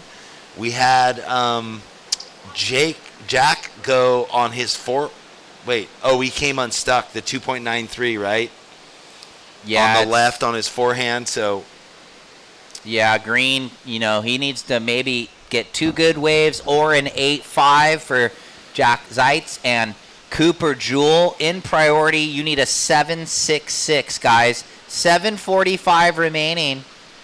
And priority sits White, Green, as I think Red and Blue paddling back out, but they've done some great work already. I know Tosh Talbot has done some coaching with Shea Lopez. So Shea, definitely, I think a 15-year tour veteran, would be giving Tosh excellent advice. Tosh coming off the gnarly knee injury. He was going to come out to California a few months ago, and he wasn't able to make it out. But I just saw him when he was checking in. He's got the gnarly knee brace, like the gnarly one that Casey Curtis used to wear. Ooh. Yeah, so brutal. He's back in the water and he's ripping, so all good. So he's wearing that brace just for maybe mental, right? Walking and just don't hit a weird curb or don't step do off a the floater stair. where your foot and your leg goes straight, right? Oh, he's wearing it surfing? That's what I'm saying. Yeah. Oh, I thought over the wetty. Yeah. So I thought you meant he was wearing it before surfing to be preventative surfing moving with around. a knee brace. Ooh, those really good ones that are mobile that they've created for us athletes. Man, yeah, Casey Curtis, that was brutal. To see him in 2, right? Just At Robo a couple Curtis. of those times, yeah. Hey, Casey, he might be tuned in. Casey Curtis. He's a rep for Salty Crew now. So 6:15. Tosh Talbot in the lead. Lucas Austin in a solid second, looking to better the 5.83. Cooper Jewell looking for the 7.66, and Jack Zeitz looking for the 8.5. So this cloud cover is going to help because it was getting bright. I was squinting. I almost needed my shades. I put the little black cloth down. Thank you. Cooper, little fin drift, driving down the line, and this would be one of the biggest events Cooper's been in to this point. So maybe feeling a little bit of pressure, but he's got time to buckle down. He's been surfing good lately. Surfs down at South Jetty with the LTR crew a lot. Imagine, and him and the Simmers, like they got a whole posse, right? Oh, yeah. John's down there running heats with everybody at South Jetty. It's fun. He lets me creep down the beach sometimes. Well, imagine to get Lucas in the water. Lucas, him, Eden, the whole crew. Yeah, I mean, it's a list. Katie Simmers. Yeah. Timothy Simmers. I mean, you just got the freaking... John was helping, I think, Aaron during the junior. So you throw in some Aaron Brooks, some of the travelers that get in the heats. They love it. So thanks, John, that all you do for the young crew down there. A lot of the coaches giving back. And we're not making tons of money, I'll tell you that. So 5 minutes remaining. See if anything can change here. Jack Zeitz, he was 6th in the world 2 years ago in El Salvador in our ISA World Junior team, but he's just been a little bit wave-starved. He's got priority 1 right now, though, Jeff. Oside's so fun. One of the last events I did there, it was like a pickup game. Gerlach called everyone. It was when the tour was at Lowers. It was a day off. The waves were going to be funky, but North Jetty was super fun. And it was the who's who of the tour and all the we just picked like names what we've been out doing of the with hat, and it was the games format, or the whatever kind of a board riders format, and it was tag Luke team. Egan, Parsons, Oh my AI. It was so sick, so cool. Yeah, Taj Burrow. I mean, it was just crazy, but yeah, we've been doing that with the Brother Simpo series. That kind of morph. We did like 4 events, and it's funny. I posted the clips of the ratings of the little fun events, and the top 3 were the qualifying surfers, Cole, Cade, and Crosby. So it's kind of cool. We've been putting in the extra work also. That's that give back, that brother, Brett Simpson, and everybody, kind of the community of American surfing. So with 3.5 remaining, Coop Jewell looking for the 7.66, and Jack Zeitz looking for the 8.5. It's been all Tosh Talbot and Lucas Austin in this one. Big time. Man, I was really off the mark on that 5.7. I thought it was going to be a higher score. But of Lucas? Yeah, but it wasn't, and that's okay. It was just so clean. Maybe, they've just been seeing him go massive. That was real just cruisy surfing, but he backed it up, got the 6. Yeah, He's the in one second. after. Cooper Jewell needing that 7.66, and Jack needing that 8.5. Jack in green with first priority. Yeah, he can still get that score on 1, and now we're down to a little bit out of the 2 for 1 with such a long paddle. So it's going to have to be a dream wall and an excellent ranger. And that one, he was just a couple paddles deep. But a couple of these running rights almost look like if you fit in a couple big hammers. Nobody's in position and for that one. As too. Too much, it winds off. There would have been nothing in it. Priority stays with green. First priority with green, second with blue. What about this one, though, Jeff? He's looking. He's giving it a think. He hasn't committed yet. He has committed now. Jack Zeitz up and riding. Deep off the bottom. Under the lip snap. And then crucial timing. Gets it done, and does he pull the plug to maybe get out and get another one? Stand by. Right behind. We've got Blue in the white water, just a setup high line. And so this wave, not much of a score yet, and he will risk it with the knee injury. And I don't think that wave will factor in, so stand by. What did Green get, and how much does he need now? Wow, to risk it. Red, white priority. Red first priority, white second priority. So the second place surfer has priority. Cooper has second priority. There's just over a minute waiting for those scores to come in. I mean, Tosh risking it double. That's his stress. Stresses me out thinking he has a knee injury and he's going for it even though he's in the lead. Well, Green pinned it on the upside down under. So Jack, priority board down. It's red, white, blue. We're waiting for the third of Green. 50 seconds. He needed the 8.5. That could be his best wave. He might need less. He is trying to hustle and get in position to maybe ride another wave. It's a 6.4, and now he needs a 5.43, and he might be sneaking a nugget on the inside under. No, he can't get into it. You need a 5.43 Green and white, a 7.66, but there's only 23 seconds. Does he have a double up? He's looking. Well, now priority is red, then white, but Green is on his own down there with 15 seconds. Now the priority lights are back up, guys. So red with first. There's 10 seconds left. Yeah, and Jack Zeitz, valiant effort to get the 6.4, but he's going to run out of time. 3, 2, 1. And we count it out, and it's Talbot and Austin making their way into the quarterfinals. Stand by. We will go to commercial break and be back on the other side.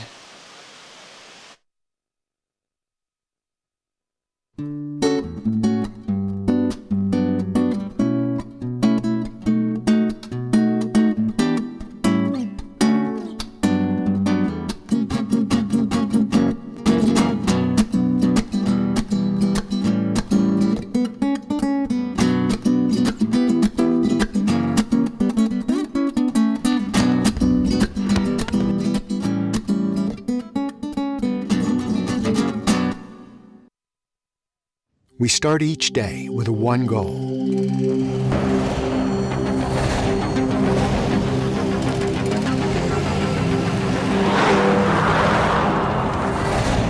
With our state-of-the-art network, we provide reliable, high-speed internet to the Central Coast with no contracts and no limits.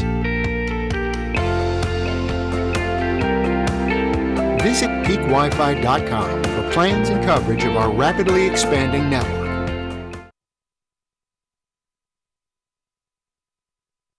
Hey everybody, welcome back. Day 5 of this QS3000. We're in the Pro Junior event number 1 right now, round of 32, heat 3. We got Wheeler Hasberg in the red, Benji Lang in the blue, Kepa Mendia in the white, Cole McCaffrey in the green. This is a fun one. 2 regular foots, 2 goofies. Check in Ryan Huckabee, Kyan Yang, Kai Williams, Luke Ginaldo.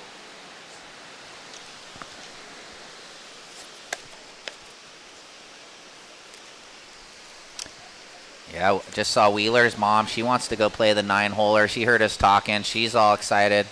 She golfs all the time. Did she bring her clubs? I think she probably would have. Yep. You could probably rent them, though, too.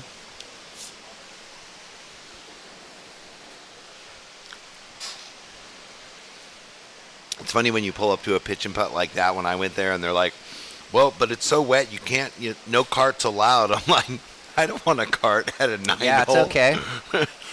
I don't even like carts at 18. I want to walk. I like walking. Most people play better when you walk. I like think when you rush up to your ball in the cart, you don't have that time to kind of assess the whole. And just feel what you're. Yeah, with nature. I agree. I'm into walking. Here we go. Exercise.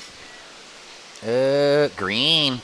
McCaffrey, backhand jam, Seaside Reef local, and early snap, but nice because he threw water. 2 big turns. So I wonder what happened. Are all the 2%ers here still in the house, or is that disbanded since people losing out. Well, Cannon still in, Dane Maddow. No, Okay. bro, they're all in the They're junior all- still, if they're not in the main, but some of them still in the main. And Den Dad, Jake Davis. Oh. He lost out, but he's there, He's keeping got him a on point. babysit. That's right. That was hilarious. I was telling when we my were talking girlfriend about that. yesterday. I was telling Kathy about that last How night. I had to watch him, and then now he has to watch the junior crew. Yeah, well, Exactly. welcome to the club, Jake. And he gave you some new fins, or some old fins, but new fins for you, or are they for someone stoked. else? No, they're for me. I wanted to try those fins he had in his board, the old school honeycomb. I think it might be the Todd Proctor outline. Yeah. So a narrow or smaller Reiki or middle fin, Sick. it seemed like. So Cole, 6.5. Thanks, Jake Davis, for that set of fins. I'll rip them. Don't worry. Cole McCaffrey, what an opener for him. Yeah, solid. Really strong surfing there. Well, no doubt he was here on the beach cheering on Ella earlier. Just came up a bit short. It's funny. I think I see her because she's got just that shockingly white hair watching him now. Is she out there on the pier somewhere? Yeah. Good job, Ella. Super fan. And their dad. He is so cool. Oh, Bill? He's always sending such nice messages. Good family. So many good families, huh?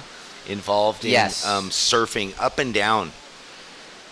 Yes, you know, Good in my community. position, lovely families, I have to deal with some of the drama, but I love it no matter what. So, but yes, lots of lovely families in the surf community these days. And you get a couple fun emails every once in a while. 16 minutes remaining. Wheels, Benji, and Kepa yet to ride a wave. Cole with that quick start, 6.5, so he's going to feel good about that. And waves on the approach, absolutely firing today. Here we go, Blue digging in. Benji Lang, big, tall, goofy footer, vertical hack. And it looks like he came undone, I think, but McCaffrey down the line, Jeff. Yeah, that's a good strategy to hopefully pick that bonus wave down the line. He's going to milk it through, knowing, again, 20-minute heats, and why not get the most out of it? Oh, this one building for him all the way through. You know, his sister's on the pier cheering. Big finish coming. Whoa. Nice. There we go. Cole McCaffrey, way to finish. Back up to 6.5. Okay, we've got Benji real quick on a rebate wave, as I like to say. Kind of had the first one, and then this one, click, click, click. Little three-banger for Benji. So stand by for the opener of second of green and the second of blue.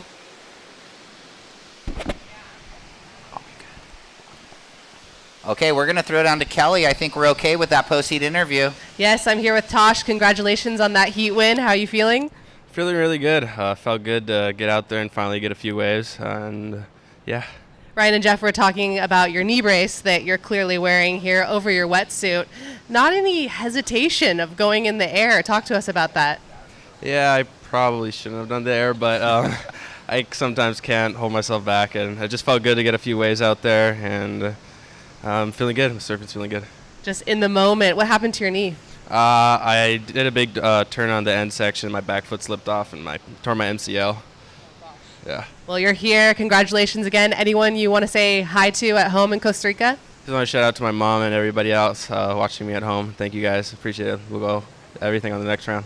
All right. Ryan, Jeff, back to you. Thanks a lot. Yeah, good surfing. Tosh, yeah, be careful with that knee. Dude, you were stressing He's on us. the Timmy. Yeah, I know. Timmy's got a great stable, but I was saying that last wave that he did the reverse was stressing me out. Yeah, I mean, he said he stressed himself out. He said he just couldn't help himself. He probably shouldn't have done it. He said in the interview. No, I know you had it off. It's okay. I had it off. Okay, that's so it's funny. He actually was like, I probably shouldn't have done that coming off the gnarly MCL tear, but he's ripping. He's through. It's okay. He dodged the bullet. So McCaffrey backing up the 6.5 with the 6.33. Benji getting the 4.17. And waiting on white and red to get their first rides. Wow, well, that was big news. Yeah. Cole McCaffrey, 1-2.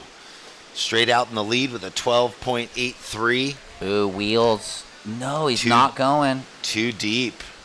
But no change for white and red.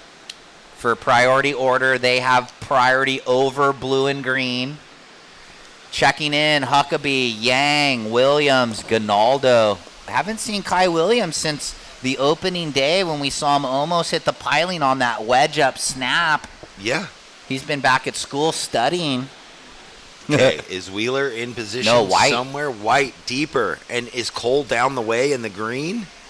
Someone's up on the backhand, but we're going with Kepa live. So here we go, coming around the corner. Backhand slash to the lipper and just trying to force the float, comes undone. His dad over in Hawaii right now for the annual Hawaii trip, Peter Mendia and Mom Allie. It's funny, I stayed with them back in the day over at the Turtle Bay on this annual trip. So that's funny, when he posted the big layback snap at Rockies, I was like, oh, annual trip. Asked Kepa, he confirmed. He might be flying over after the event, maybe, I would think. Get to some warmer water. Yeah, I would love to go to Hawaii, too. Here we go. All Look right. at this. Is this Wheeler? Are we going to see Finally. Wheeler? Here we go. In the red. Big forehand jam. Solid surfer. Late to it, though. That was a tough wave. Trying to just get started now. I know. Well, I mean, he probably was thinking the same thing, right? And just had to go and look like it was going to run the bank. He had the good little rail down and then the late float, so stand by.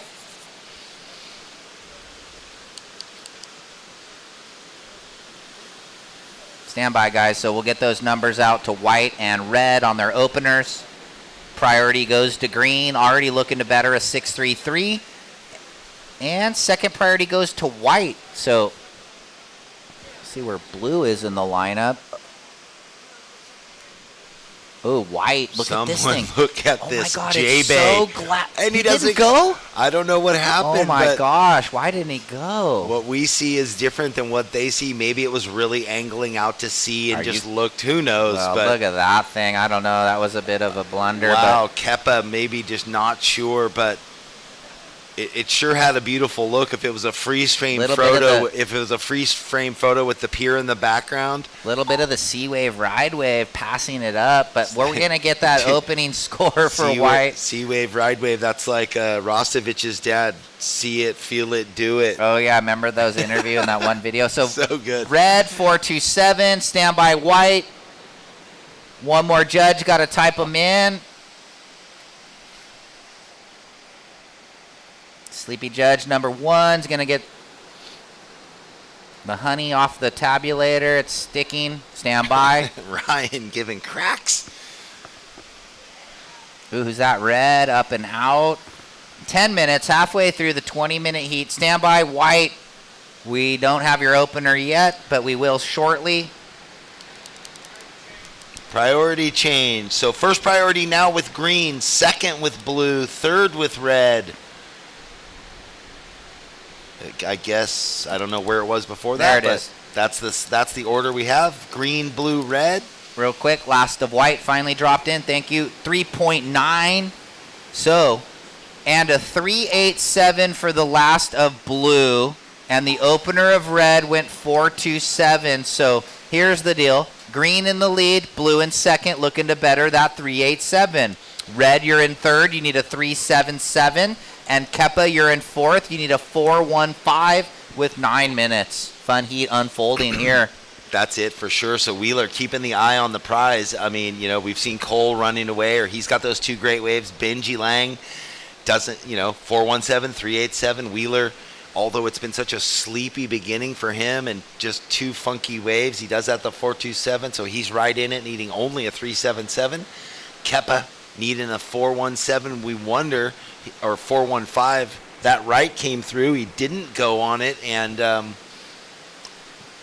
who knows why, but it looked beautiful from here. 8.5 minutes left. So both third and fourth place surfers right in it, even though they have the low priority. Ooh, wheels up on the backhand, and he's out of there. Wow, funny. So he must be thinking, all right, I got enough time. I don't want to just blast one turn. He only needed the 3.77. Oh, I mean, yeah. So he could have thinking backside blowtail snapper or something. Yeah. Who knows? 8 minutes left. Cade's dad tuned in. Rick Mattson. What's up, Rick? All right. Well, congratulations to him via his son. Yeah, I mean, and look at Cade, came off the gnarly back injury. He was out of the water, I think, 3 months. So with 7.5 remaining, green in the lead, blue in second, trying to better the 3.87. Red, you're in third. You need a 3.77. And white looking for the 4.15. And this is red running down the line. Layback drifter comes around the corner, up and over. And then green behind, but we're watching the end of wheels here. Wheeler.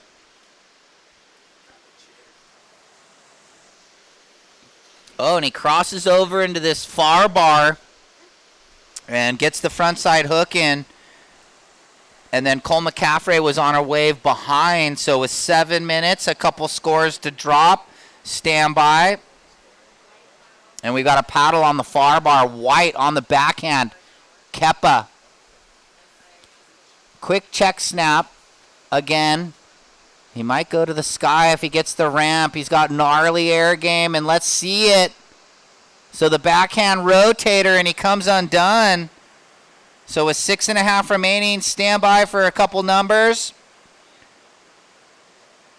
The red and the green, looking at those.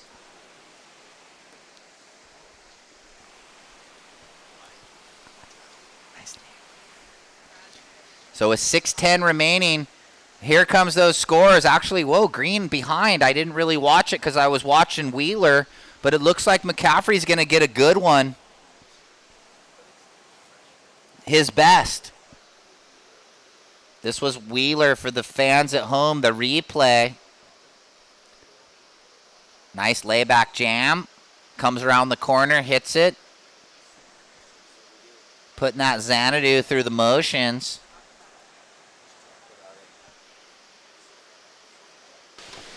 Went a bit slopey slow, but he finished on the inside way down the line. So we owe red and green those last waves. Oh, that's what there we go, Wheeler. And green. Well, Cole's going to get himself further in the lead with that 7. Yeah, solid score. Green 7-0, and there red drops, Jeff, 5-9-3. So green in the lead, red in second, now trying to get rid of the 4-2-7. Priority goes to blue, and he needs a 6-0-3. And white looking for a 6-3. And Cole racing down the line on his forehand. Is he going to go into the lip? Big layback. Does he ride? He gets stuck behind it. But the big news, Wheeler, such a sleepy start to most of the heat, finally gets the wave he needs. A 5-9-3, goes up into second, puts the pressure back on Benji Lang now and Kepa. Yeah, they're going to need scores in the 6 range, Jeff. So priority blue, Benji, you need a 6-0-3, and Kepa looking for a little more, a 6-3-0 with 4.5 remaining. This heat far from over. The boys need good rangers, and Wheeler, for reference, trying to better a 4-2-7.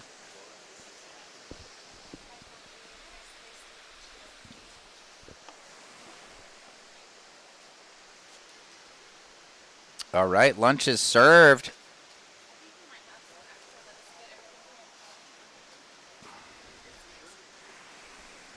All right, look at this. Stacking right, blue.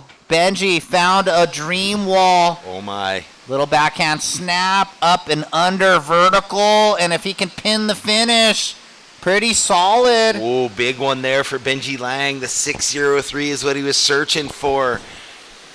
Just under 4. Is he going to flip it on Wheeler? And then Wheeler's going to be searching. Well, stand by. Maybe we go to the replay and have a look. He hammered it on that pretty much the whole wave. Little bit of bobble off the bottom, but kind of cleaned it up. You'll see right here. Right there. Little edge catch just due to the slope, but he got the turn off. And then he's up and under. And then I'd say the best turn for last. So stand by, Benji. Did the little hand jive finish, feeling good about it. Yeah, that one bobble, but depending where the score goes. Yeah, I don't think it really affected. A 7-6-7. Straight away. Now red needs a 5-9-2 holding priority, and white a 7-9-4. So Benji gets the job done. This is him again. In and out. All right, Wheeler and Keppa. There's 2 minutes and 45 seconds. Wheeler, you have first priority. You need a 5.92 now, and Keppa, you need a 7.94. And it looks like it's not over. It's absolutely pumping waves on the approach. 2.5 priority with red and white. So the surfers that need scores, as Jeff just said, in the right priority order. Cole McCaffrey, your heat leader, looking to better the 6.5. Benji Lang now looking to better the 4.17. Wheeler needs a 5.92. And White looking for the 7.94. Was that priority change? It's now green, white. So red and white paddled. Wow. It's 2 minutes. Priority to Cole, the heat leader. He's like, okay, thanks, I'll take that. What happened? I looked away for a second. I think it was a double paddle, but it's now, okay. Yeah, so green, white, blue. Wow, well, thank you to Tito's in Pismo Beach, best Mexican food in Pismo. Thank you for donating our meals. Beautiful tacos today. Smells really good. It smells good. Maybe I'll eat it after the event. Is this Wheeler down the way on his backhand? Red? Sure. Yes. It's a foamy one, but it's still a head-high wave. Surfing for a 5.92. Always powerful and times his turns well. Will he get a little bonus finish? All right, Wheeler making the most of that situation where he was low in priority down the bank. Yeah, looking for, call it a 6 or better with 60 seconds. Will he get the score, or will he need a little more with 50 on the clock, seconds remaining? Oh, yeah, we'll wait for that score. You know, we both watched it. Was there a replay yet for us? Not yet, but here we go. This is it. Looking for a 6, 5.92. How beautiful is it today? Look at this, Wheeler. Okay, so it's a flat face, again, pushing it. Turns that are under the lip, no critical section, so to speak.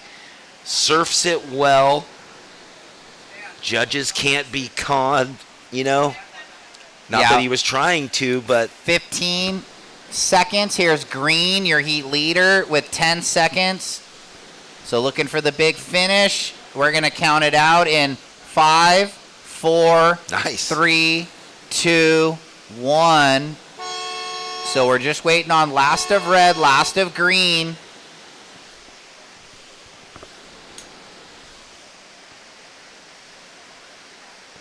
So we'll need those scores before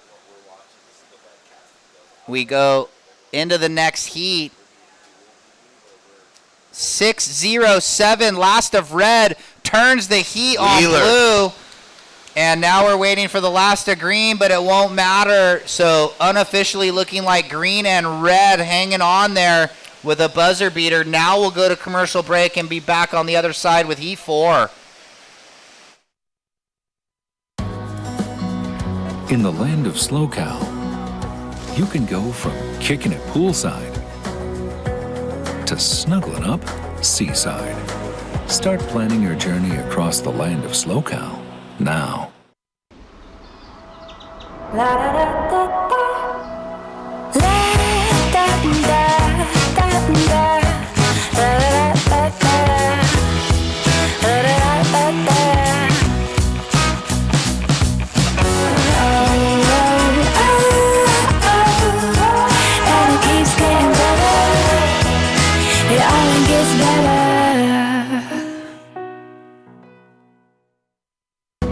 Welcome to the land of sunken gardens and elevated afternoons.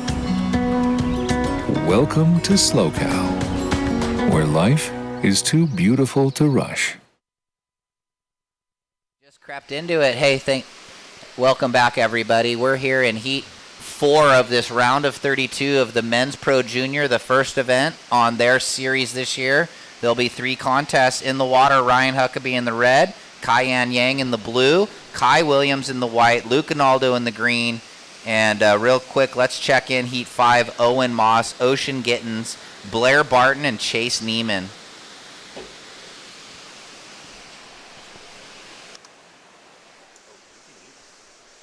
What I need.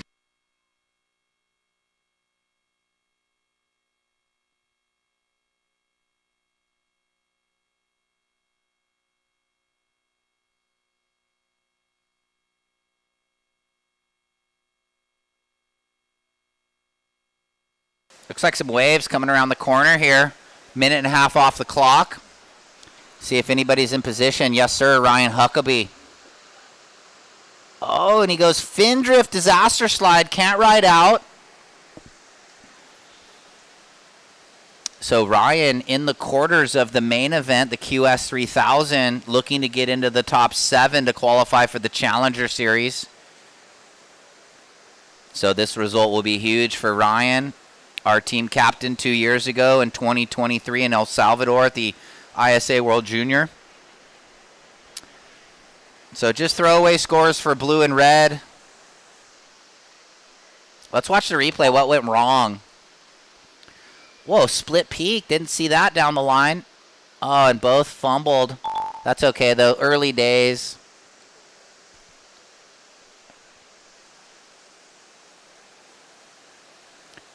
$17:20 remaining. 5 more heats remaining in the day. We got a double paddle here, but it's going to be wide up and riding. Checks it down, and blue down the line.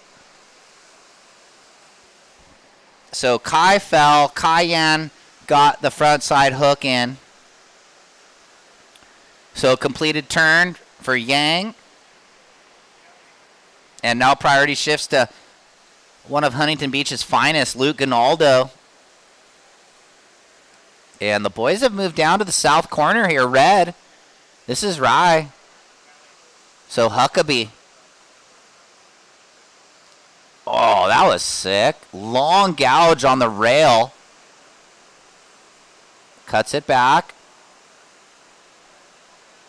And looking for the big finish. Hopping into the double up. Oh, barrel? No, he goes up and over and gets it done. So stand by for that score. Cayenne, you're going to get a little backup.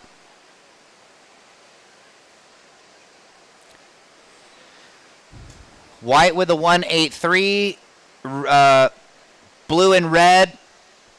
It looks like we're going to get red first, 617, and blue 467 with waves on the approach.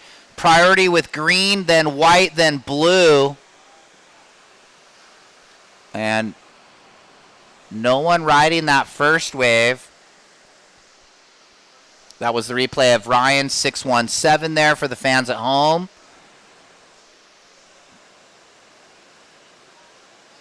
So priority green, white, blue. Scores are in. We delivered them to the crew.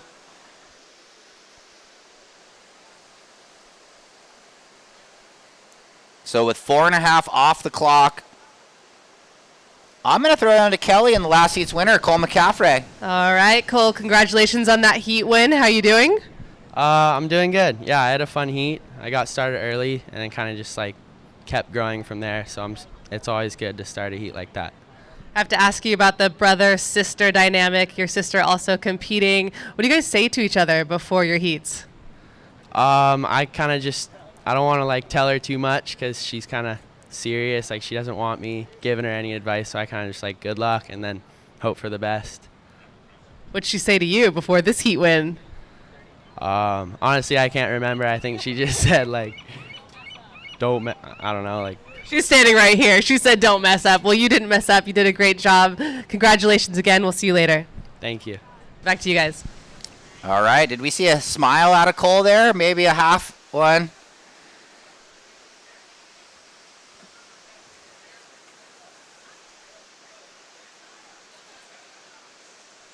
Yeah, what are you going to tell Ella McCaffrey, a QS winner? You're older, though, right? Big sis. She can tell little brother what's up. I know. Nice heat there, Cole. Yeah. Random for him to get a quick start and build house, right? We know he's got all the talent in the world. Seaside locals, Encinitas board riders right there in the house, brother and sister. Hello. Yeah, so with 13:45 remaining, Jeff, we've got Ryan Huckabee out in the lead, 617-117. Cayenne Yang had a good frontside lipper for a 4.67. He's got a low throwaway. Kai Williams was just the 1.83, and Luke Ginaldo out of Huntington Beach Pier holding priority here at the SLO Open at Pismo Beach, presented by the Surfing for Hope Foundation, and of course thanks to our title sponsor, Visit SLO. Without all of the sponsors and the community coming together, Andy would not be able to make these events happen, and thank you so much to everything they've done over the last few years. Well, and thanks again to Beach and Biscuits for the breakfast this morning, and now Tito's in Pismo. This lunch smells incredible. Yeah, but we don't get to eat because we have just nonstop work and waves. The judges are smiling. I see a few of them on break having some. Yeah, my girlfriend Kathy's enjoying it right now, and I love Pismo, man. I just on that quick little break, running through the plaza right behind the pier. Oh, you got to say hi 3 or 4 times. There's a bunch of people, but there's a ukulele group serenading everyone down there with their music charts out. The families are all walking around. The pier is full. Don't forget to stop by the Surfing for Hope Foundation merchandise booth. There's all the gear from the event, hoodies and tees and hats and beanies, everything.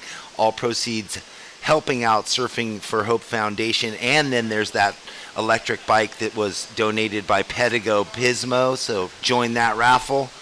Who do we got here? Is this Ryan Huckabee way down the line on his backhand? It is. Oh man, in the flat light, racing towards us and also in front of us. But we'll have to catch up with that. Nice finish for Ryan Huckabee on the shore. The tide draining out. You can feel it again.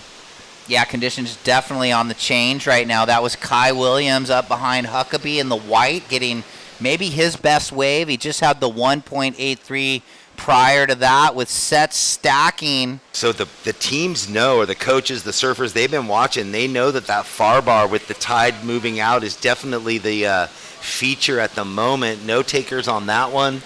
It is a little odd that they all moved down there, though. Did this just shut down? I haven't noticed. So I didn't either until right now. Okay.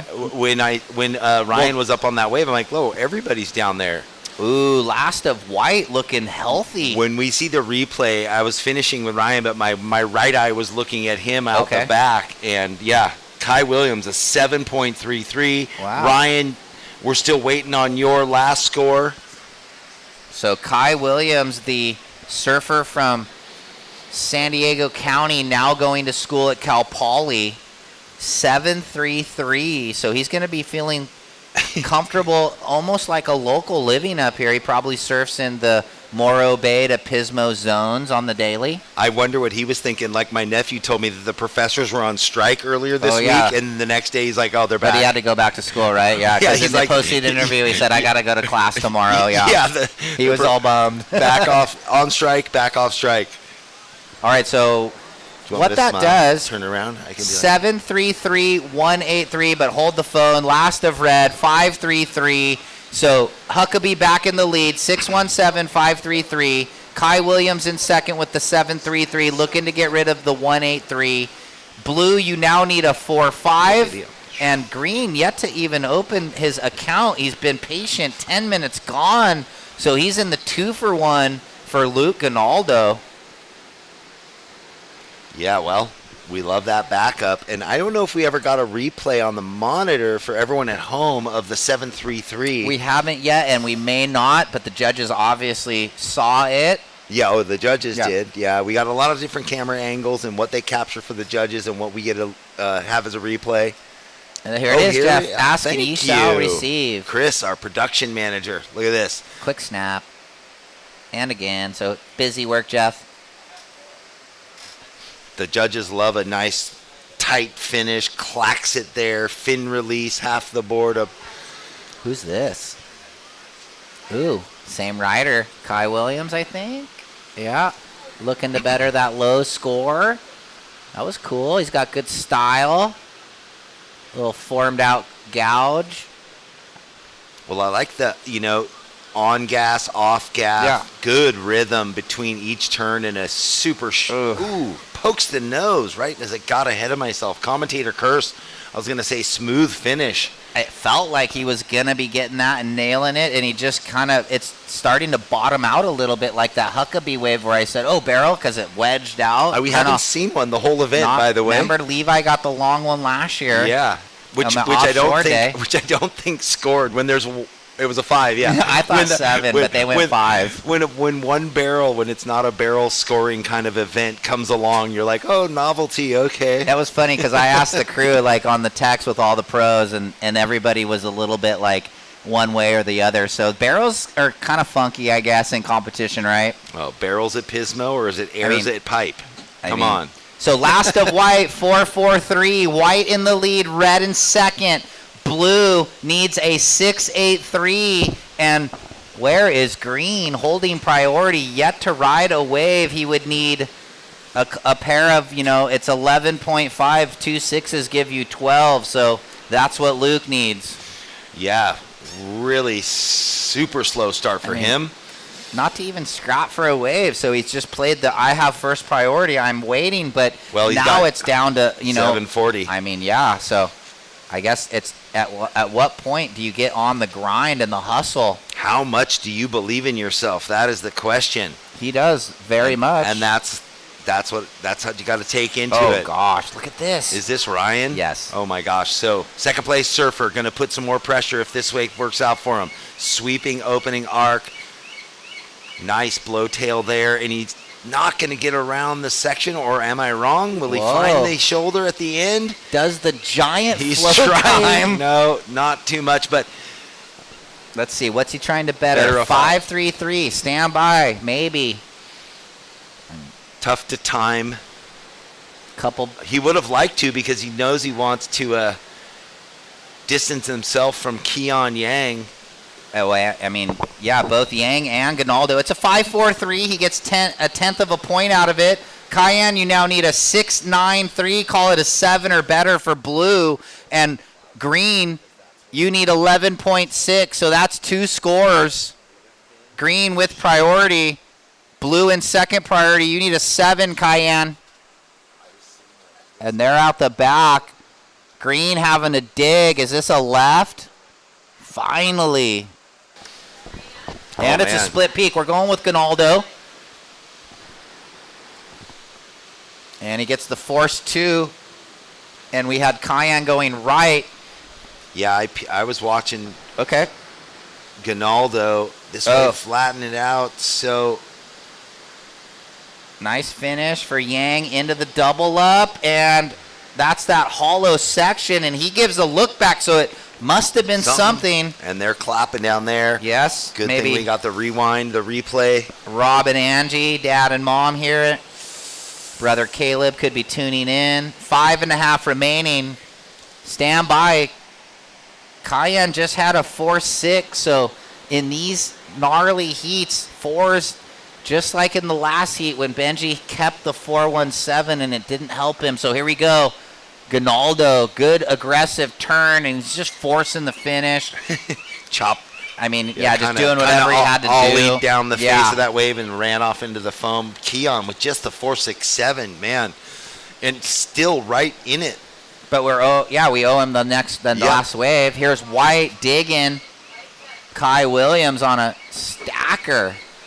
He's dialed in. Oh, and he kind of just had to. Look at this thing right now, opened up for him again. Just keeps on rambling down the line. Just cutties, though. I know. It feels good when you're in the lead, though, regardless. Yeah, he's in the lead. Trying to better a 4-4-3, Jeff, huh? Yeah, there's that weird pull in our way. And that. And he's going to get another? No. All right. Does it better the 4-4-3? Well, maybe not. Let's see. We might be going with the blue wave. So here we go. This was Cayenne. Speed float. And this is that long one down the line that there's a lot of the busy work. So he had the couple cutties. And this is when he kind of lit it up on the inside. It stacks up. Goes hollow. That was sick. Throws the tail. And then he's like, whoa. I get another section. Oh, that's And why the he puffed the look in. chest. We couldn't see how much it drained out for the staircase drop. And there it is. Yeah. 6.5 blue, and now you only need a 5.1. So Huckabee in second, looking to better the 5.43. Cayenne has now clawed his way, only needing a 5.1, and Luke Gonaldo got a 6. So he only needs a 5.61, and lo and behold, green in priority 1, and red in priority 2, and blue in priority 3. So Gonaldo was sleepy for 15 minutes, and now he only needs a 5.61. Yeah, he just needs to match his one wave that he's waited so long for, and that could happen. Priority in his favor. He just had a flutter kick, so let's see when this prior wave, he's going, Jeff. Here we go. Will he go left? He's going right. Behind the pole.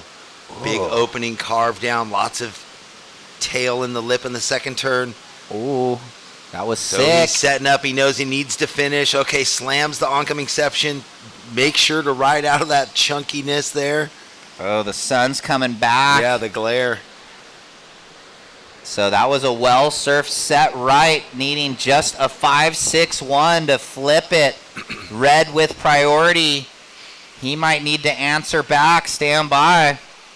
So we saw the complexion change, a little bit of that onshore puff hitting us here in the end of heat number 4.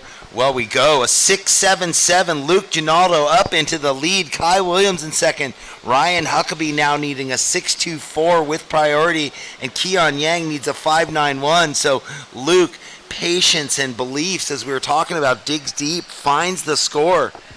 Only 2 waves ridden in the heat, a 6 and a 6.7, goes into first. Yeah, about 4 minutes ago, we dialed him in on just a bit more foam. He went a little wider. He went 1 inch longer on the groveler and the shorty, and ever since then, it's been a whole different program for Luke Gonaldo, and he's now in the lead. Kai Williams, you're in second. Ryan, you need a 6.24, and Blue, you need a 5.91, and everyone's out the back. Priority order is up. Red, blue, white. So Ryan and Cayenne have the 1-2 priority they need. And this one is one of the closest heats we've had all day. Absolutely so tight. And what a comeback, huh? Yes. Sleepy for Green. Finally gets his 6 at like, what? 7 minutes left remaining. And then gets that next wave. Priority win in his favor and takes care of business.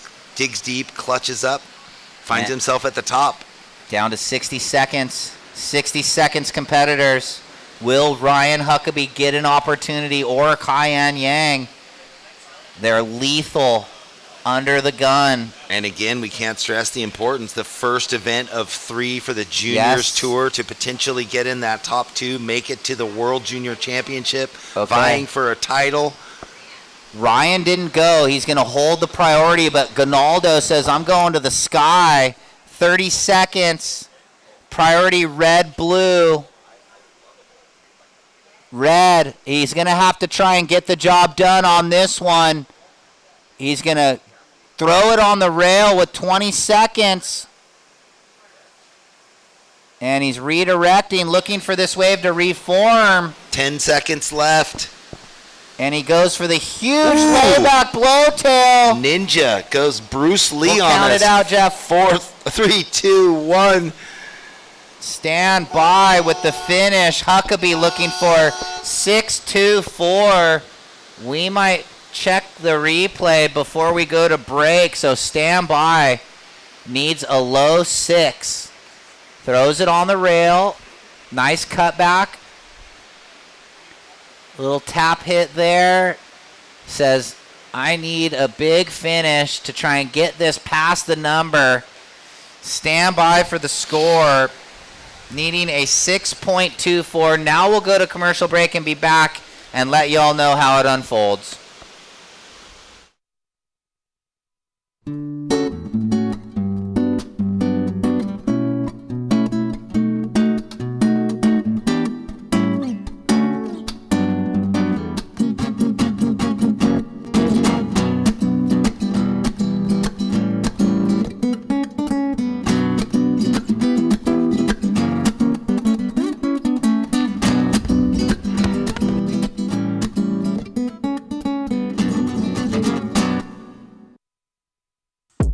world has changed, and the workplace has evolved.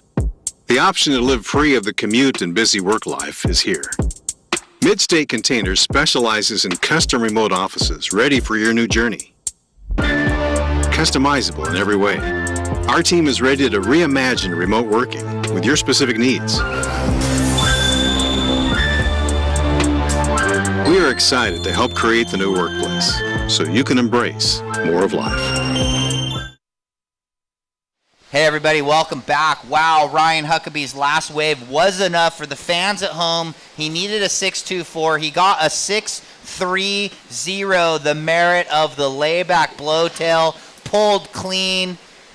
It's Gonaldo on the glass with Kelly and Huckabee into the quarter. Stand by next heat, heat 5. Wow, 2 heats in a row. Wheeler Hasberg turns it at the dying end of that last heat. And then Luke Gonaldo, the quietest beginning from 7 minutes on, gets the 2 scores he needs. And then Ryan Huckabee on the buzzer. Wow, just enough. Stand by next heat. We have not counted in. We are soon, though. Here we go. 9, 8, 7. We're going to count them in 5, 4, 3, 2, and 1. Owen, Ocean, Blair, Chase. Who's going? Wide up. Blair Barton. Late hit. Kind of a big, mean section out there.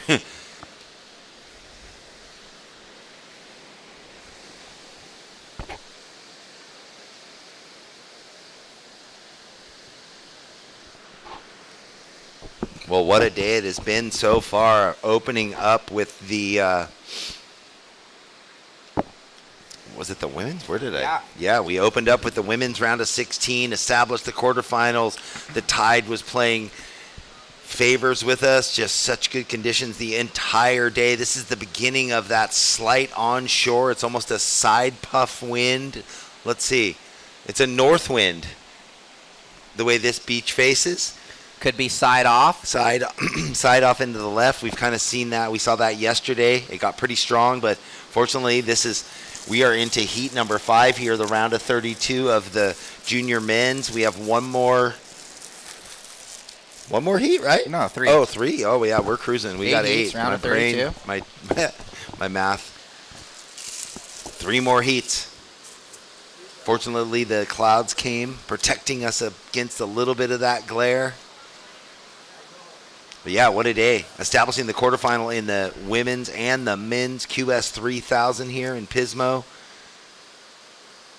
So looks like, are we going to be set, I think, with all of the quarters? Yep, because we already have the junior women's set in the quarters, and this is the last round to go into men's juniors quarters. I wonder what tomorrow might just be only quarters and then saving semis and finals, but we'll let them all decide that. Here's Blair. Quick little 1-2. Maybe quarters like 30 minutes. They've got the time. Heats at 30 minutes or 25 probably. Here we go. Owen Moss. He's been ripping. And he found a dreamy one right here. Well, and so many of these surfers, massive percentage surfed in the QS, and they're double dipping in the juniors also. Yeah, he just slipped up there at the end. Owen, he was on his way to a big number.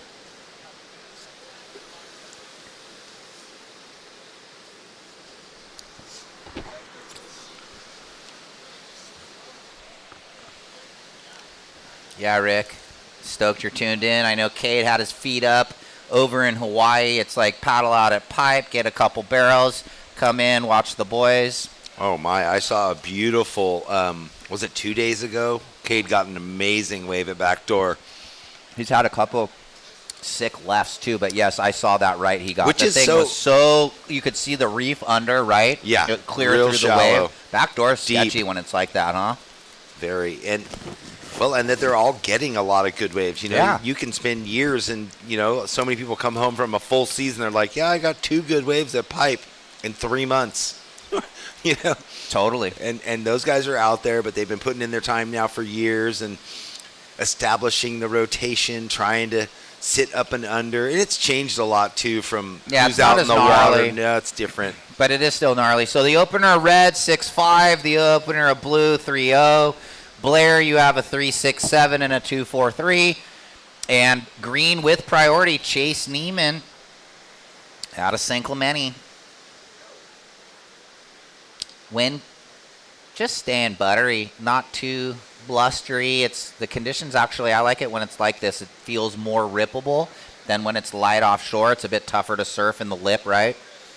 They can kind of now attack the lip with a little onshore breeze. So here we go. Well, yeah, they can just rip more, right? Yeah. Glassy, bumpy, down the way down on the end. Owen? Yes, it is. Owen Moss in the red. He's got the 6.5. Now he's got this. Whoa, that wave hit a funky bump for him. Flattens out. He's just being patient. And there we go. Now the inside standing up. I like that speed racer finish. Well, who else do we got to thank? We thank Tito's. Tito's Tacos, incredible. Thank you for donating. First time involved in the event. And Splash Cafe, once again, coming up huge with the chowder bowls. We love Splash Cafe. They've been a part of the Pismo culinary scene since the beginning. And I think they've been a supporter of the event all the way through. Every year, as we're into like year 7 here in Pismo. It was actually Pismo, and then Morrow got added on to the docket a few years in. Pretty cool to think back when Andy first called us, Jeff, back, in 2017, and hey, what do you think if I put a couple events together on the Central Coast? And we were all go, right? We were just like, oh, the athletes would love it. Thank you so much, Andy. And look at where we are down the line.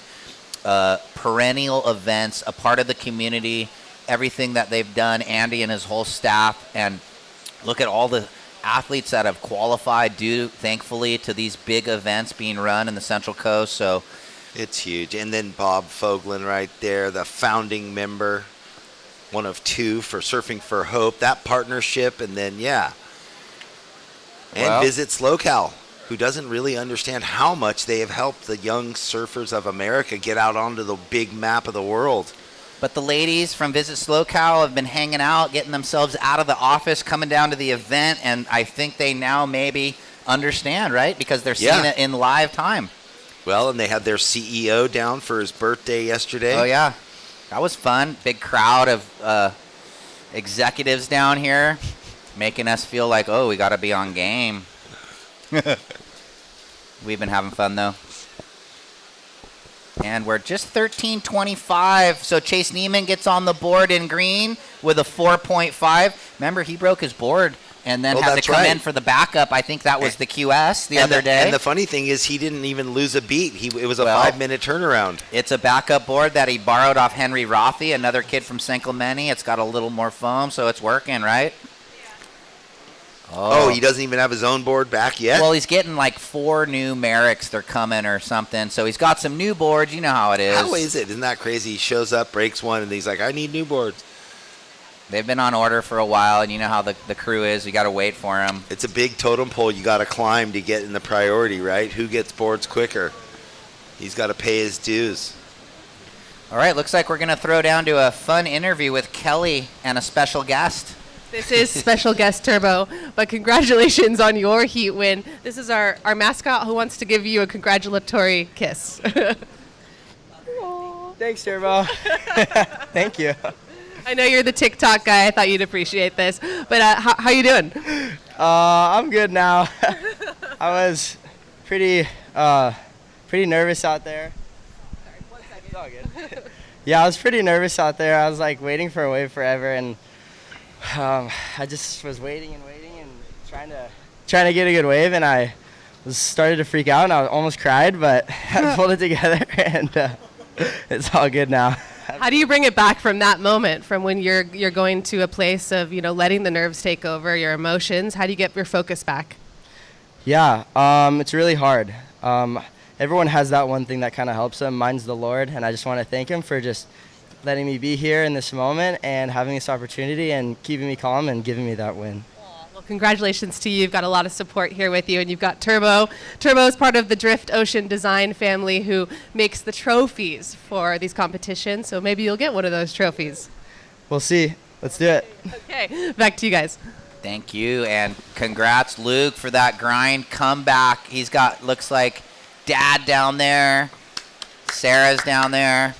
So, yeah, way to hold it together, I guess you could say. On the verge of tears, huh? He's an emotional cat, but now it's all good. It smiles.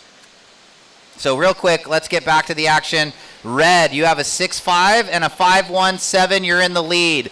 Blair, you're in second with a 3.67 and a 2.83. Chase, you hold priority 1 in the green. You need a 2. Your best wave, a 4.5, your only wave. And Blue, you have a 3, and you need a 3.51 with 10 minutes 30 remaining and waves on the approach. Green, down the line hook, deep off the bottom, smashes it right there. So the 2-turn combo and whoa, pushes the eject button. And then out the back, we've got Blair. He slashes down and keeps getting these closeouts, though, unfortunately for White right now. Yep, those aren't it unless you get the one major hit.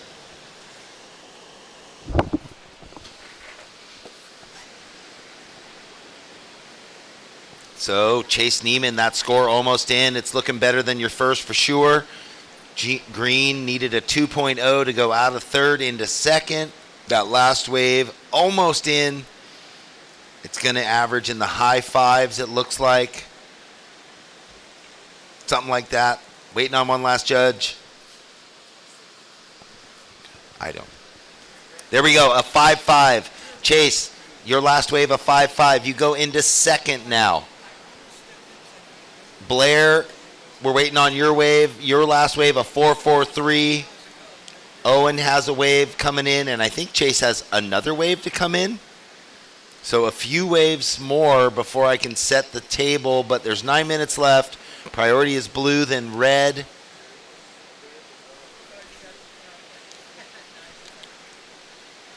All right, Red's last wave, a 4.33, doesn't change anything for him. One more wave to come in for Chase Neiman. See if that betters the 4.5.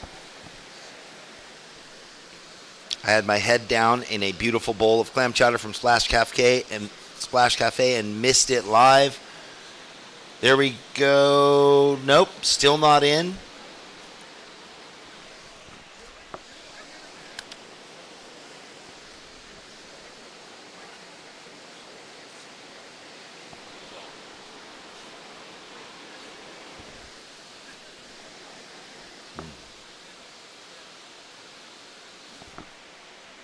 Quick up and out for White.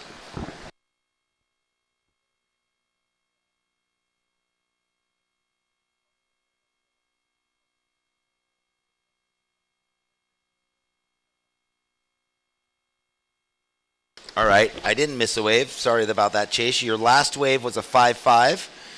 So you are in second place. Blair, you need a 5.57 at this point. There's 8 minutes left. You're in fourth priority. Ocean, you are in first priority and you need a 7 to go into second.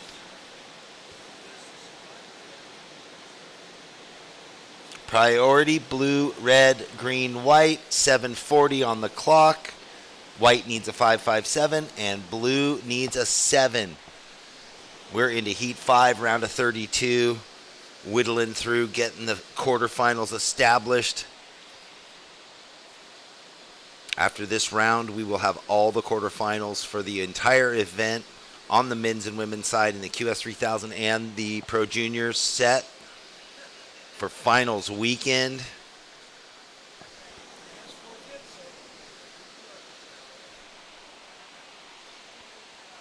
Coming up next, Kai Kushner, Dane Madsen, Teddy Whitman, and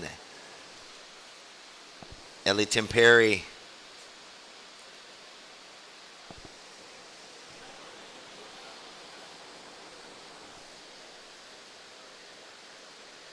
So funny how the heat before and then this heat, the surfers were way down on the south end of the competition zone. Now they've all moved back up here towards the pier keeping tight to one another. This is Ocean Gittins in fourth, needs a 7. So this wave opening up for him down the line. There's some steep sections, there's some flat. Kind of has to go for the double cutback right there. It's all about the finish right now. Well, it's a nice, strong, big finish. Oh, airdrop out of the ceiling there for Chase Neiman, 1 turn. So will that better his 4-5 is the important question. Where will Ocean Gittins go on that last wave? Was searching for a 7. Regardless, he will lessen his requirement if it doesn't go that high. 6 minutes left. Priority red, second priority white. So as soon as I know these scores, then I can give what Blair needs.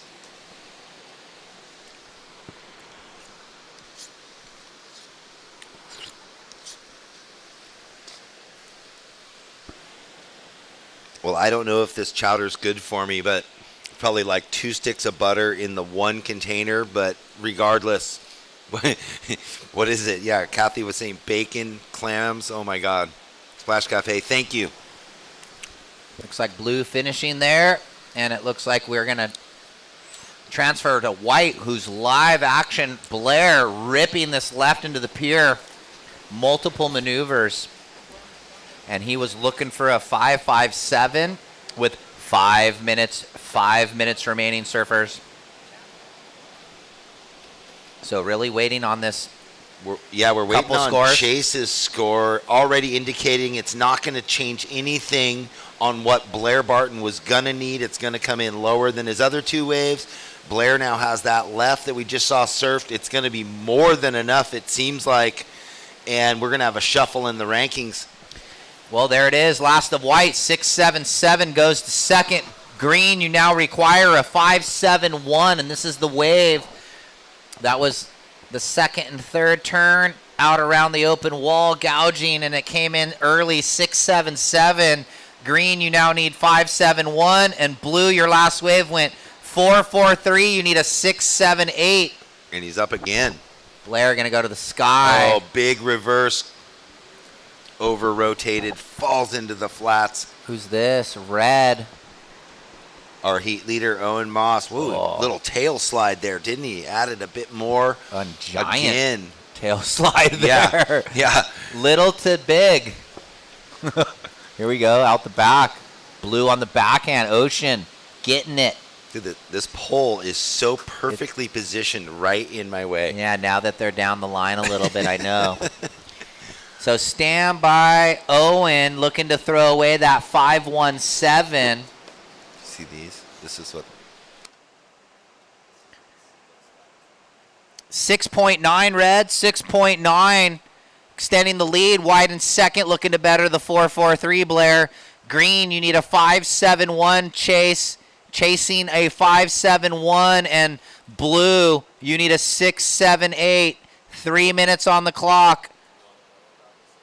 1 hour of surfing after this remain. Coming up next, Kai Kushner, Dane Matson, Teddy Whitman, Ellie Perry. That's why Rick's tuned in. Yeah, because his son is about to compete. Right? Yeah. Dane coming up in the next heat. Good one. Don't go anywhere if you're tuned in at home. Well, you think Pops is tuned in? You think his brother'd be tuned in? Maybe it's definitely he should be awake right now, unless he had to go surf a few waves at Pipe, right? But those 2%ers stick together. 2 minutes 20. Oh, they had the beach pick all bulked up. Eli, Cade, and I think Cole. 2 minutes 10. Green with priority just needs a 5.71. Let's see if he can flip it. And Ocean, you need a 6.78. And Blair holding on to that 4.43, so he knows. Be loving to better that. Down to under 2 minutes, though.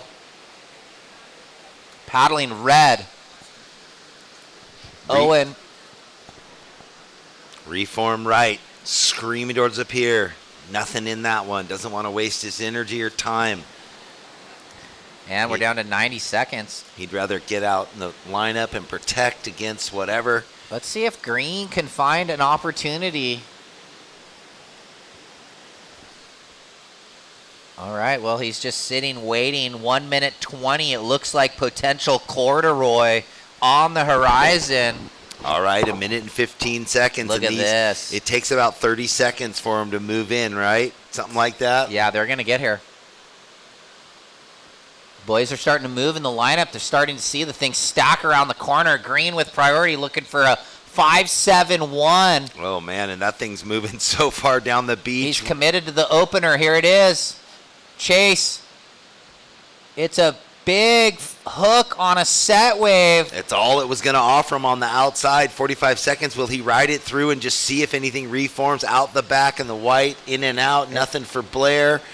It might. Look, it's starting to well back on itself, and if he gets an extra. He got to rest his legs in between and just think about what he had to do. Does he clutch up? Big finish there, so bookends it. Giant outside turn and does the big work on the inside. Needs a 5-7-1 with 15 seconds, so big hook out the back. Cleaned it up on the end. Stand by. 10 seconds. Do we get another buzzer beater or not, right? It's been buzzer beater day, so we'll count it out in 5, 4, 3, 2, 1. We're going to watch that wave. Let's break it down. Judges will be watching also. Set wave right. Good call to go on the opener. Pins it through the lip, so solid. And then here we were just waiting. He almost jumped off. Yeah. But I think it was good. He stayed with it, Jeff. Yeah. Wait, see if it reforms. Unfortunately for him, he kept poise, balanced in the middle of the board until he started gaining speed through this inside. Oh, it opened up so nice. Even that little wrap. Check back, and what more could he have done? Not enough, or it is enough. 5-8-3 turns the heat green. Chase Neiman on the mark. So mom and dad will be stoked. We'll go to commercial break and be back with the last 3 heats of the day. Welcome to the land of wide open spaces, full of hidden secrets. Welcome to SLO, where life is too beautiful to rush. We start each day with one goal.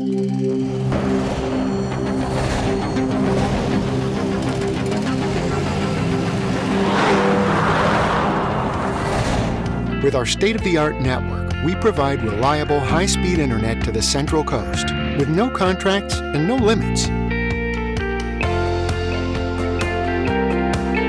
Visit peakwifi.com for plans and coverage of our rapidly expanding network. Welcome to the land of complex wines and simple pleasures. Welcome to SLO, where life is too beautiful to rush. Hey, welcome back, everybody. We're underway in Heat 6. Teddy Whitman with an up and down. In the white, Kai Kushner in the red, Dane Matson in the blue, and Ellie Temperi in the green. Check-in, Cannon Carr, Will Dean, Rex Hennings, Titus Santucci. Well, there you go. We got the St. Clemente Surfer in blue in the water. We got 2 St. Clemente Surfers coming up in the next heat. Just what we were talking off camera about how many St. Clemente rippers there are these days. So 6 in the water, Teddy, Kai, Dane, Ellie. 7 checking in, Cannon, Will, Rex, Titus. And our last heat to round it all out, Weiler, Rogers, Grant, and Fandy, the 8th heat.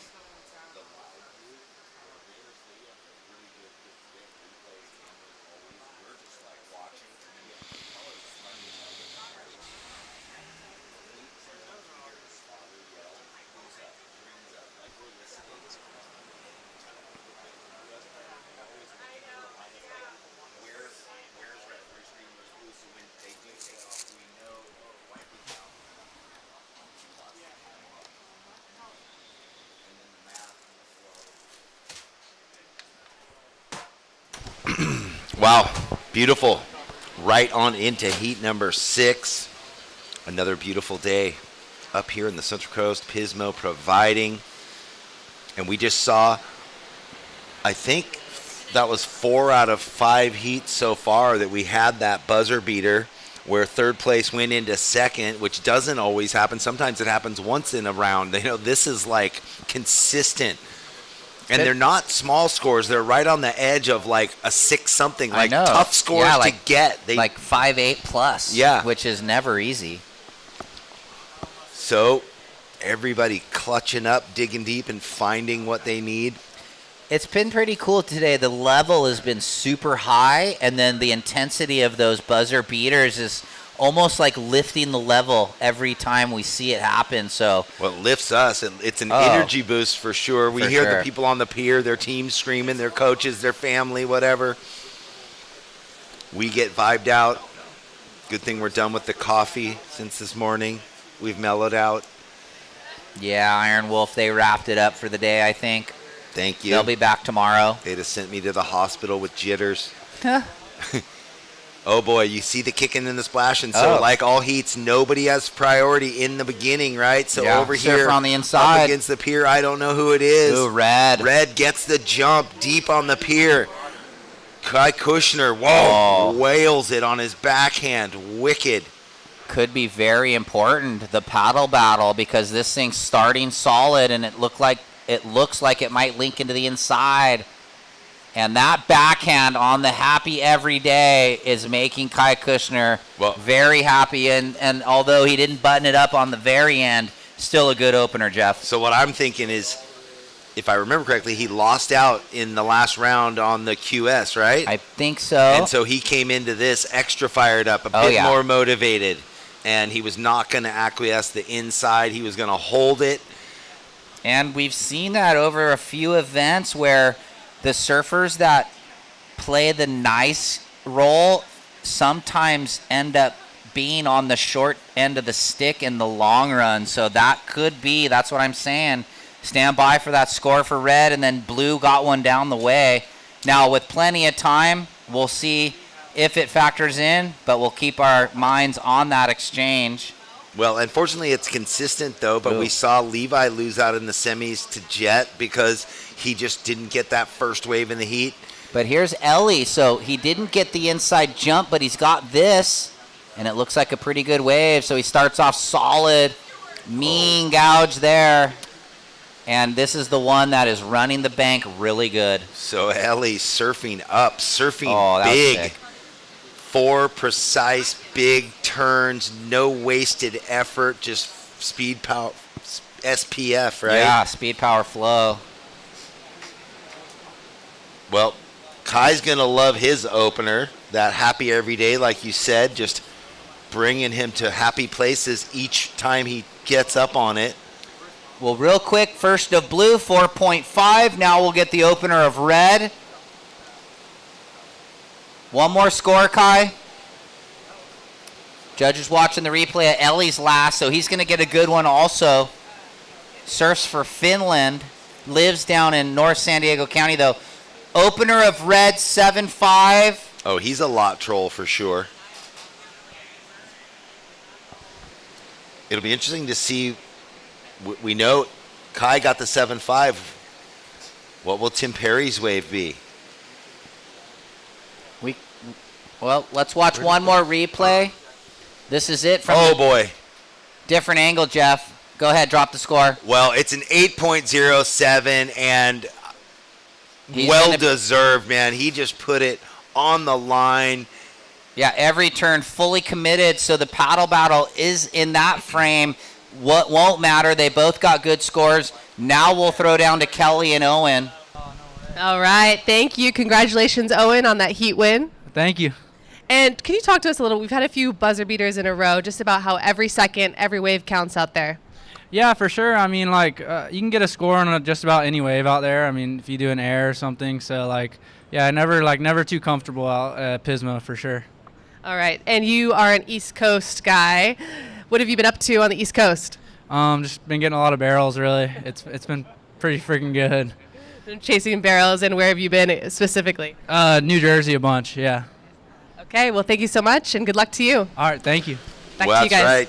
Good job there. What a win for Owen Moss. And that's right. While we were experiencing all the surf we've had along our California coast, the East Coast was firing. And yeah, you couldn't have missed those big, dark, brown, ugly, freezing cold New Jersey pits. Well, there was the one viral run from the hotel room off the jetty. Did you see that one with the huge spit? Oh, I missed that one, but my I just God. Anyway, it looked it Porto came to Jersey. Yeah, it didn't look like really approachable. It was ugly, cold, and dark.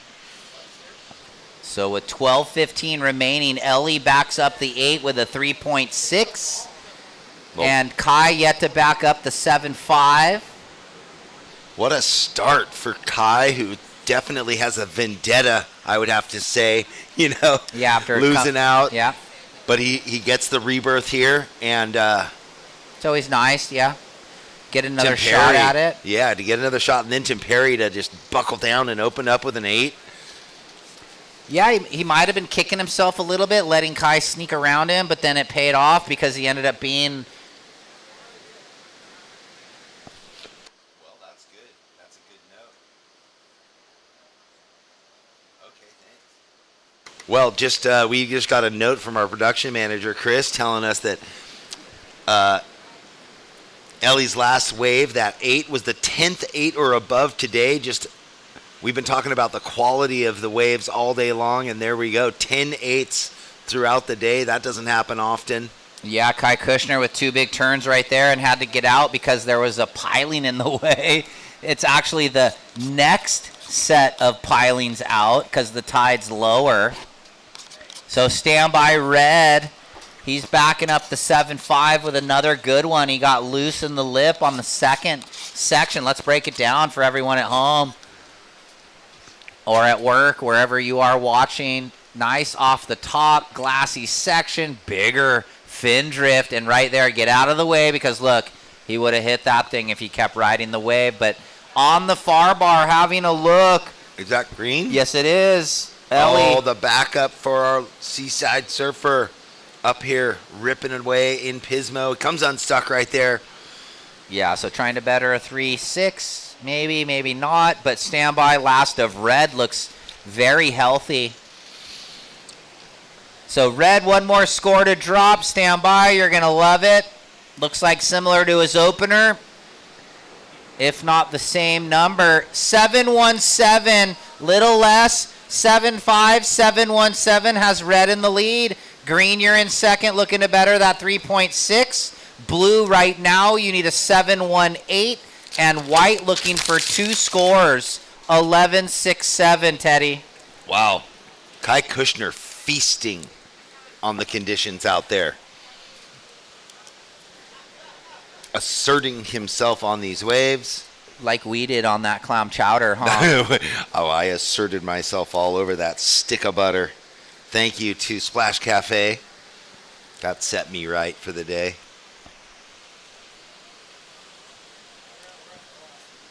So we're under the halfway point with 9:20 remaining. The priority order sits with white. He's looking for 2 good waves. Can't get it done on one. He's over 10 for the 2-wave total. Blue, you need a 718. Your best wave, a 4.5. Dane. Ellie, you're trying to better the 3.6. So he's in that position with the excellent Ranger and then the low one. And we've seen a couple surfers lose out with that scenario today. Well, yeah, like I was saying, 5 or 4 out of the 6 heats so far, we've had buzzer beaters or where the third place surfer came up into second right at the end. Will we see that scenario play out again? I mean, it's really up to Ellie Perry right now. He has the high score of the heat, so if he can back that up strong, it's going to really put a lot of pressure on Dane and Teddy, who's comboed at the moment. Yeah, Ellie just had another wave, Jeff, but it didn't pan out. So a couple opportunities to try and better the 3.6 are not working out. Yeah, I mean, what I'm saying, too, is he's leaving that door open until he gets a wave and completes it because a 718 isn't out of the range for Dane Madsen at all. But if Ellie could go get another 7, high 6, then it would really tighten things down. Yeah, Dane Maddow could get a 7 on one of his crazy maneuvers, so... That's what I'm saying. So He's playing comeback chase, and Ellie wants to better that 3-6 big time. Coming up next, should be checked in, Cannon Carr, Will Dean, Rex Hennings, Titus Santucci.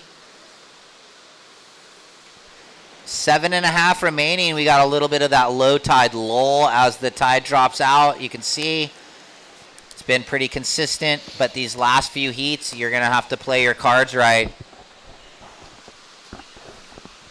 Well, it's good to see that wind puffed up for a half a second for about a quarter of one of the heats, and now it is laid back down, sheet glass, or with that leftover wind bump. It's funny because the angle of this coast, we think we're looking at the ocean, so we're looking west, but that's not the case. West is towards Avila. Oh, does this kind of face south-ish? Yeah, that's why I was saying that wind that's coming to the left is a north wind. You Yeah. saw the moon set, right, over Yeah. Avila. So, yeah, inland is north. So this would be an onshore wind anywhere down the coast. Finally, a couple waves coming around the corner. Priority with White. He needs at least one of those waves, and it looks like Teddy stacking into a good one here. He's got 6.5 minutes. He wants to get out of that combination. We've seen that happen today too, Ryan. Just a bunch of late foam times. Yeah, he had a nice start, cut back, and then it just kind of ran down the line on him for Teddy. Well, just quickly again, thanks for coming out, everyone. If you're here and you want to win an electric bike, make sure you stop on by the Surfing for Hope Foundation merchandise zone. Not only is there all the great stuff there. Oh, Eli, 6 minutes left. You're in second place. You're in third priority. You're trying to better your 3.6. As I was saying, stop on by the Surfing for Hope Foundation booth there, and buy a raffle ticket for $5 or 5 for 20. Try to win that Pedigo e-bike that is from Pedigo Pismo. Thank you for donating that.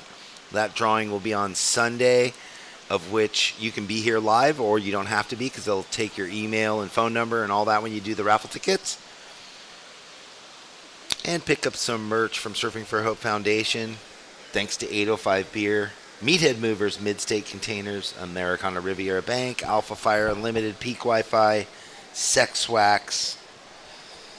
Thanks to Matrix Mobile TV and Run Amok Photography, keeping the ship tight here on the production.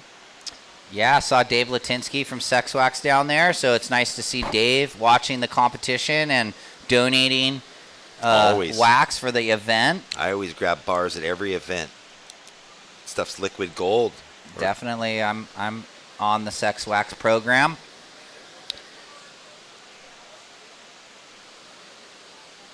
Well, it's sleepy at the moment. We're down to under 5 minutes, surfers. Situation the same. The most important thing is that Dane has priority in blue, looking for the 718. Nothing's changed because green hasn't bettered his low score. It's tricky out there because we had some of those rights stack up off the pier that were really good, like we kind of were seeing all day. But now we're not really seeing them as much. They're still coming in, a la the Kai Kushner wave and the Ellie Temperi wave. Dane kind of putting himself in that position, but he actually might be finding something right here. Blue looking at a potential left into the pier. So it looks like we're just going to stick with Dane Matson.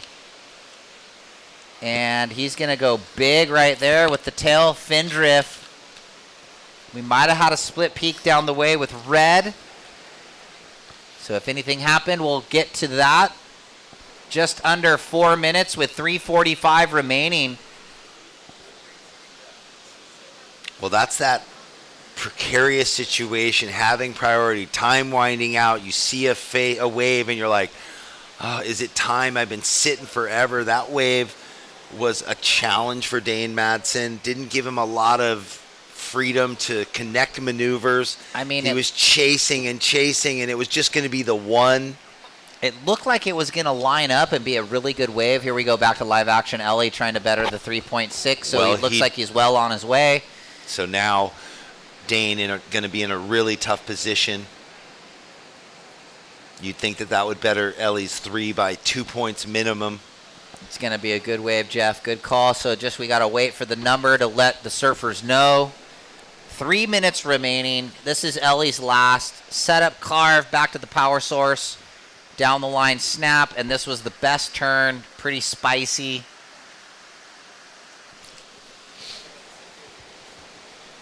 So stand by for green. We will need that to talk about the new scenario with 2.5 remaining. Blue will get his best wave. Stand by blue. Stand by green, and we'll break it down.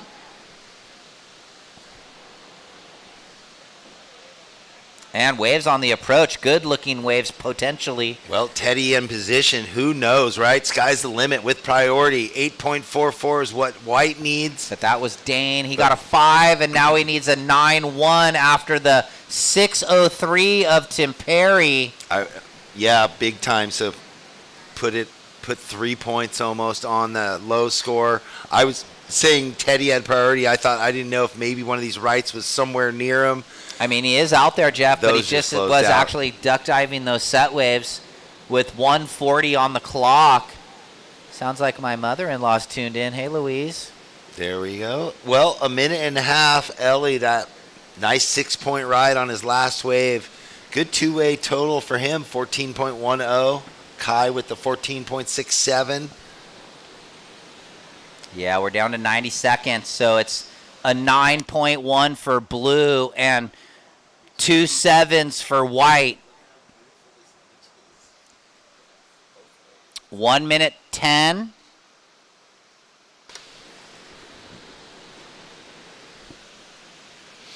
And with just about 60 seconds remaining, priority with White. He needs 2 scores, so he's going to be out of the mix. Blue looking for a 9.1. In the lead, red, second green, guys. 50 seconds. That nice little cloud cover, keeping it not so glary. Thank you for the final 2 heats today. We're down to 35 seconds. Was this blue? Is this Dane Madsen on the inside? So he's just trying to chip away, but he's in a combination situation, massive. Here's Teddy behind with 23 seconds. Or I meant Teddy was. Dane's not. Dane needed a 9. And with 15 seconds, it looks like Kai Kushner looking for a victory lap, and Ellie up and riding also. We'll count it out. 7, 6, 5, 4, 3, 2, and 1. So looking like red and green into the quarterfinals of the Pro Junior. Stand by. We'll go commercial break and be back with the last 2 heats of day 5.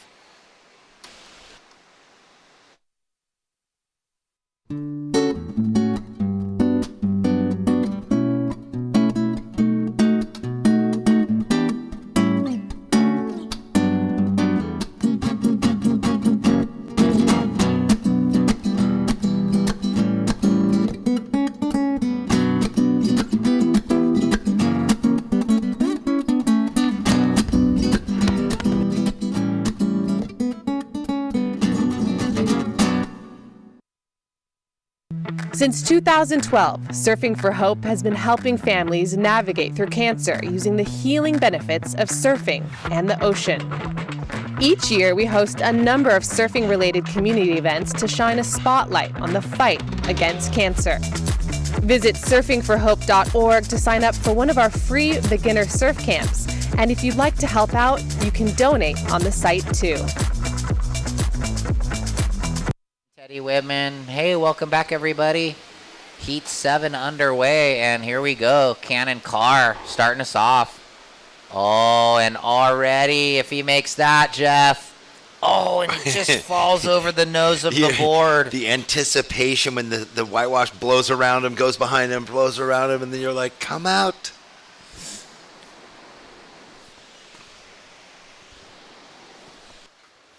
Well, with 1 minute into the heat, Cannon with the 1.5. And the boys will wait. So check in heat number 8, the last heat of the day. Watch out. Here comes the seagull. It's going to get this food.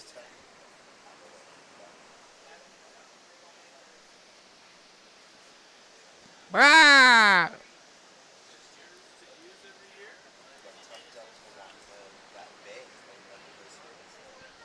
All right, here we go. Live action. Titus. Little snap and a hit.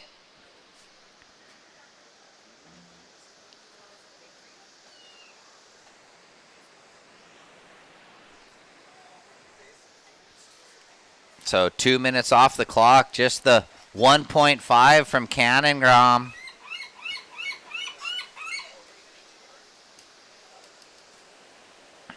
And a 3.83 from Green. 3.83 Green on your opener.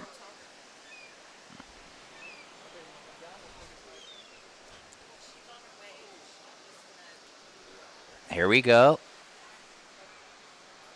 White. Quick setup turn. Drives off the bottom. Nice vert hack. Rexy. Rex Hennings. And Blue up and riding. Looking like Will Dean. Oh, sick layback throw tail. Rides out and gets the float climb.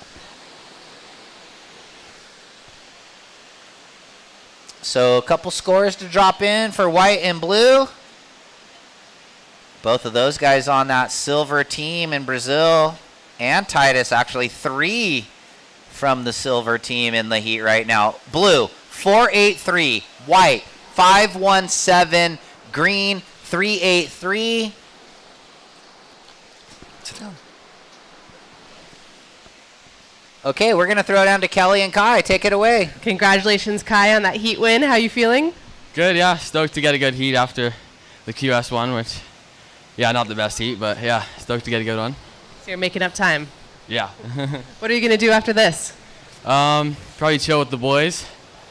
Yeah. Oh, okay, here we go. We got a hat. Got your Rip Curl hat. Any shout outs to anyone you'd like to make at home, maybe in South Bay? Yeah, all my friends in South Bay, my parents, all my sponsors. Thank you guys. Who are you here with? Here with Josh Burke and Jacob. Drove up. Yeah, it's been so much fun. That's awesome. Well, congratulations to you, and we'll see you later. Thank you. Back to you guys. All right, thanks. Yeah, the motley crew of the Burke brothers and Kai Kushner. Dad, Warren, and Mom, Dana, watching at home. Hi, guys. He's grinding through the Pro Junior. Surfing good. I'll keep my eye on him for you. There you go. Papa Simo. Coach Simo keeps his eye on him. I'm vibing on the spray job on his board. Yeah. Something about that appeals to me. I don't know what it is. It just looks good. Kind of some funky colors, actually. I know. Black, orange, and red. Yeah, it's kind of Halloween-y. And it's not taped off. It's just kind of like random. Yeah. I don't know. Not perfect like Emma Stone doing her Jabes boards, but close. So just those opening scores: red 1.5, blue 4.83, white 5.17, green 3.83. So 3 of the scores potentially could be keepers as of now, with 15 minutes remaining and 1 more heat left to go in the day. 1 more heat to go here at the SLO Open in Pismo. This event brought to you by Visit SLO. Thank you for the amazing partnership you have put together with Surfing for Hope and the WSL. Without you guys, we could not do it. And you single-handedly have been a part of leapfrogging so many of our young American surfers onto the global stage and now the World Tour. So pat yourselves on the back. Thank you. Here we are, heat number 7. We have had a beautiful day of action. The round of 16 men's and women's from the QS 3000 quarterfinals are established for both of those, and we are almost establishing the quarterfinals for the junior men's. We already did that with the women's juniors.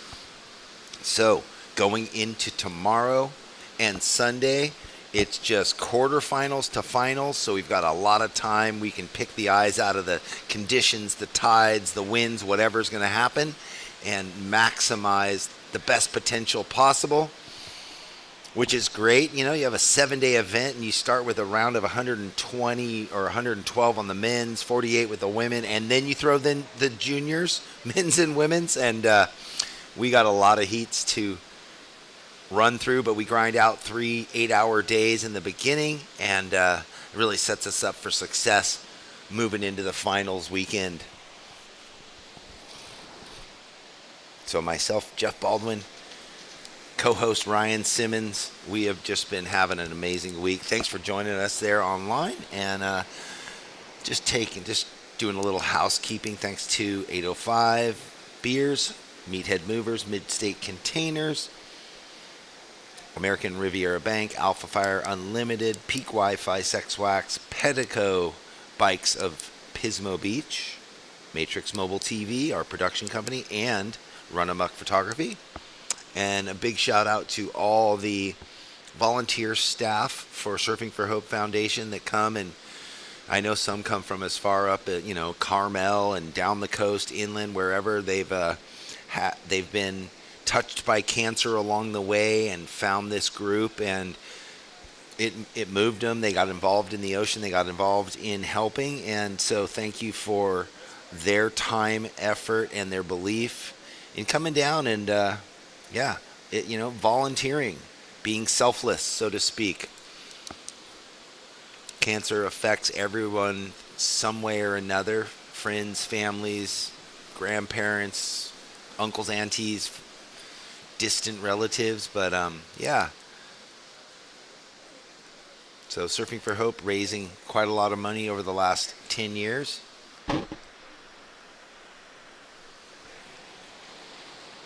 We have 12 minutes on the clock. Right now, Titus has a 3.83. Rex out in the lead with a 5.17. Will Dean with a 4.83. Cannon Carr hasn't really got off the jump yet. He has a 1.5. Priority is red, though, so Cannon's sitting in a good spot to get a scoring wave that he wants to keep. Looks like that's blue. Will Dean down the way. Ooh, nice. Stylish layback and phone climb. Possibly, and he's going to work it through. He's going to ride on into the inside.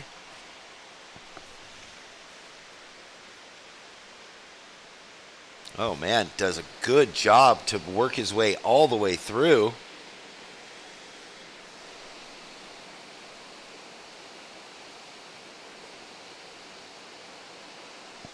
And that was Cannon Carr behind him. He does the same thing. So both surfers riding that sandbar all the way through to the shore. So Will Dean, definitely going to get another score for him. Increase what he's got on the 4.83, and Cannon Carr now in the game. Green with first priority. Blue second priority.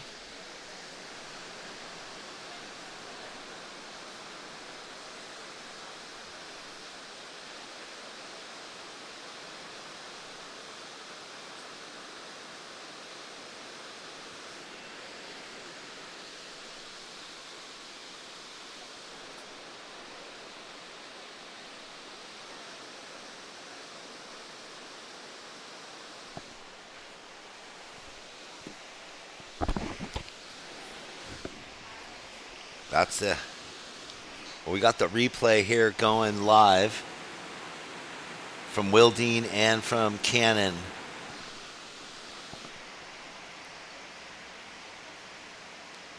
Well, they're bouncing all over the place, but right now, back in live, still waiting on those scores to come in for both Will Dean and Cannon Carr. Titus got another quick up and out, I think, in between all that. All right, there we go. Scores in, and they reflect great surfing. Will Dean goes into the lead with a 6.17. Cannon Carr, a 7.33 on your last right, takes you into second. Titus, your last wave, a 3.27. You're in third, now needing a 5.01, and priority with Rex Hennings, needing a 3.67. So a big jump, changed the whole situation. Will Dean now has a 4.83 and a 6.17. Cannon, you have that opening 1.5 and that 7.33 of your last wave. 8 minutes and 50 seconds on the clock. These juniors owning it. So again, this is the first of 3 events for them on their juniors tour through America. Top 2 rated surfers at the end of the 3 events gets the invite up into the World Juniors event. The last two were here in the USA, one in Seaside in 2022, and the last one that was just down in Oceanside. Not sure where the next juniors event will go worldwide. It travels around from Australia, Portugal, France, I think the Philippines. It's been all over the place. It's been now here. Maybe they'll go to South America. Who knows? It's been down in Brazil before. Up and riding. Where's the cameraman? Cameraman sleeping. So 7.5 remaining. So I step off for a second. Cannon gets the 7.33. Will's got the 6.17. They're in first and second. Blue in the lead, red in second. Looking to ditch the 1.5. Green right now, you need a 5.01. And white looking for a 3.67. Red in second priority, looking to better a 1.5 red. Time call 7 minutes. Was that what he needed? It looked like red was waving his arms for information. It looks like green might be looking at a wave in fourth priority. Doesn't go.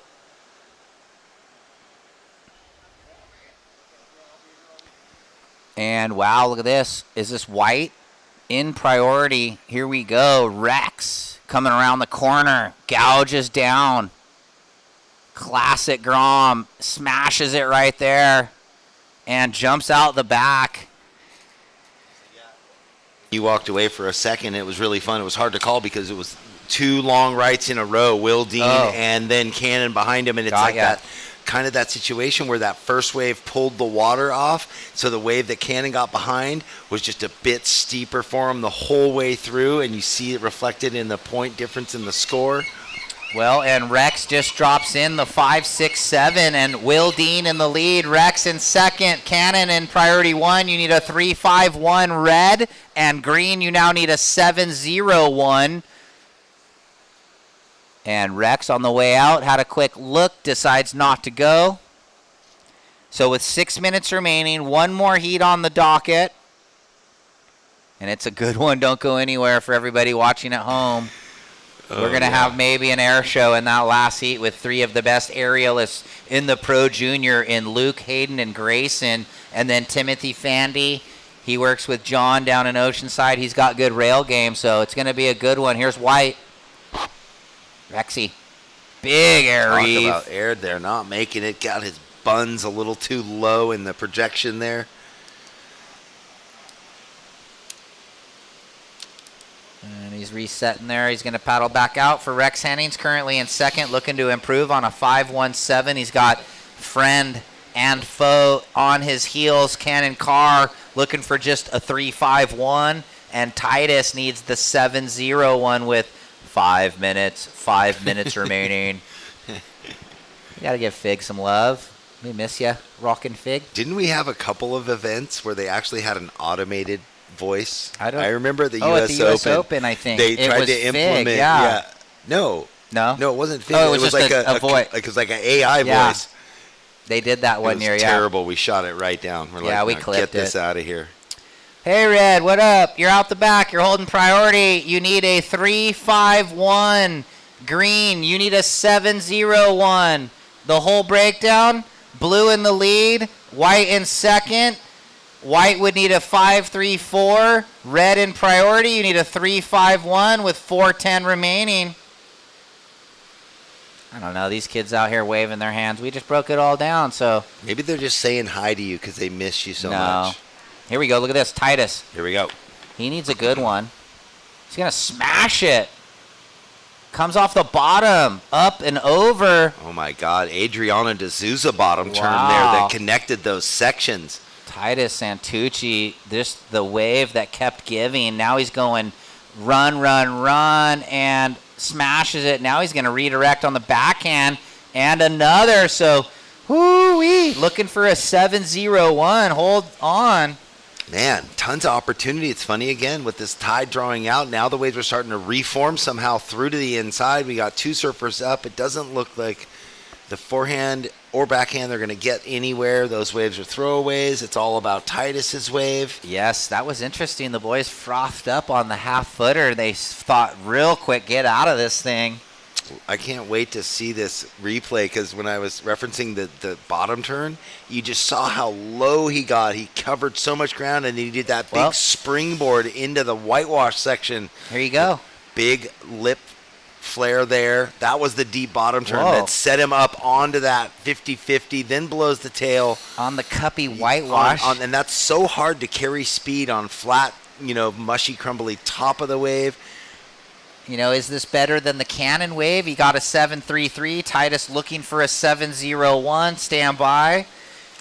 A different variety of maneuvers, but just as good. 7.27 goes to the lead. Yes, judges reward Titus for his really precise surfing. Will Dean in second. Rex Hennings in third. Now Cannon Carr in fourth, but needs a 3.67. Got to get rid of the 1.5. And wait, there's a boat? Is that a boat? What is coming at me right here? Or is that a sup squatch? Well, whatever. But white, you need a 5.34, and red, you need a 3.67. So in the lead, green after the 7.27. Blue, you're in second, looking to better a 4.83. White, you need a 5.34, and red, you need a 3.67. So a sup squatch came through the lineup. Yes, that was. My eyes are not deceiving me. Very strange. Well, good ride, I guess. And backwards. Yeah, they got the whole act going on. College kids. Once They're again, so crazy, these college kids. Green in the lead. Blue in second, looking to better a 4.83. White, you need a 5.34. Rex and Cannon, you need a 3.67. So what? They came around the pier, they got the inside jump. What's the score? Okay. All right, we're done with that. We got waves approaching with a minute 10. Priority with white, then blue, then green. So red must have paddled, or did he get a wave? Here we go with a look. Yeah, I don't know if that's white up, Rex. Floats it down the line, looking for a 5.5. Because Cannon got a 5.4 and went to the lead. Green to second. Blue, you need a 5. Blue, you're in priority 1. You need a 4.94, so call it a 5 or better for Will Dean, and Rex looking for a 5.5. And we're down to 35 seconds, Jeff. Where's Blue?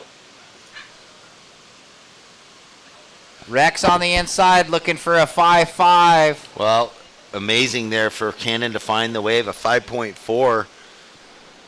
And there's Blue by the pier with 20 seconds. Will he get an opportunity? That's Will Dean, 15 seconds. Looks like no, as we're going to count it out in 10, 9, 8, counting down the finish, and one more heat to go. 5, 4, 3, 2, and 1. So it's Cannon Carr on the glass and Titus Santucci flipping the script in the last 5 minutes. We'll go to commercial break and be back with the conclusion of day 5.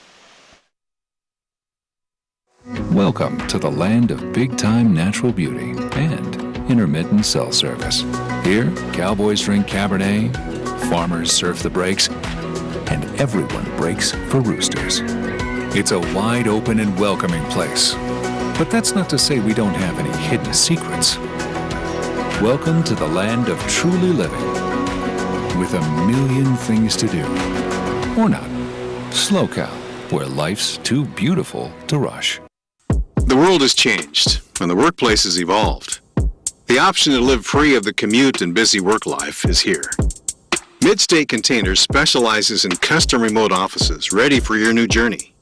Customizable in every way. Our team is ready to reimagine remote working with your specific needs.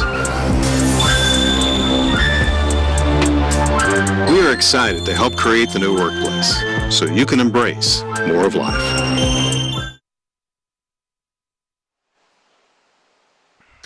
All right, everybody, welcome back. Thanks for joining us online. Jeff Baldwin, Ryan Simmons. We are into the final heat of the day, heat number 8 right now in the water. Luke Weiler, Grayson Grant, Hayden Rogers, and Timothy Fandy. What a day it has been, Simo. Big scores from everyone. That last heat, Camden Carr backs up his 7.5 or 7.33 with a 5.6, goes into the lead. Titus got an amazing wave, takes out Will Dean, and getting through into the quarterfinals. 20-minute heat, top 2 waves. We are set for the finish. An early day for us, but that's because we front-loaded this event so much.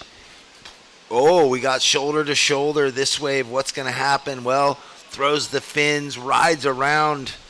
This is basic stuff. They do it in their sleep. Hayden Rogers, that looked like. Yes, that was sick. Frontside air reeve. Yeah, that does not take much. One section and give them a lip. They will launch above the lip out towards the beach, whatever it takes. Did he have a little paddle battle? Yeah, when he took off, they were just kind of shoulder to shoulder. Look. Yeah, there was just tight. Yep, smart of Red to back off. It looked like a better left. So, and we talked about that on day 1. When you're from the surfer's angle, you always think that you're in the better position, but in the early parts of the heat, might as well just know when to hold them instead of folding it with the interference. Yeah, we've seen a few unfortunate interferences through this event. Not many. Yeah. I think there was kind. 2 priority or 2 half point or half wave interferences. Non-priority. Yeah, 1 full priority. Yeah. So that score came in quick for Haydo, 6.83. 6.83, Hayden. Solid. Very solid. I mean, look how quick that was. Just 1 walled wave, 3 pumps down the line. Yep. Bangarang.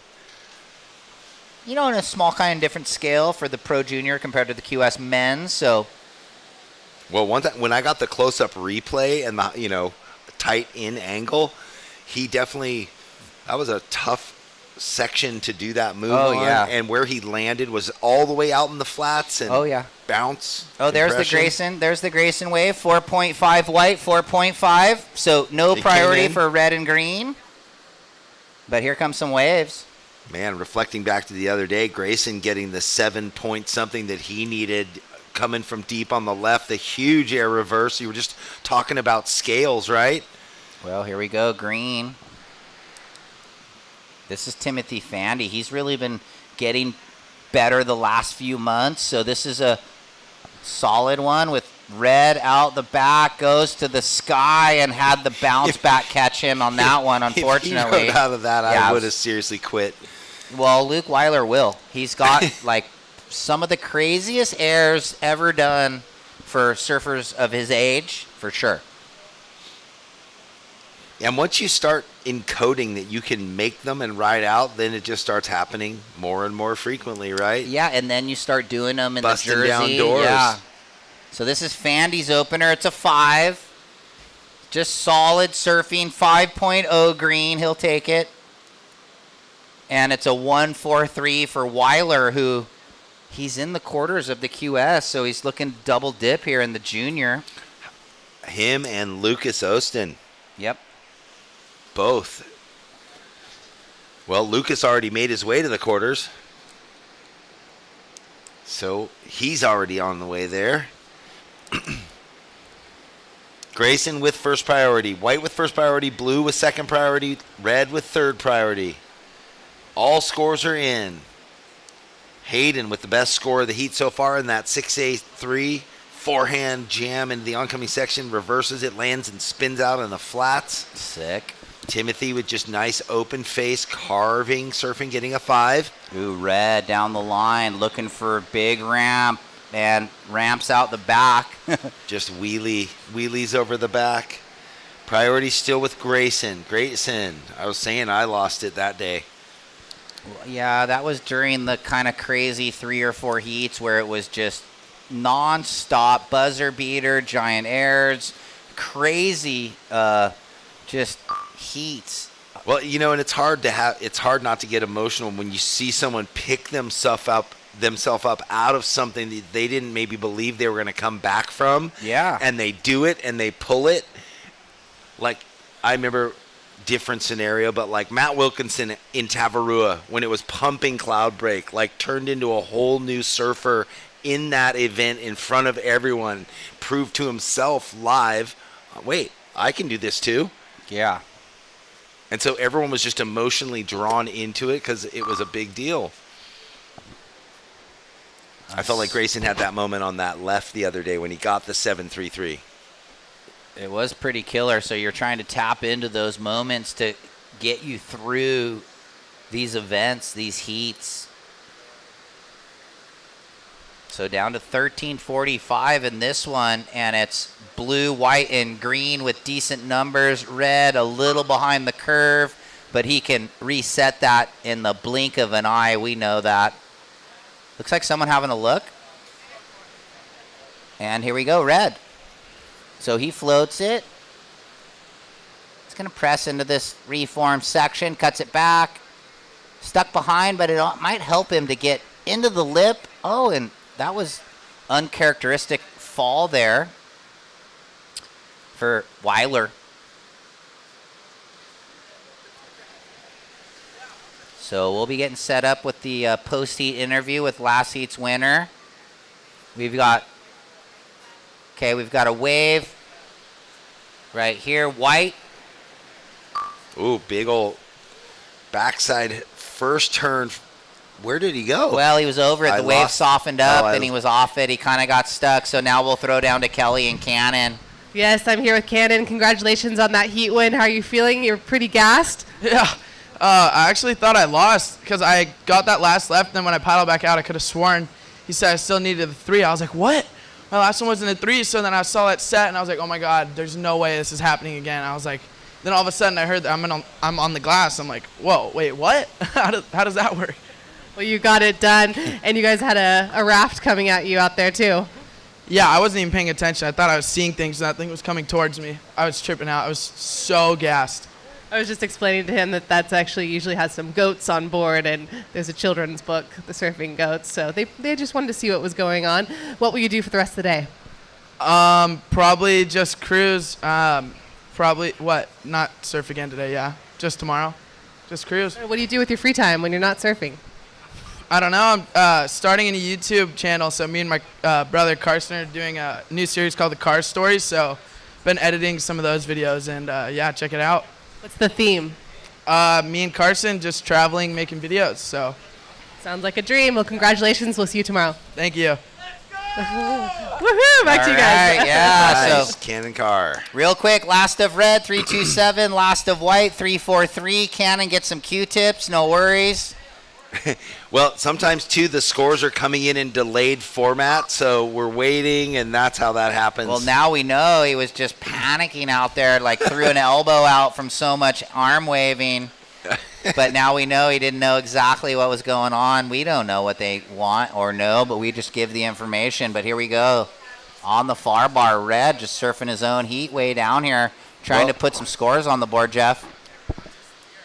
Couple little down the liners, and in the glare taps the whitewater, and one more float climb, and a lot of surfing today for some of these double dippers. At some point, do you think it affects the energy level? Yeah, and again, maybe thinking that the waves are going to do something different than what they are with how the tide and now the wind puffing up again. Like you said, he's down there surfing his own heat, and that's fine as long as he's feeling comfortable and catching waves that he wants. And so we're down to nearing the halfway point. Looks like a couple waves approaching. Hayden, maybe? No takers. Priority, blue, green, white. Way down the beach. Is that blue way down there on the right? Yes. Oh, nice. Big backhand beginning turn, and nice. Got his tail straight up into that second section and does well just to ride on that whitewash and finish. Yeah, the float climb finish, that kind of maybe gives you a half point, and he rode out of it.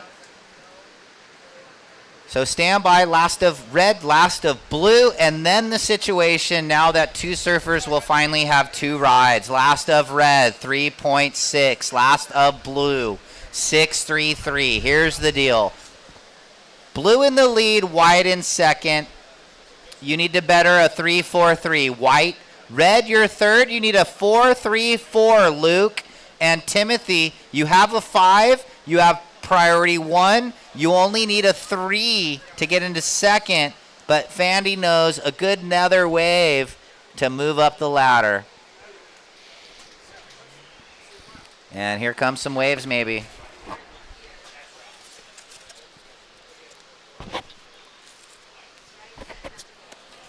Priority, green, white, red.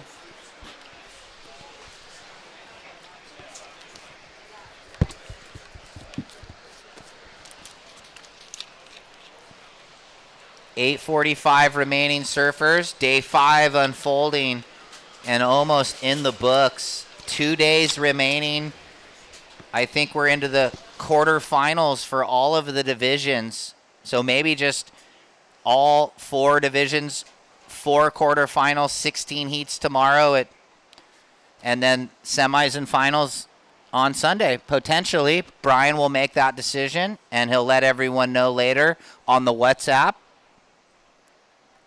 But we've got 2 days. Yeah, they could slice it lots of different ways, right? Have an all juniors day and an all QS day, or mix and match. Yeah, I think he mentioned, though, he wants to have all the finals on Sunday Well, already. why wouldn't you? Yeah, I asked him that same question. It's funny. We think alike. Here we go. Well, Grayson Grant up and riding, Jeff, and he's going to go to the sky. No, he goes to the off the top. And the late float hit, vert, snap. So stand something by. like that. In the glare. That's what we giving you. So will this better the 3-4-3? That's what he wants to do. Extend the second place finish. You think about the juniors that are in the, you Kiwi. think about Lucas that are in the quarters of both already. Yeah, yeah. Would he prefer them all on one day? He's going to be surfing double, double, double. Right? Well, they surf all day, and they're pretty fit, so... And it did better. Last of white, 4-5-3. Red, you now need a 5-4-3. So red, call it a 5-5. Blue, your last wave, 6-3-3. You're out in the lead. 6-8-3, 6-3-3. Blue, you're in the lead. White, you're in second. Red, you're in third. You need a 5-4-3. Red. And green, you need a 4-0-3. 7 minutes. Lost the focus for a half a second there. Blue needed the situation. You got it to him. Little wind, little onshore breeze, little tougher to hear. So that's why we're going to a little louder voice for the beach commentary. Cannon's kind of on his own program, though, so who knows what he was listening to out there. And I'm only saying that because he won his heat. Right? You can heckle them when they win, right? Right. Heckle, but not when they fact. lose. Not when they lose. But no, we love Cannon, Andy, Carson. Who's my favorite? Carson. Nah, just kidding. Check into the YouTube channel. Yeah. Carr Brothers. That got to be comedy. They just went down to BM's and surfed with Wardo at Pumping, barreling Baja Malibu. We've all done it. Step offs or paddle out? I'm not sure. I think they were doing paddle ins and maybe both. I used to go down with Wellesley and Shooky. My dad even would rent like one of those trailers for the year in the parks down there. Nice. In Baja Malibu, so you could go down whenever. It's so fun. Did that at Canamar. God, those waves. San Miguel. Dude, Canamar now, it's so polluted. Oh, yeah, they've It's got the river mouth, tragic. right? Well, the Tijuana River slough, but just the beach of Rosarita, the pipes come out. Oof, Did you see National City on Monday when we were up here? I did, and Mission Valley completely. 6 foot of water, Oh, my gosh. Cars going down the rivers. Cars were going down the rivers, and then when the water went away, I shouldn't laugh. Cars are like floating on second stories of things and all over down the way. Is this Luke? Yeah, Weiler. Here Weiler we go. on his backhand. Wow, Oh. nice. That is some mean two-turn combo there we for go. Luke Weiler. And just the statuesque looking like, what? Well, that felt good. Yeah, no, they pinned that first snap. 5 minutes. Looking for just a 5-5. Stand by. Let's watch it again. We're going to zoom We're on just in. living vicariously through the glory of those two turns. That was sick. And then the ability to get up and over. Judges love it, as did we. Yep. Scores dropping in.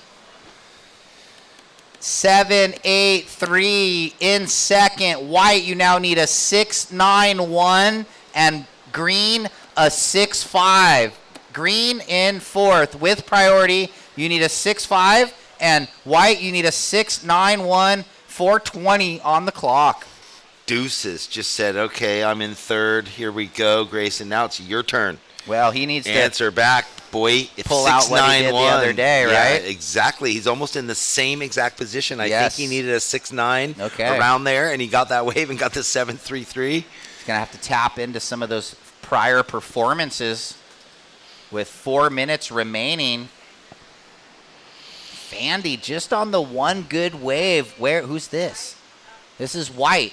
Oh, big vertical attack. This one standing up on the inside. Looking for a 6-9. Float climb. Wow, well. Vertical finish again. So bookends that one. Big start, big finish.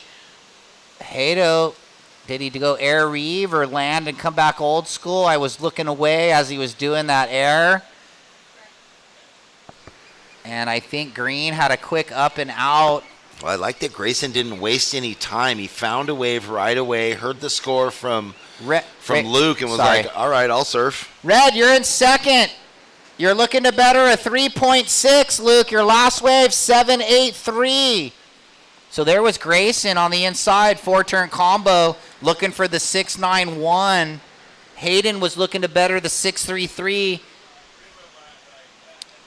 Stand by, everybody. 3 minutes remaining. Like to see the replay. I missed it looking out with Red waving for scores. Which one, the blue? No, Grayson's last one. 4-turn combo. I missed the replay. Here it is. You asked and you received. Thank you, Chris, our production dude. So I really like how he redirected there. Full control and commitment. Had to carry the speed over that section airdrop, and then again vertical and blew the tail over the lip a bit. So stand by for White's last. He needed a 6.91. We've got a rider up, and it's Green. And he's not going to get to the lip in time. 6.73 for Grayson.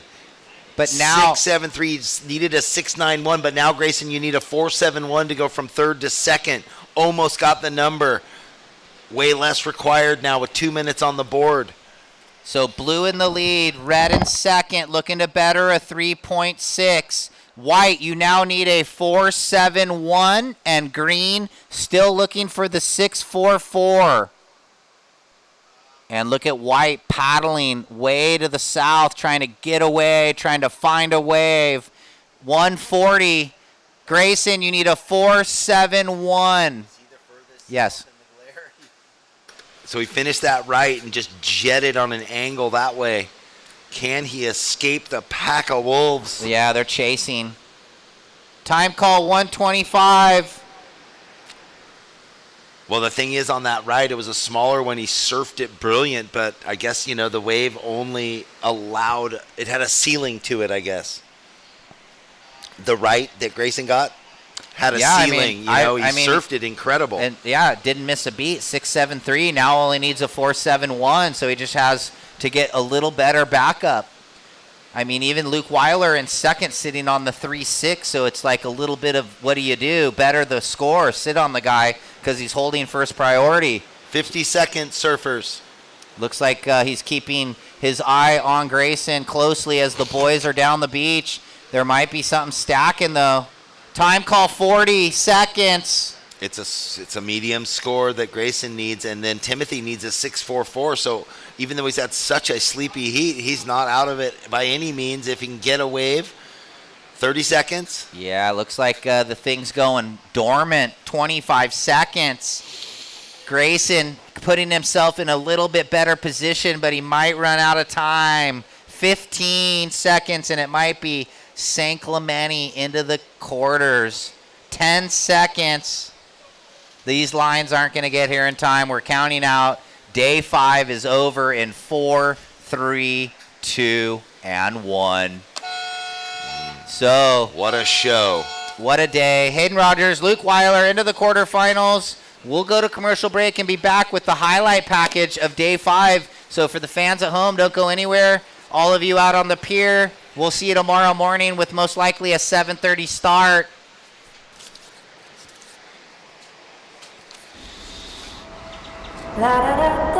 All right, we're in commercial break. We're going to come out of the commercial break and wrap it all up with the highlight package.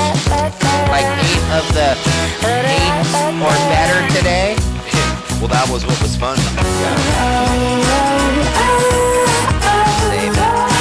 only keeps getting better. It only gets better. Since 2012, Surfing for Hope has been helping families navigate through cancer using the healing benefits of surfing and the ocean.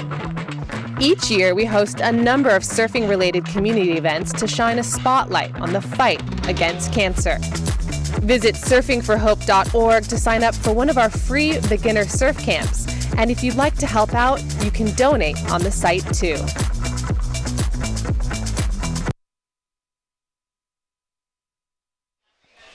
All right, welcome back, everybody. Look at that beautiful Vespara Resort and Hotel where we stay for this QS 3000, the SLOCAL Open here in Pismo. Thank you very much to Visit SLOCAL and to Surfing for Hope Foundation. Beautiful drone angles there from Runamuck, panning across the hills in the downtown area. You see the big red Pismo light sign, the flagpole. Main Street Main right there. Street, yeah, that's us in the blue midship container at the base of the pier, sweeping up towards gorgeous Avila Beach in the Shelley Beach in Avila, there up on the headland. What a day of action, Ryan Simmons. Closing it out, day 5. We have established all the quarterfinals for the men's and women's QS, for the juniors, men and women. We just saw Hayden Rogers and Luke Weiler, Team San Clemente, coming through that last heat to finalize our quarterfinal. And we're going to go into our highlight package from today. We had 9 waves over an 8 and 9-1. I think this here. Bella Kenworthy early this morning, women's round of 16 gouging down, and then big finish for Bella. That was score 8 or better. And then this is, I think, Tosh Lindblad waited a while and picked a dream, 2 of them actually. This is that wave that it was kind of a funky, sleepy beginning, and then the back end of it, was like turn the throttle on. Oh, that was the one with the big air finish. That was the wave. That was his last wave of the heat. He didn't even need. He had an 8.5 to start the heat. But that was like a 7.67. So here we go with this one. This was Al Leland. Oh, and look at how dreamy the conditions were at high tide this morning. Shh. So Al there, and now this is Tosh Talbot coming off the knee injury. Really nice to see him ripping. His mom might be tuned in Costa Rica. Well, I hope so, because her son just went crazy on He these sure waves did. in the highlight package. And I think, is this where he went for the air? Right. No. Well, we didn't see the finish, but we think he made it because the score came in 8+. It was later than he went for the he air, went for the right? air and and the heat. And we were like, that was crazy with his knee. Josh Burke on the game right now. 8.07. They loved it. Again, clutch. Just solid rail surfing, which Josh Burke always brings to the table. Next, we're going to see Ellie Temperi. He had the paddle battle with Kai Kushner, and he ended up getting this wave, which really worked out for him in this heat. This is the one you missed, and I was saying the first wave that Kai Kushner got pulled all the water off, and it just made it so beautiful for him. Great finish there from the styly surfer from down the Encinitas area. Looks like we have Lucas Cassidy. He held the inside, and this was an important wave for him in the Pro Junior. And he went to town. Mexico's finest junior, Lucas Cassidy. Surfs our USA Prime because they have a house in California. So he's competing against all of the American juniors. But he surfs for Mexico on the world stage. He's a threat. And then we go into Lucas Ostin. Probably the standout surfer of the day. Lucas to Lucas, yes, and in fine form in both quarterfinals. Look at this. This was, I think, the opener. This is how he started the heat. It was. I love how he drifted the fins, gained control, then goes into the Hulk versus Hercules slam. Just had the thing pinned. Who is this? Taj Lenny. This is the one that ran. This was the first wave of the heat. So this is the one he waited for, and it just turned into a Rincon right point wave at Pismo Pier. Look at this thing. 3 big rail gouges. Yeah, he sat for almost 10 minutes or so before that came, maybe even a little more. Yeah, I mean, I joked on the Instagram yesterday. He's got the tucked shoulder. It looked like he had it right here. That's how you can tell when he's in the game, feeling it. And then looks like one more wave. Jeff. Josh Burke on a beauty. This was over, I think it was a 8.1. And again, I love that how he just pushed the foot down, little stylish layback, connects those midsections, comes into this and blows the fins up over the roof, rides out stylish, and he's like, yeah, I got myself. He's hanging with his little brother. He's hanging with Kai Kushner. Incredible day 5. I mean, what do we got for the weekend? We've got the quarters, semis, and finals. We've got 2 days. The swell's going to be good. Hopefully the weather stays good, Jeff. I mean, incredible surfing. We've got ramifications in the ratings races for both the men and women. This is the first Pro Junior. I mean, stay tuned, everybody. Don't go anywhere. This event, it's going to be exciting this weekend. And what we know is it's going to be a 7:30 start tomorrow for sure. So tune in. 7:25 is when we kick off the broadcast. Or, tune in at 7:25, and then we'll know if anything changes. But that's what it's been all week. So, Jeff Baldwin, Ryan Simmons, thanks for a great day. We'll see you guys tomorrow. And be safe. Bye. Have a great night, everybody. Welcome to the land of big-time natural beauty and intermittent cell service. Here, cowboys drink Cabernet, farmers surf the breaks, and everyone breaks for roosters. It's a wide open and welcoming place. But that's not to say we don't have any hidden secrets. Welcome to the land of truly living, with a million things to do. Or not. SLO, where life's too beautiful to rush. Since 2012, Surfing for Hope has been helping families navigate through cancer using the healing benefits of surfing and the ocean. Each year, we host a number of surfing-related community events to shine a spotlight on the fight against cancer. Visit surfingforhope.org to sign up for one of our free beginner surf camps. And if you'd like to help out, you can donate on the site too.